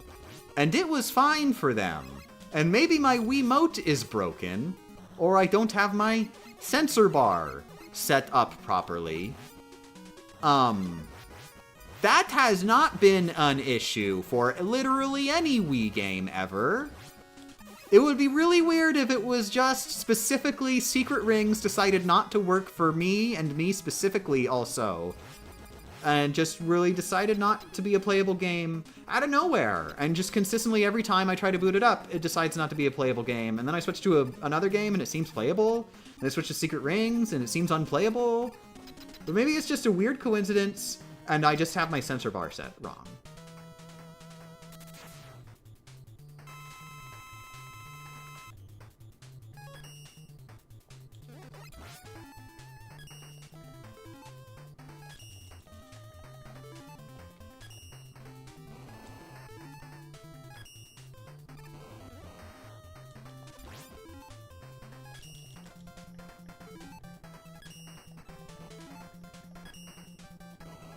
I used to play GoldenEye on the Wii. Oh god, friggin' like, I need to go back to Wii games to play more FPSs.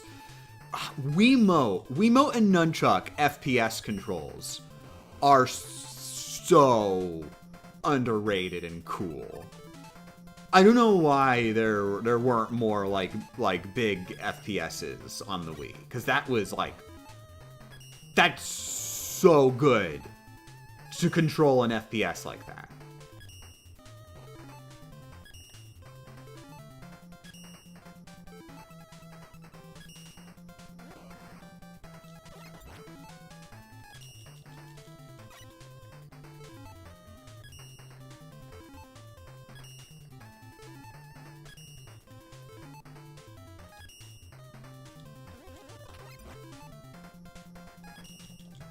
Like, it's really messed up that, like, here we are in post-Wii world, and getting gyro aiming on shooters.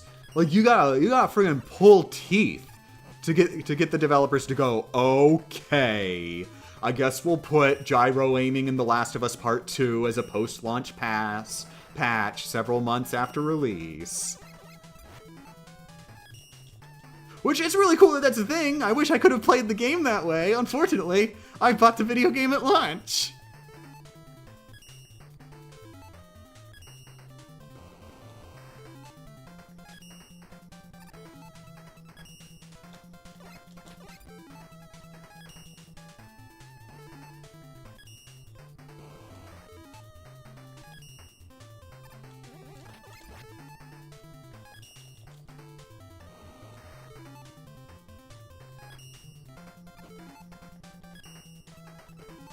Have I played Prime on the Wii? Yes, I have played Metroid Prime 1 and 2 on the Trilogy version.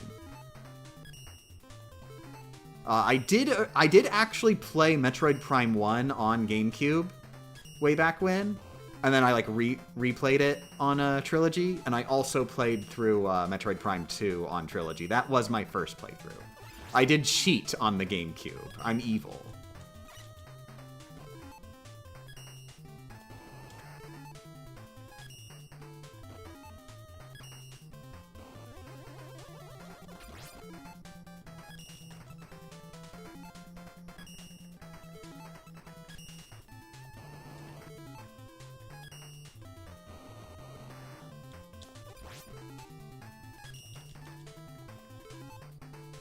I am so happy, though, that that Splatoon got away with continuing to do gyro controls. Not only gyro controls, Splatoon got away with just, like, all of the Wii's unique features. They were just like, you know what, let's just put them on... Or the Wii U's. Did I say Wii or Wii U? All the Wii U's, like, unique features. They were just like, you know, we're just still gonna just do them on the Switch. I don't care if, like, the Wii U flopped and nobody wants that stuff. We're gonna put Miiverse into Splatoon 2. Even though Miiverse is dead, I don't care. The Wii U Miiverse was so important to Splatoon's community that they just put Miiverse as a Splatoon exclusive community.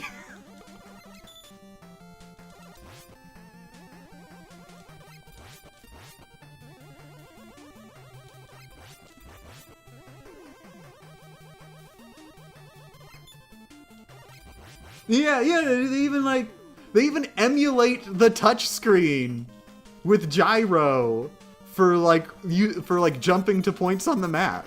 It's just straight up. It's just the Wii U touchscreen, and you overlay it on screen.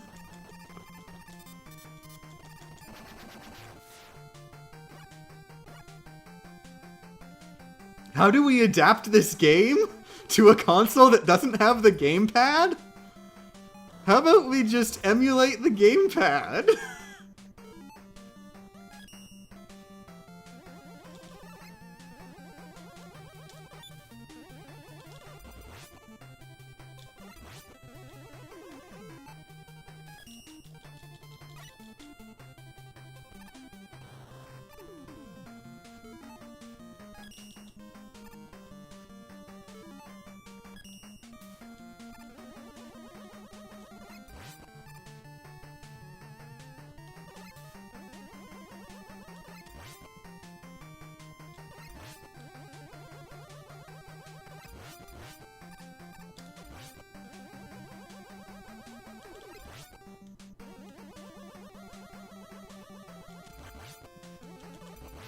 You mean you don't use the D-pad to jump to your team? No way, that'd take too long. I would have to look at where my teammates are and look at what their D-pad prompts are and process that all in my brain? Meanwhile, I can just, like, point the cursor at the guy I want to go to, and there I am.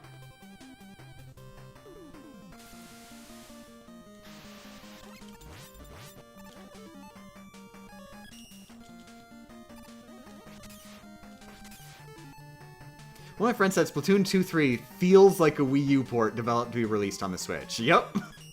It is. They love the Wii U too much to abandon it.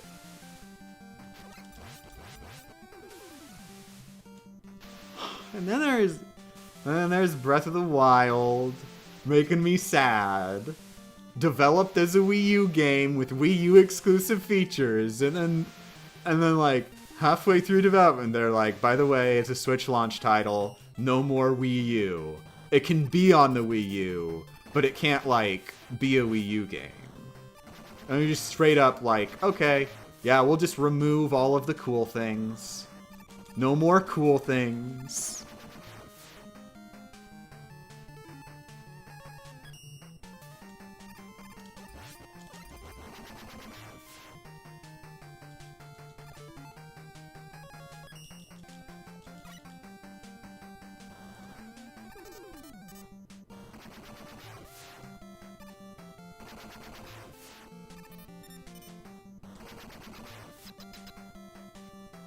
What cool things? Well, I don't think we know specifically, but it is known that Breath of the Wild was, in fact, going to have, like, gamepad features. Presumably stuff like inventory management with the touchscreen, at a minimum. Like, that's, like, one of the obvious things. And it was and presumably cooler gamepad stuff that we, wouldn't necessarily immediately think of. But then it was, like, mandated on high. You are not allowed to do cool Wii U features anymore, because we don't want to make it look like the Wii U gamepad is better than the Nintendo Switch. Which it is. We must not allow anybody to know the truth.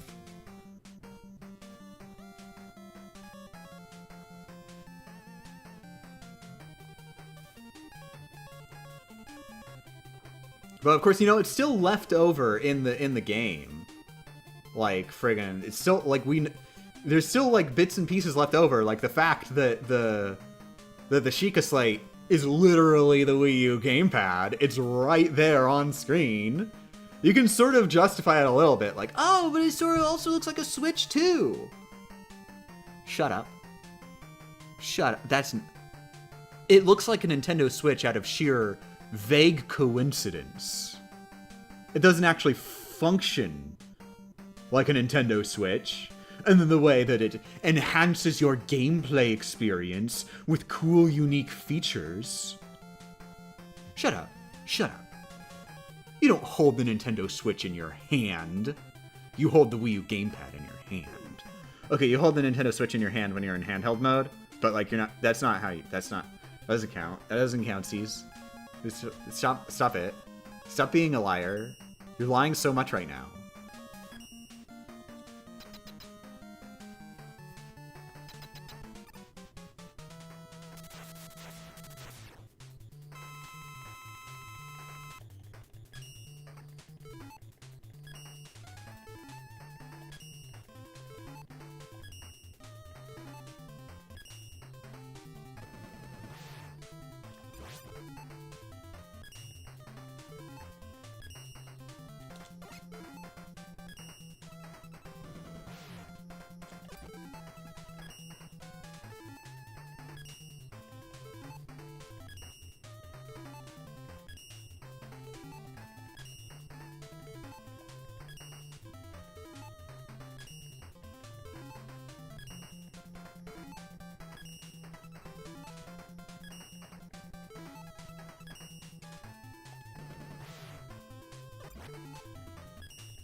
You know, vaguely related, but I just want to mention this. I've gone on this rant before, and I will continue going on this rant 50 million times every single day. It's messed up what happened with Star Fox Zero. I don't understand the narrative behind Star Fox, like how the narrative behind Star Fox Zero is the way it is. Like just straight up, I'm gonna go thesis statement right out of the gate. Star Fox Zero does not have a unique control scheme where you actually have to use two screens simultaneously. That is false. 100% false. That is the crux of the game's marketing campaign. It does not actually live up to the actual game itself and how you can play the game. You don't need two screens to play Star Fox Zero. You can, in fact, play Star Fox Zero 100% only on the gamepad screen or only on the TV screen without ever looking at the other. That is a thing that you are actually absolutely 100% capable of doing. And it works the same way as it does in Star Fox 64 because it was a feature in Star Fox 64. Because you can just press a button to switch between camera angles. Yes, you do need to generally switch between first person and third person to actually properly play the game. But you do not need to switch between both screens. You can just press the button to switch between camera angles in exactly the same way as it works in Star Fox 64. The only real big change in the controls is that now you aim with gyro. That is actually the big difference, that you aim with gyro. The two screens thing is an optional control scheme that, for whatever reason, Nintendo really wanted to sell that this optional control scheme was required. And everybody believed them and played the game and just like continued believing it was required to play the game that way. Even more bizarrely, I have seen reviews where people, like, continue with that narrative, saying that it's a game where you have to constantly swap between the two screens, and acknowledge that there is a button where you can switch between camera angles, and don't actually have to swap between screens, and yet they still frame their review as if, like, it's such a big thing that you're constantly having to switch between the screens. It's such a weird case of the game's marketing gimmick working against the game so effectively that it spun this just false narrative that everybody believed. It's like a self-fulfilling prophecy that has to be how you play the game. It is bizarre. I need water.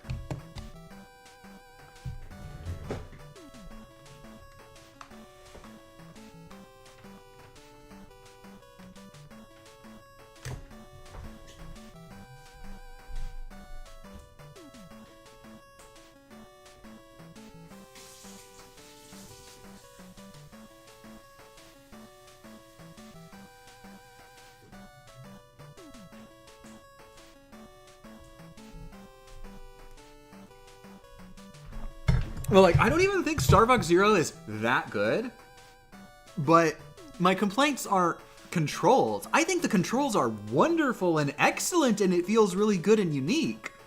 My complaint is, like, the actual gameplay feels uninspired and samey compared to prior games, and there just isn't that much to do. It's a very short game. It's very short and not excellent enough to justify being that short.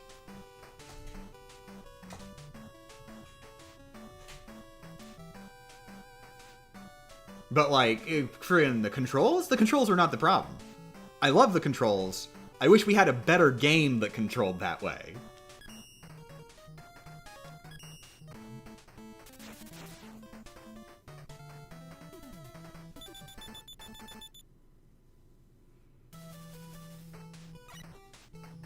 Wish we could get a Star Fox game that isn't just a remake of Star Fox on the SNES. Hey, we got Star Fox Command. That was a remake of Star Fox 2, which was a remake of Star Fox for the SNES.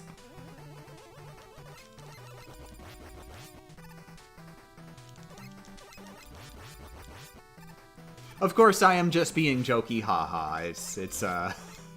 It's not like a remake. And also to be clear, yes, I do wish they would have, like, more unique narrative. Like, if they'd go into more narrative territory than redoing the narrative of just like Andros is being evil, go punch him. I wish we could get a bit more instead of repeating that every single time. But, like, to say that Star Fox Zero is a remake of Star Fox again, like, only narratively, that's the only part where it's remake. And, like, do you play Star Fox for the narrative? Are you really buying Star Fox and thinking, oh boy, I can't wait to see what all sorts of hijinks Fox gets into this time? Like, no, I'm going to fly spaceships and shoot spaceships. And, like, as far as the flying spaceships and shooting spaceships are concerned, it's a completely new game.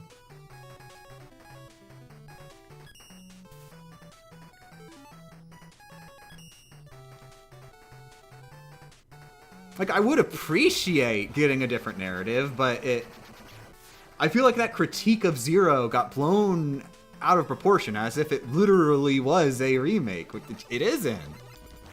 It just isn't. It's a remake in the same way that Super Mario Sunshine is a remake of Super Mario 64.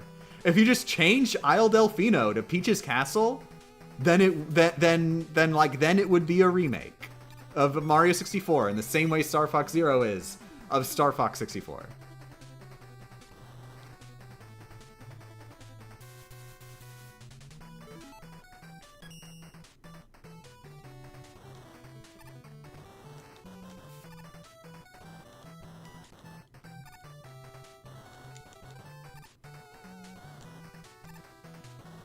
Weirdly enough, when our Wii U is connected to our TV will inadvertently turn on when the Wii U gamepad is close to it. That is a setting in the Wii U that you can turn on and off. That is a setting in actually a lot of modern consoles. Like the turn on TV option, like there is actually like a feature of like give the TV the turn on signal whenever the console is on. Like that is a feature. I always turn it off because it's annoying. I would like to decide if my TV turns on, thank you.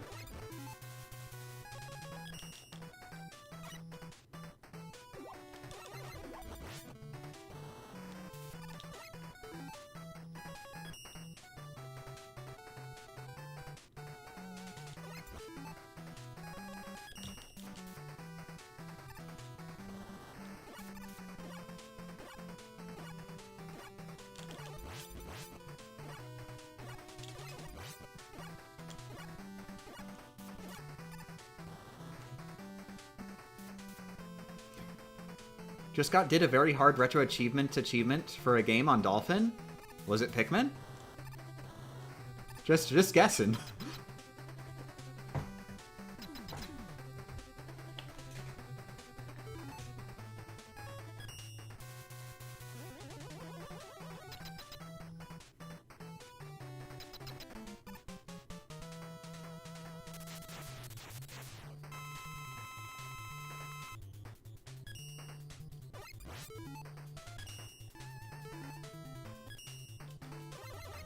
Uh-oh.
It was not actually Pikmin, it was a dumb jump achievement in SpongeBob the movie. Oh, I can't read anymore. I haven't seen the SpongeBob movie yet. Sorry. I can't wait to see the SpongeBob movie. Hi. Hi, hon. How are you doing? What's up?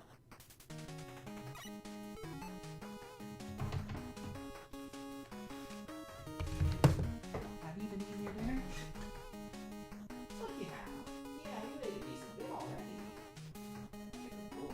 Guess you just want attention. Here, let me give you attention.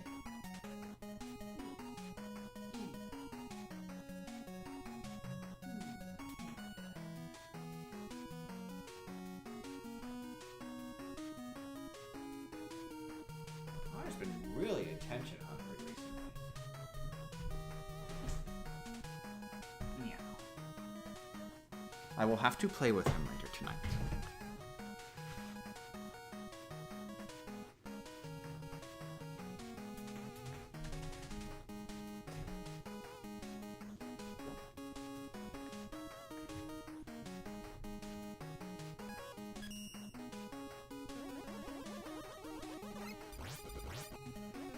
Which SpongeBob which movie are you talking about? The one with David Hasselhoff. I only know this because I remember in the commercials that they would play on TV constantly, nonstop. There would always be a scene where a guy who I presume is named David Hasselhoff said, "I'm David Hasselhoff." And this always stood out to me because I have no idea who David Hasselhoff is. I did not know back then. I still don't know. David Hasselhoff, as far as I know, is a character in the SpongeBob movie who they really wanted me to be excited for. Which is weird because I don't remember David Hasselhoff in the SpongeBob TV series. Who is David Hasselhoff? I need to watch the SpongeBob movie so I can find out who David Hasselhoff is.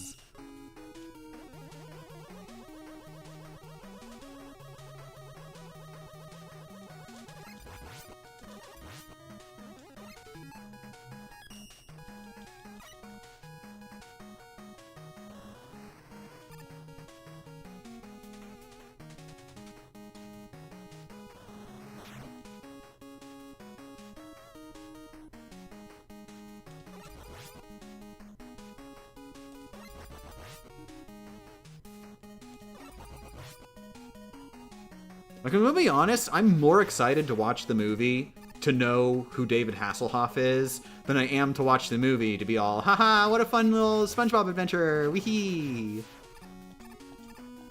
Like, who's SpongeBob? I don't care. I mean, I know who SpongeBob is. That's why I don't care. Who's SpongeBob? I don't care, because I don't know who David Hasselhoff is.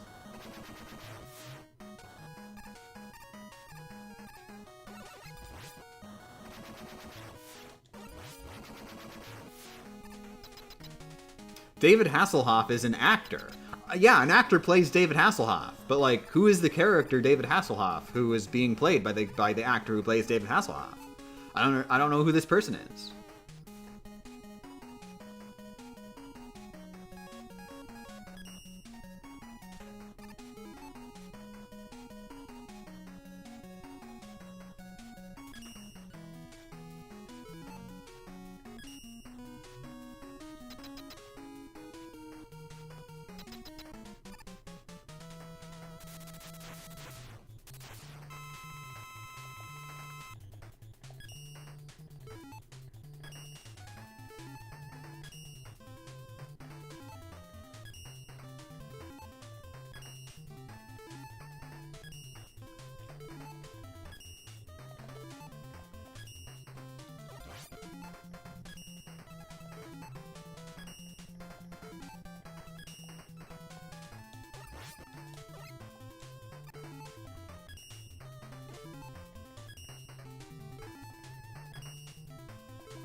Ooh.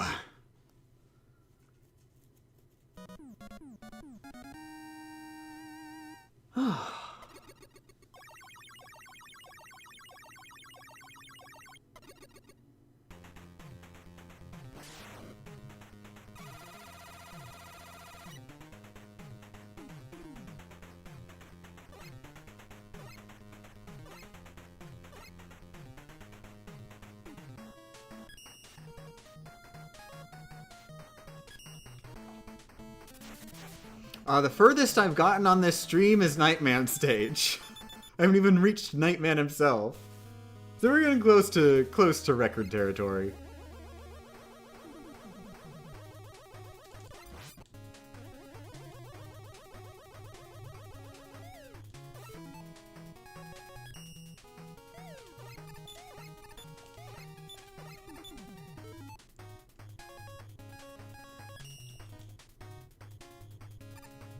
Also, that's for the record, that's today. Best record ever is final boss of the boss rush. So boss 8 of the boss rush. Not final boss, just of the boss rush.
Nice!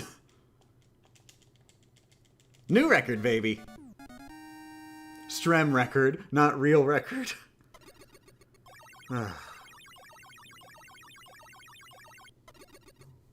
pretty sure this holds the record also for longest stream and least productive stream simultaneously.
There's a dropped input in there. That would have been a very silly way to lose the run.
Alright, time to finally get the Centaur Man. The boss we were discussing the strategy for a couple hours ago. Feels like yesterday.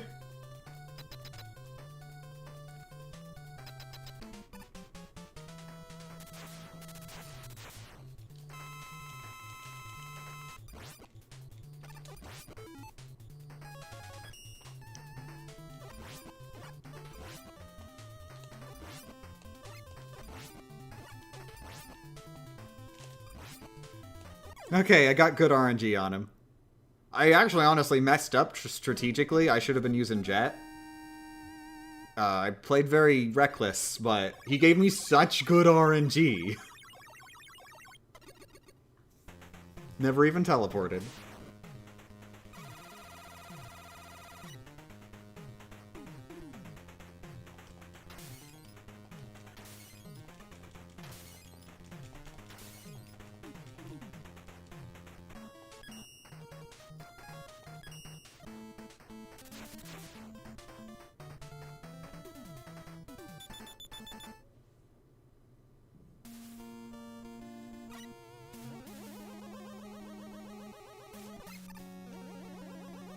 Somehow I didn't remember you being at ground level.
Missed the last stream. What's the order? Sit back, have fun.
Finally! I was getting so worried, but I am legally allowed to end the stream now. You may not have been here. It was in the before times. But I said that I had to reach the Mr. X stages on this stream. Oh.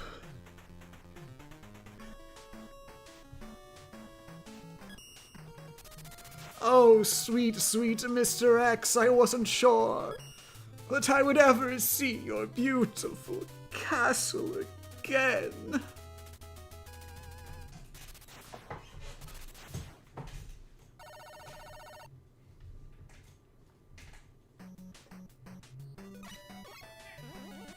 Hi, hon. Are you celebrating that I got to the Mr. X stages? I love you so much. I love you so much because you love Rockman. That's such a good video game. Such a good boy.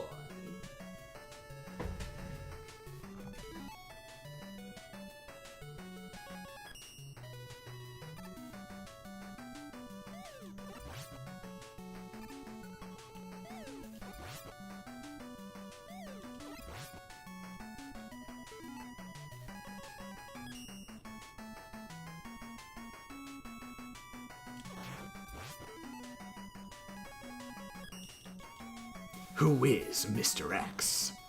Is he related to Dr. Wily wearing a beard? Who knows?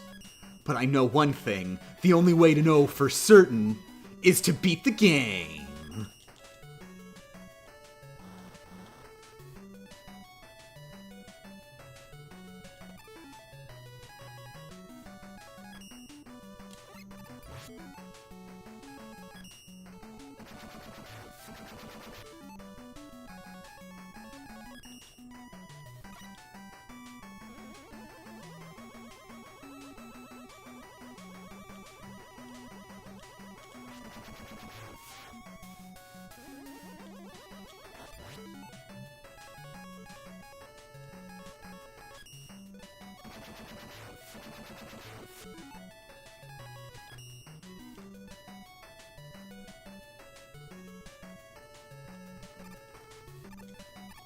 Whoops. I am dumb. I did bad brain.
Nice!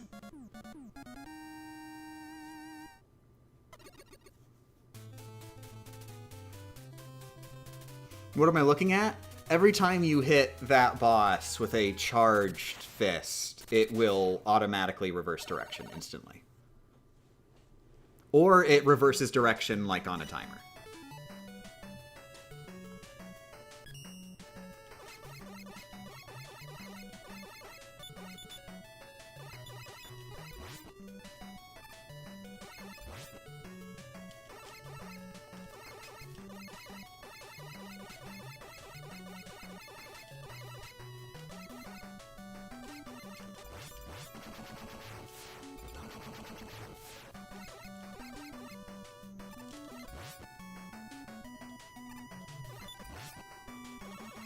Hi, hon. I love you.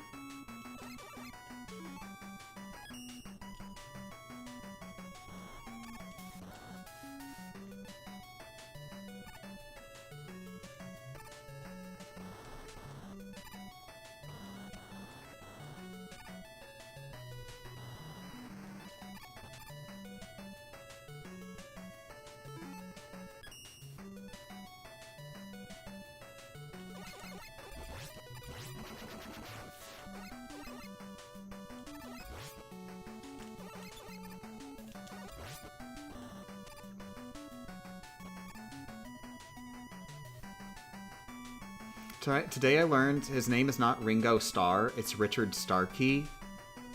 Do you really think somebody would do that? Just go on the Beatles and tell lies?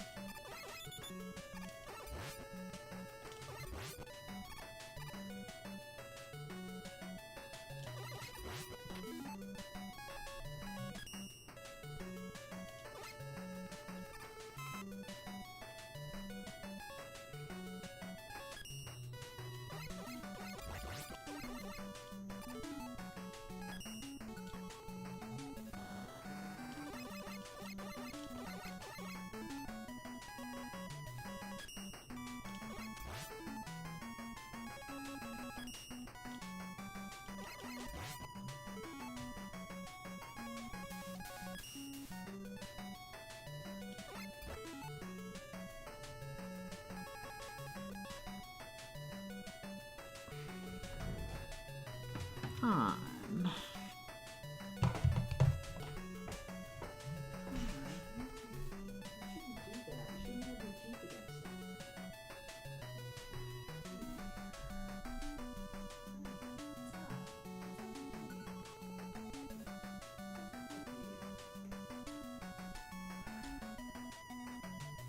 Refill the water in your dinner, because I see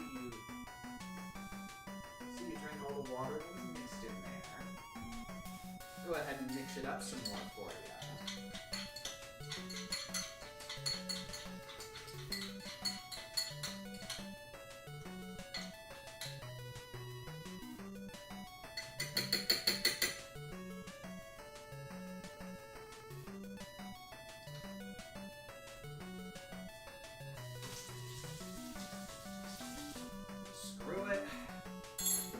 Bit more dry food on top. Hopefully it'll at least convince you to drink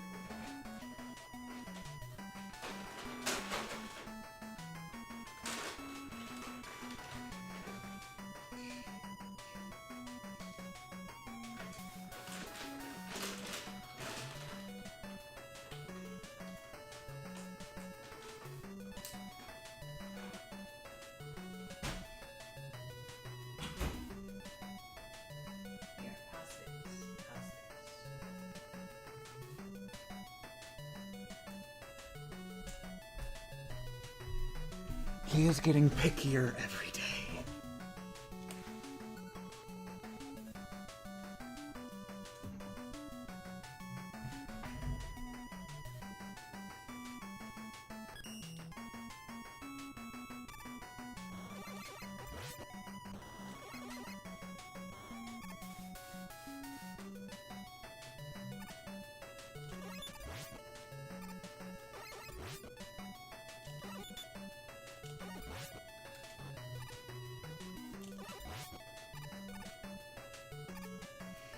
Okay, Hell Boss time!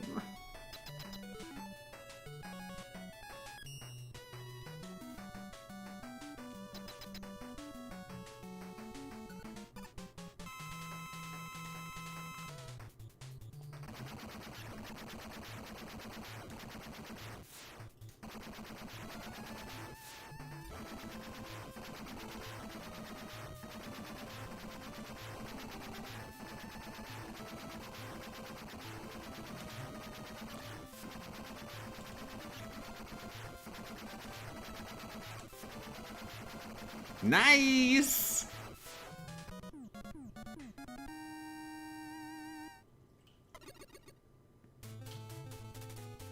His name is Sir Richard Starkey, get that right, damn you. To recognize sirhood is to recognize the monarchy, which I do not.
Finally, an E-Tank. It's been a while.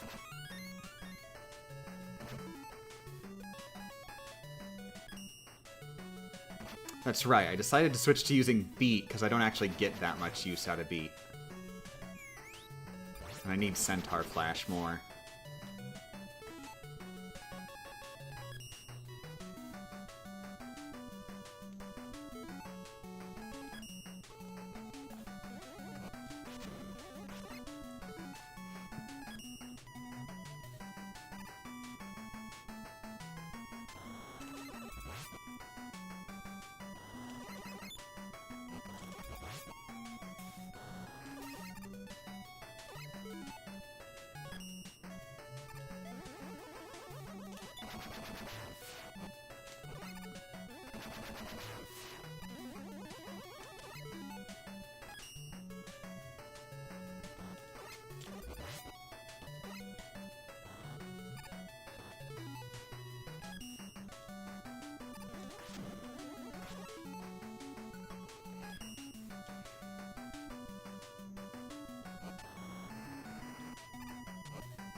Oh my god.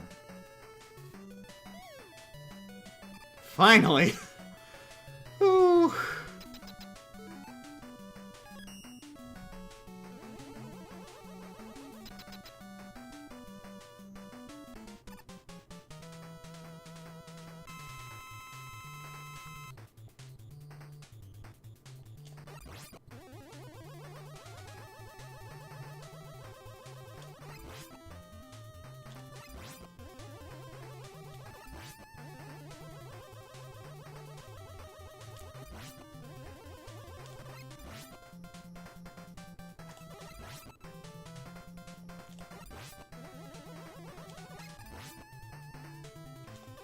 Nice!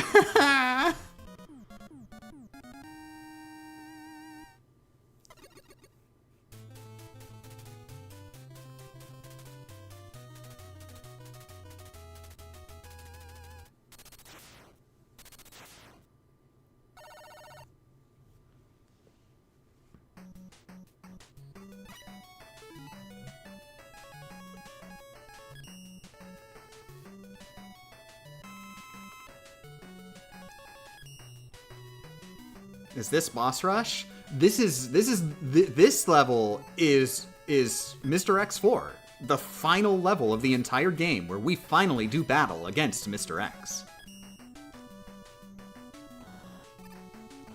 The true villain of the entire franchise. Which really all been building up to this one final finalular moment.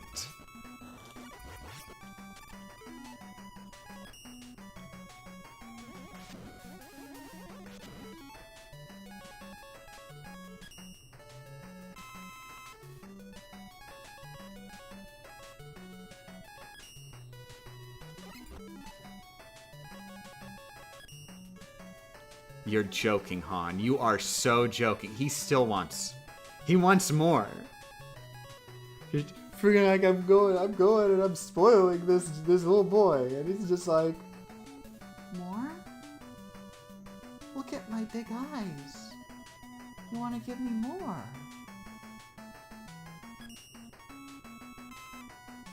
Han, oh my god. Oh my god. Finish the food that's in your bowl, then I'll give you more. It really is that simple.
I'll take you.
Oh crap, oh crap, oh crap, oh crap, oh crap, oh crap. Panic!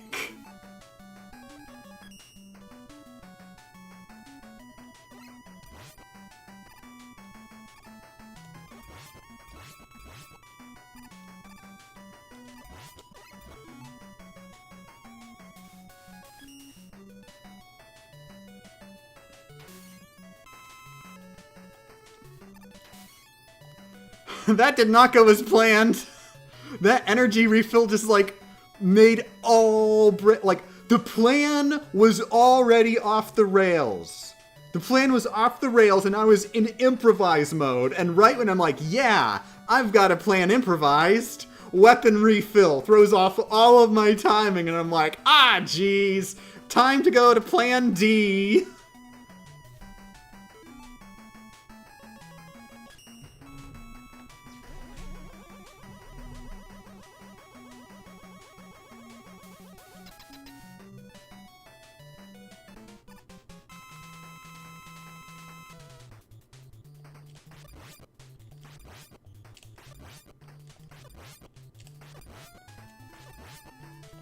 Nice! Okay. I think the way I was messing up before was I was actually going, like, I was following him trying to get hits on him. But what I need to do is just stay in my corner, and that makes all the angles math out better.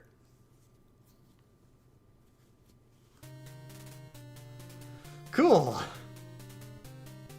I don't have to feel bad about today anymore because now I've got a better PB than I had in the last stream. If we get to the Wily stages, we're good. Oh, by the way, the plot twist. Dr. Wily wearing a beard was Dr. Wily all along. I cannot believe the implications.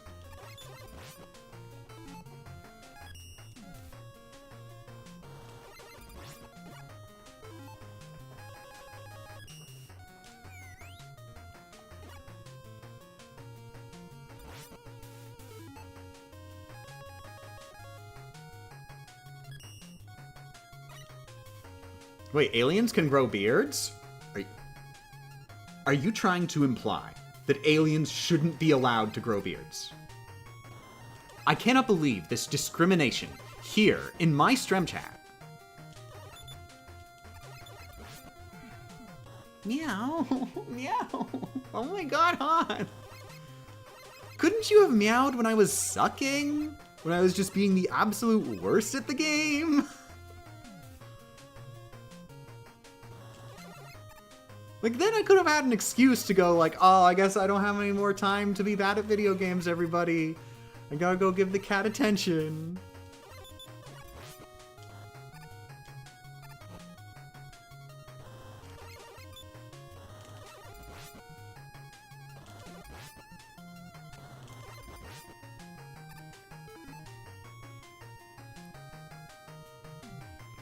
Okay, actually, we're doing good on weapon energy.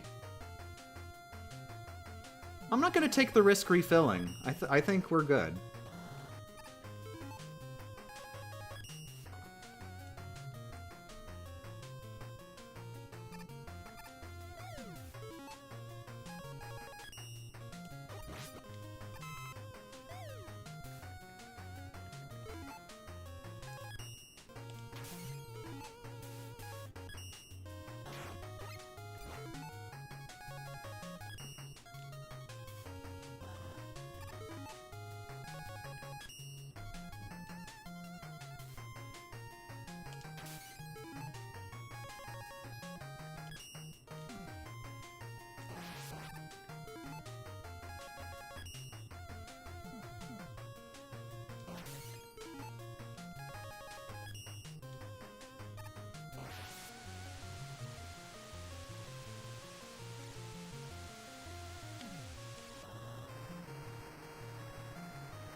Ooh, almost too late.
Bathroom break.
Are you serious?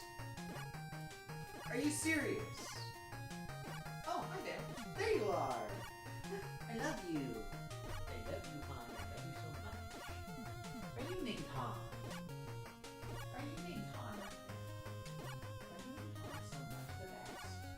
Are you named Han so much the best? You are named Han so much the best. Such a good boy.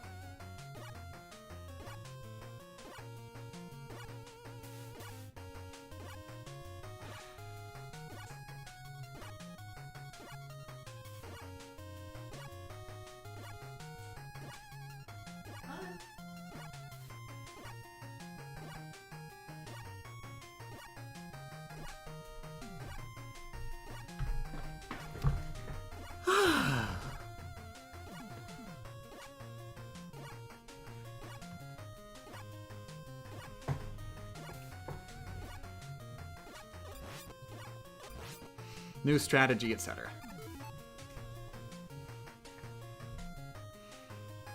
Alright. Mechasaurus time.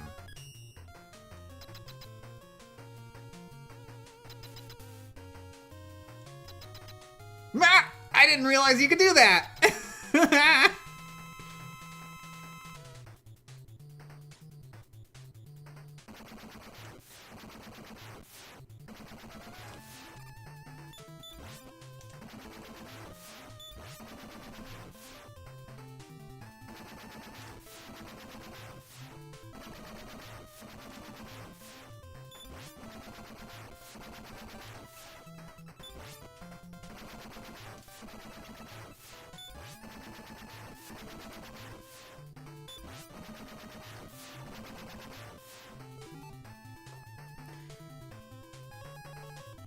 Okay, whoever it was who was saying they were surprised I don't use more plant barrier, here we use plant barrier.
You can use power adapter on the platforms, Irk, and then the platforms bob into the boss and damage the boss? Are you serious right now?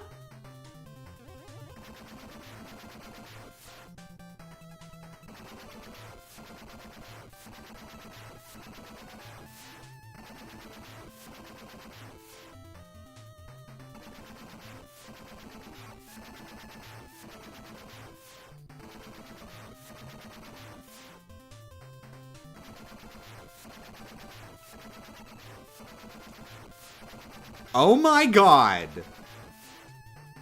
Yep, turns out it does damage!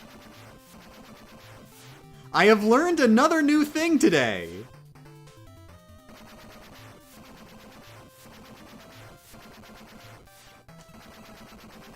It does barely any damage, though! Almost none, and I have to wait longer for a safe spot.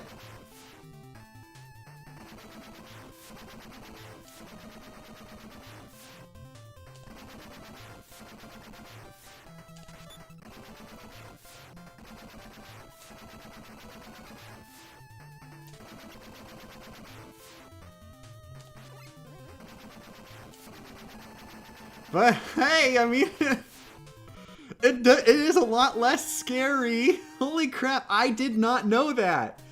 Thank you so much, Real Neat 1UP. Jesus. I cannot believe I did not know about this. Wow. I kind of prefer that over my original strat, because one, it does feel a bit safer, even if it is so much slower and more stressful. And two, funny. That is so stupid and funny.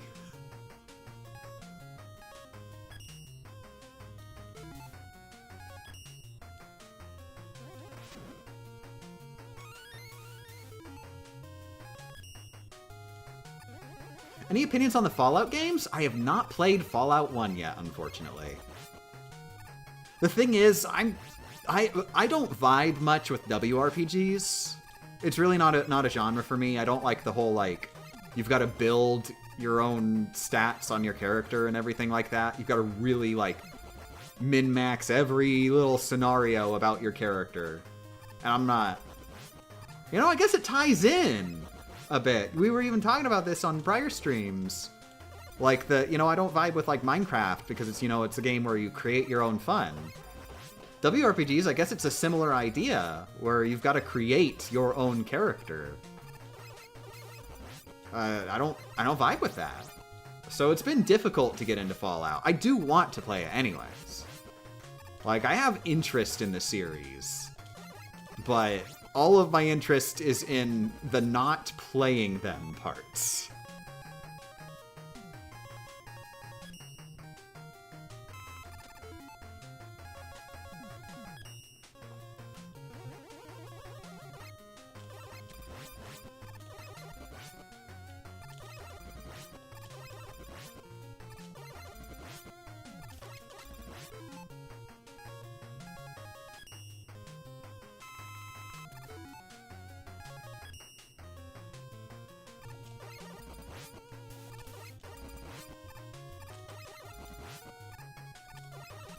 Remember, start with New Vegas. No.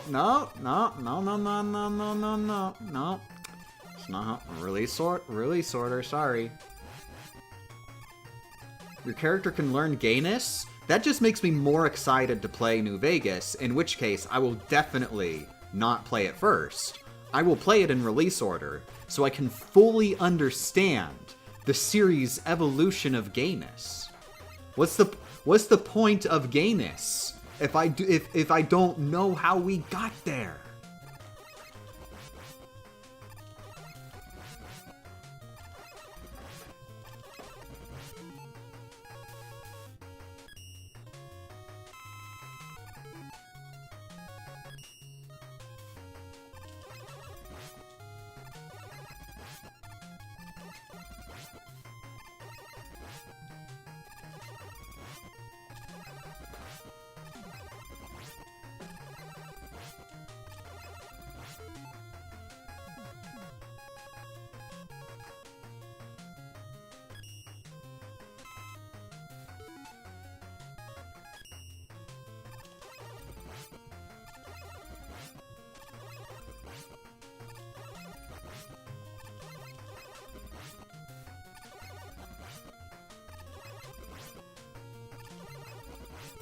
But also, of course, it is worth noting, keep in mind, so one, I do have to play Fallout 1 and Fallout 2 before I can get to the Fallout 3 series. But there's a problem. Once I get to the Fallout 3 series, wait a second. Fallout 3 isn't just Fallout 3. Hold up. Fallout 3 is an Elder Scrolls game? Hello? You think I'm just gonna go in and go, oh, they made Fallout, but as an Elder Scrolls game? I won't play the Elder Scrolls games.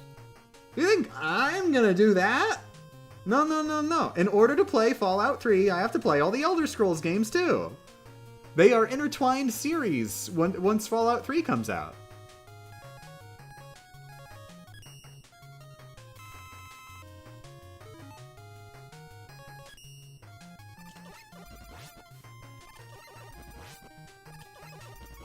Does that mean Doom is a Wolfenstein? Yes, Doom and Wolfenstein are also also intertwined franchises. Doom is a sequel to Wolfenstein 3D.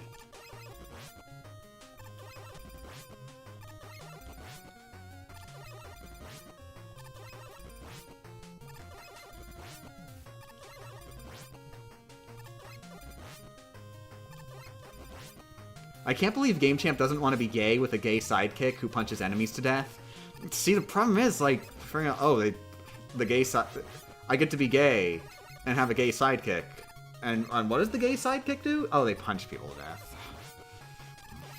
You know, might have been a cool game if you could gay people to death. Just saying.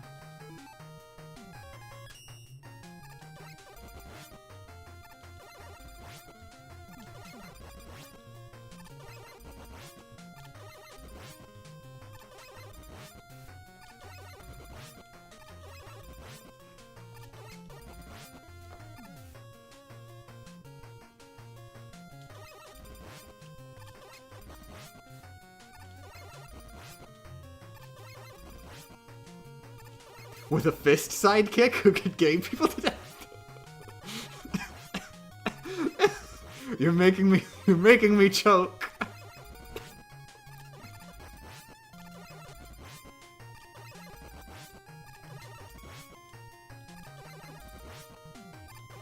You kinda can gay people to death? Really? You can gay people to death? I'm intrigued. Maybe I should play me some of them Fallouts.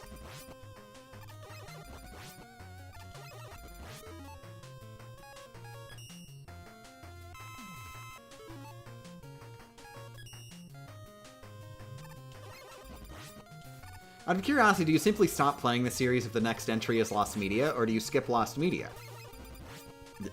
Neither. What? You coming in here with this false dichotomy? I find the lost media. I make it my life's mission to find this lost media. I cannot wait to find the Phantom Blood movie so I can finally watch the JoJo anime.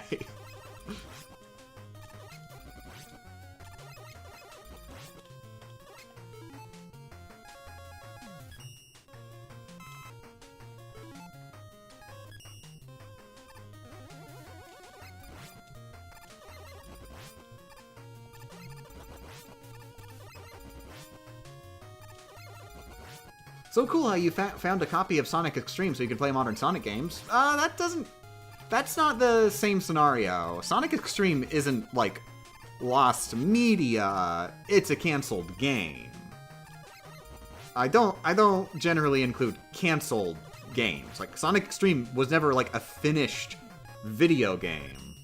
It was something that got developed. And, like, development builds and materials and stuff are lost media, but not in the same way that, like, if they literally finished Sonic Extreme and it was ready for sale, like Star Fox 2 style, and then Sega just went, nah, deleted.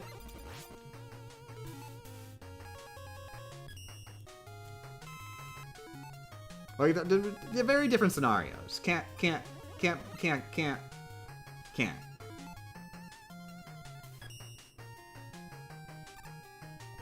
I forgot you were there.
Oh, wait, that's right. I could just do this with the Buster because they're not below me. Whoops.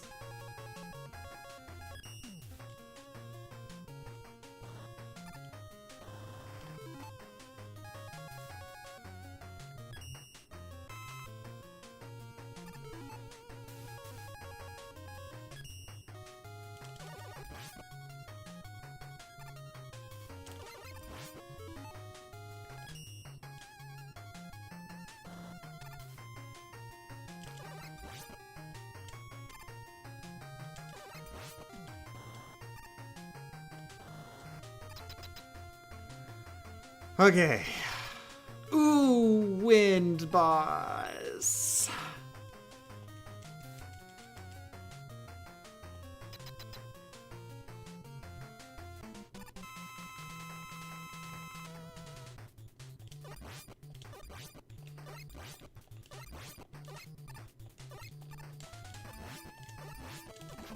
Oh god, that was close.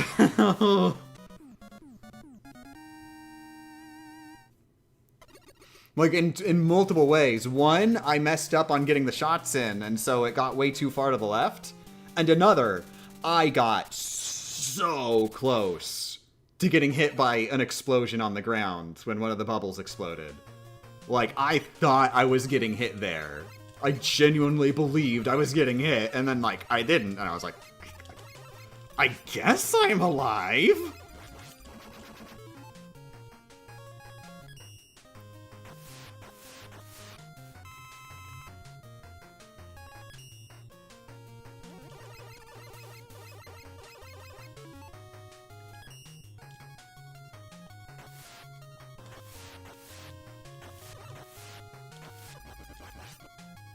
I messed up and forgot what part of the level I was on. I clearly need practice.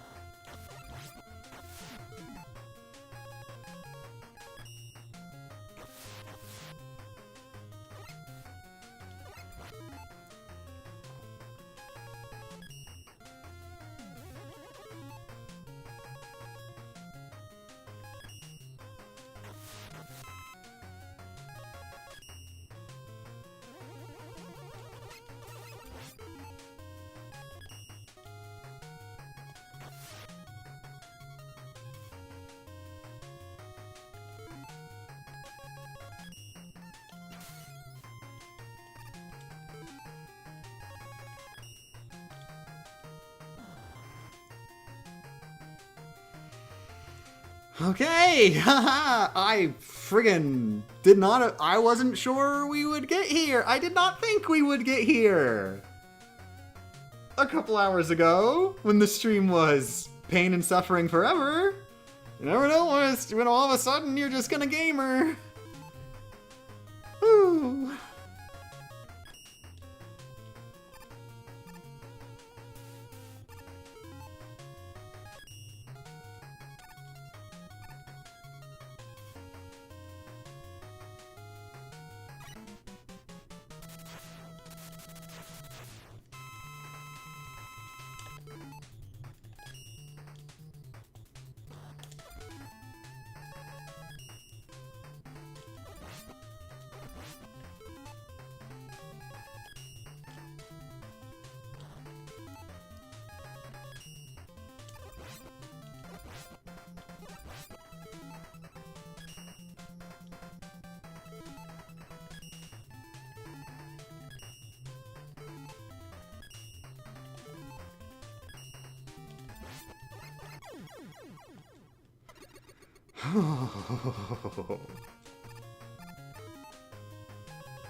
Roll? Roll? Oh, slide!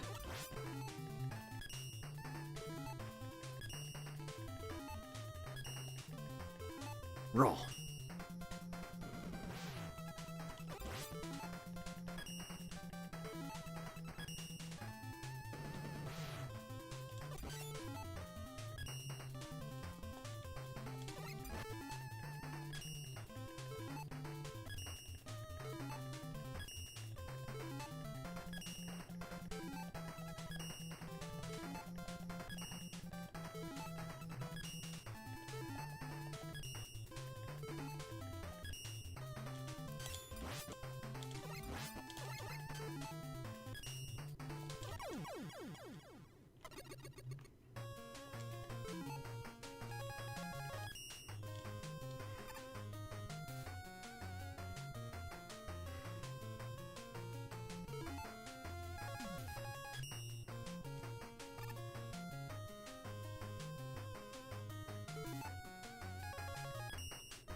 Tied!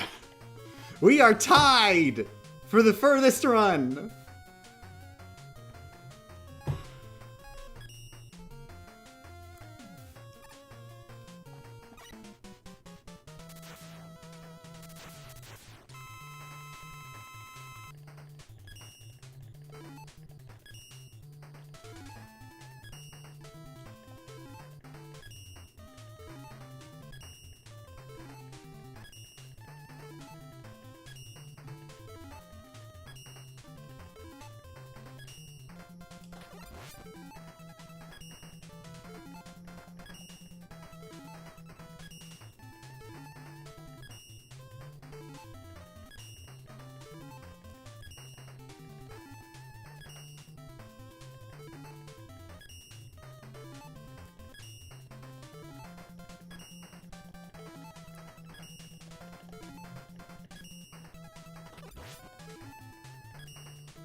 Oh, God!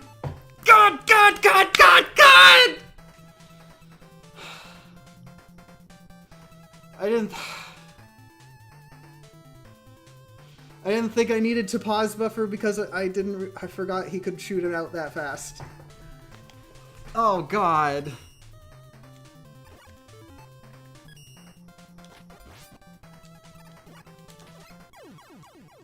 Oh. All it comes down to just not pause buffering when I should pause buffer. Jesus. Jesus. Oh. I think part of it was like I didn't want to mess. I was like psyching myself out, thinking like, oh, I don't want to mess up my timing by pausing. But like, oh.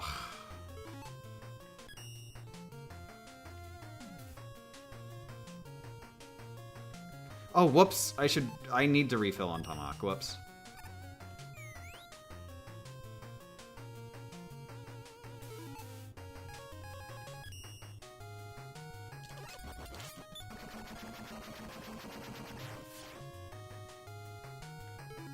Oh, for some reason I thought there might be enemies here that I could beat. There just aren't.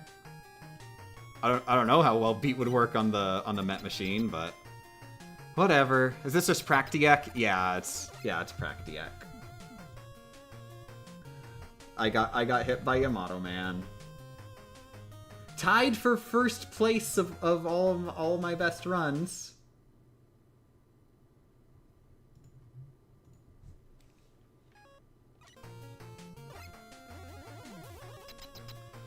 But I'm glad we got a run. The Tide. That's so much better than what we were doing earlier today. Proves I've still got it.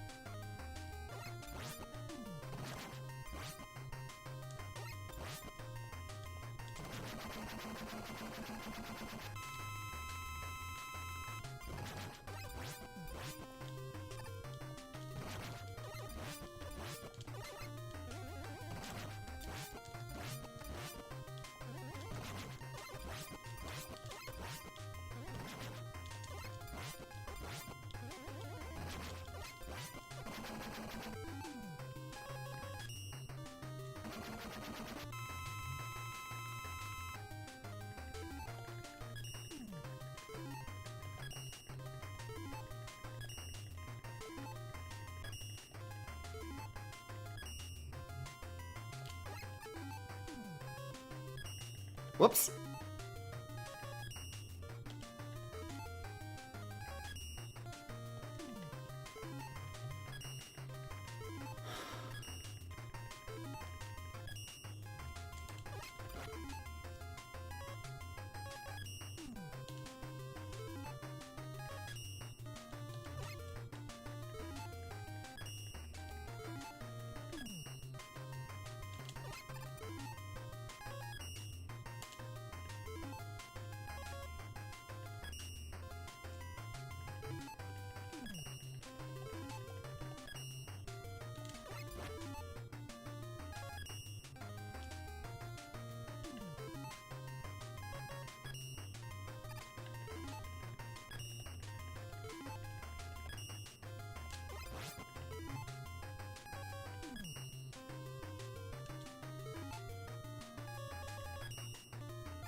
And there, officially tied for also lowest number of hits throughout the game, which is 1.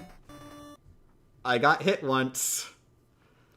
But hey, at least I've made more. I'm more confident that I do know the Mr. X and Wily stages, considering I did them all first try, save for one of the boss rematches. So yeah. Whew. And yes, this is the end of the stream. I do not. 1, I don't have the time. 2, it's been 6.5 hours of damageless streaming. Like, streaming takes it out of me to begin with. Damageless? Oh, jeez. Well, I am once again confident that I can definitely, absolutely do this. We have tied our record. See you tomorrow. Heart emojis. Thanks for joining. Will I do a raid, maybe? Oh, thank you for the $3 donation, Oliver. Thank you for cheering me on.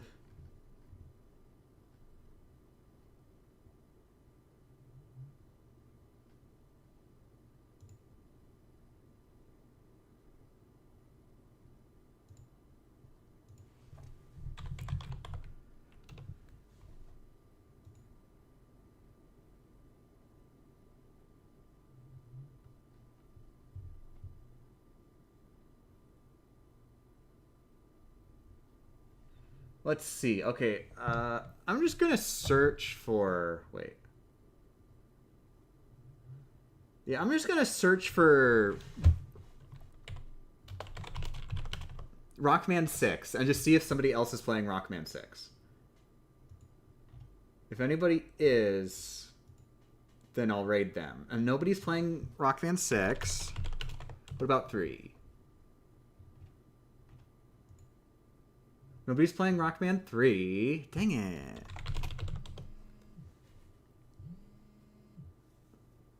Oh, well, whatever. We're not going to raid anybody because I am officially out of time. I have to start making dinner. Night nights, everybody. Heart emojis. Go raid somebody playing a good video game. The end.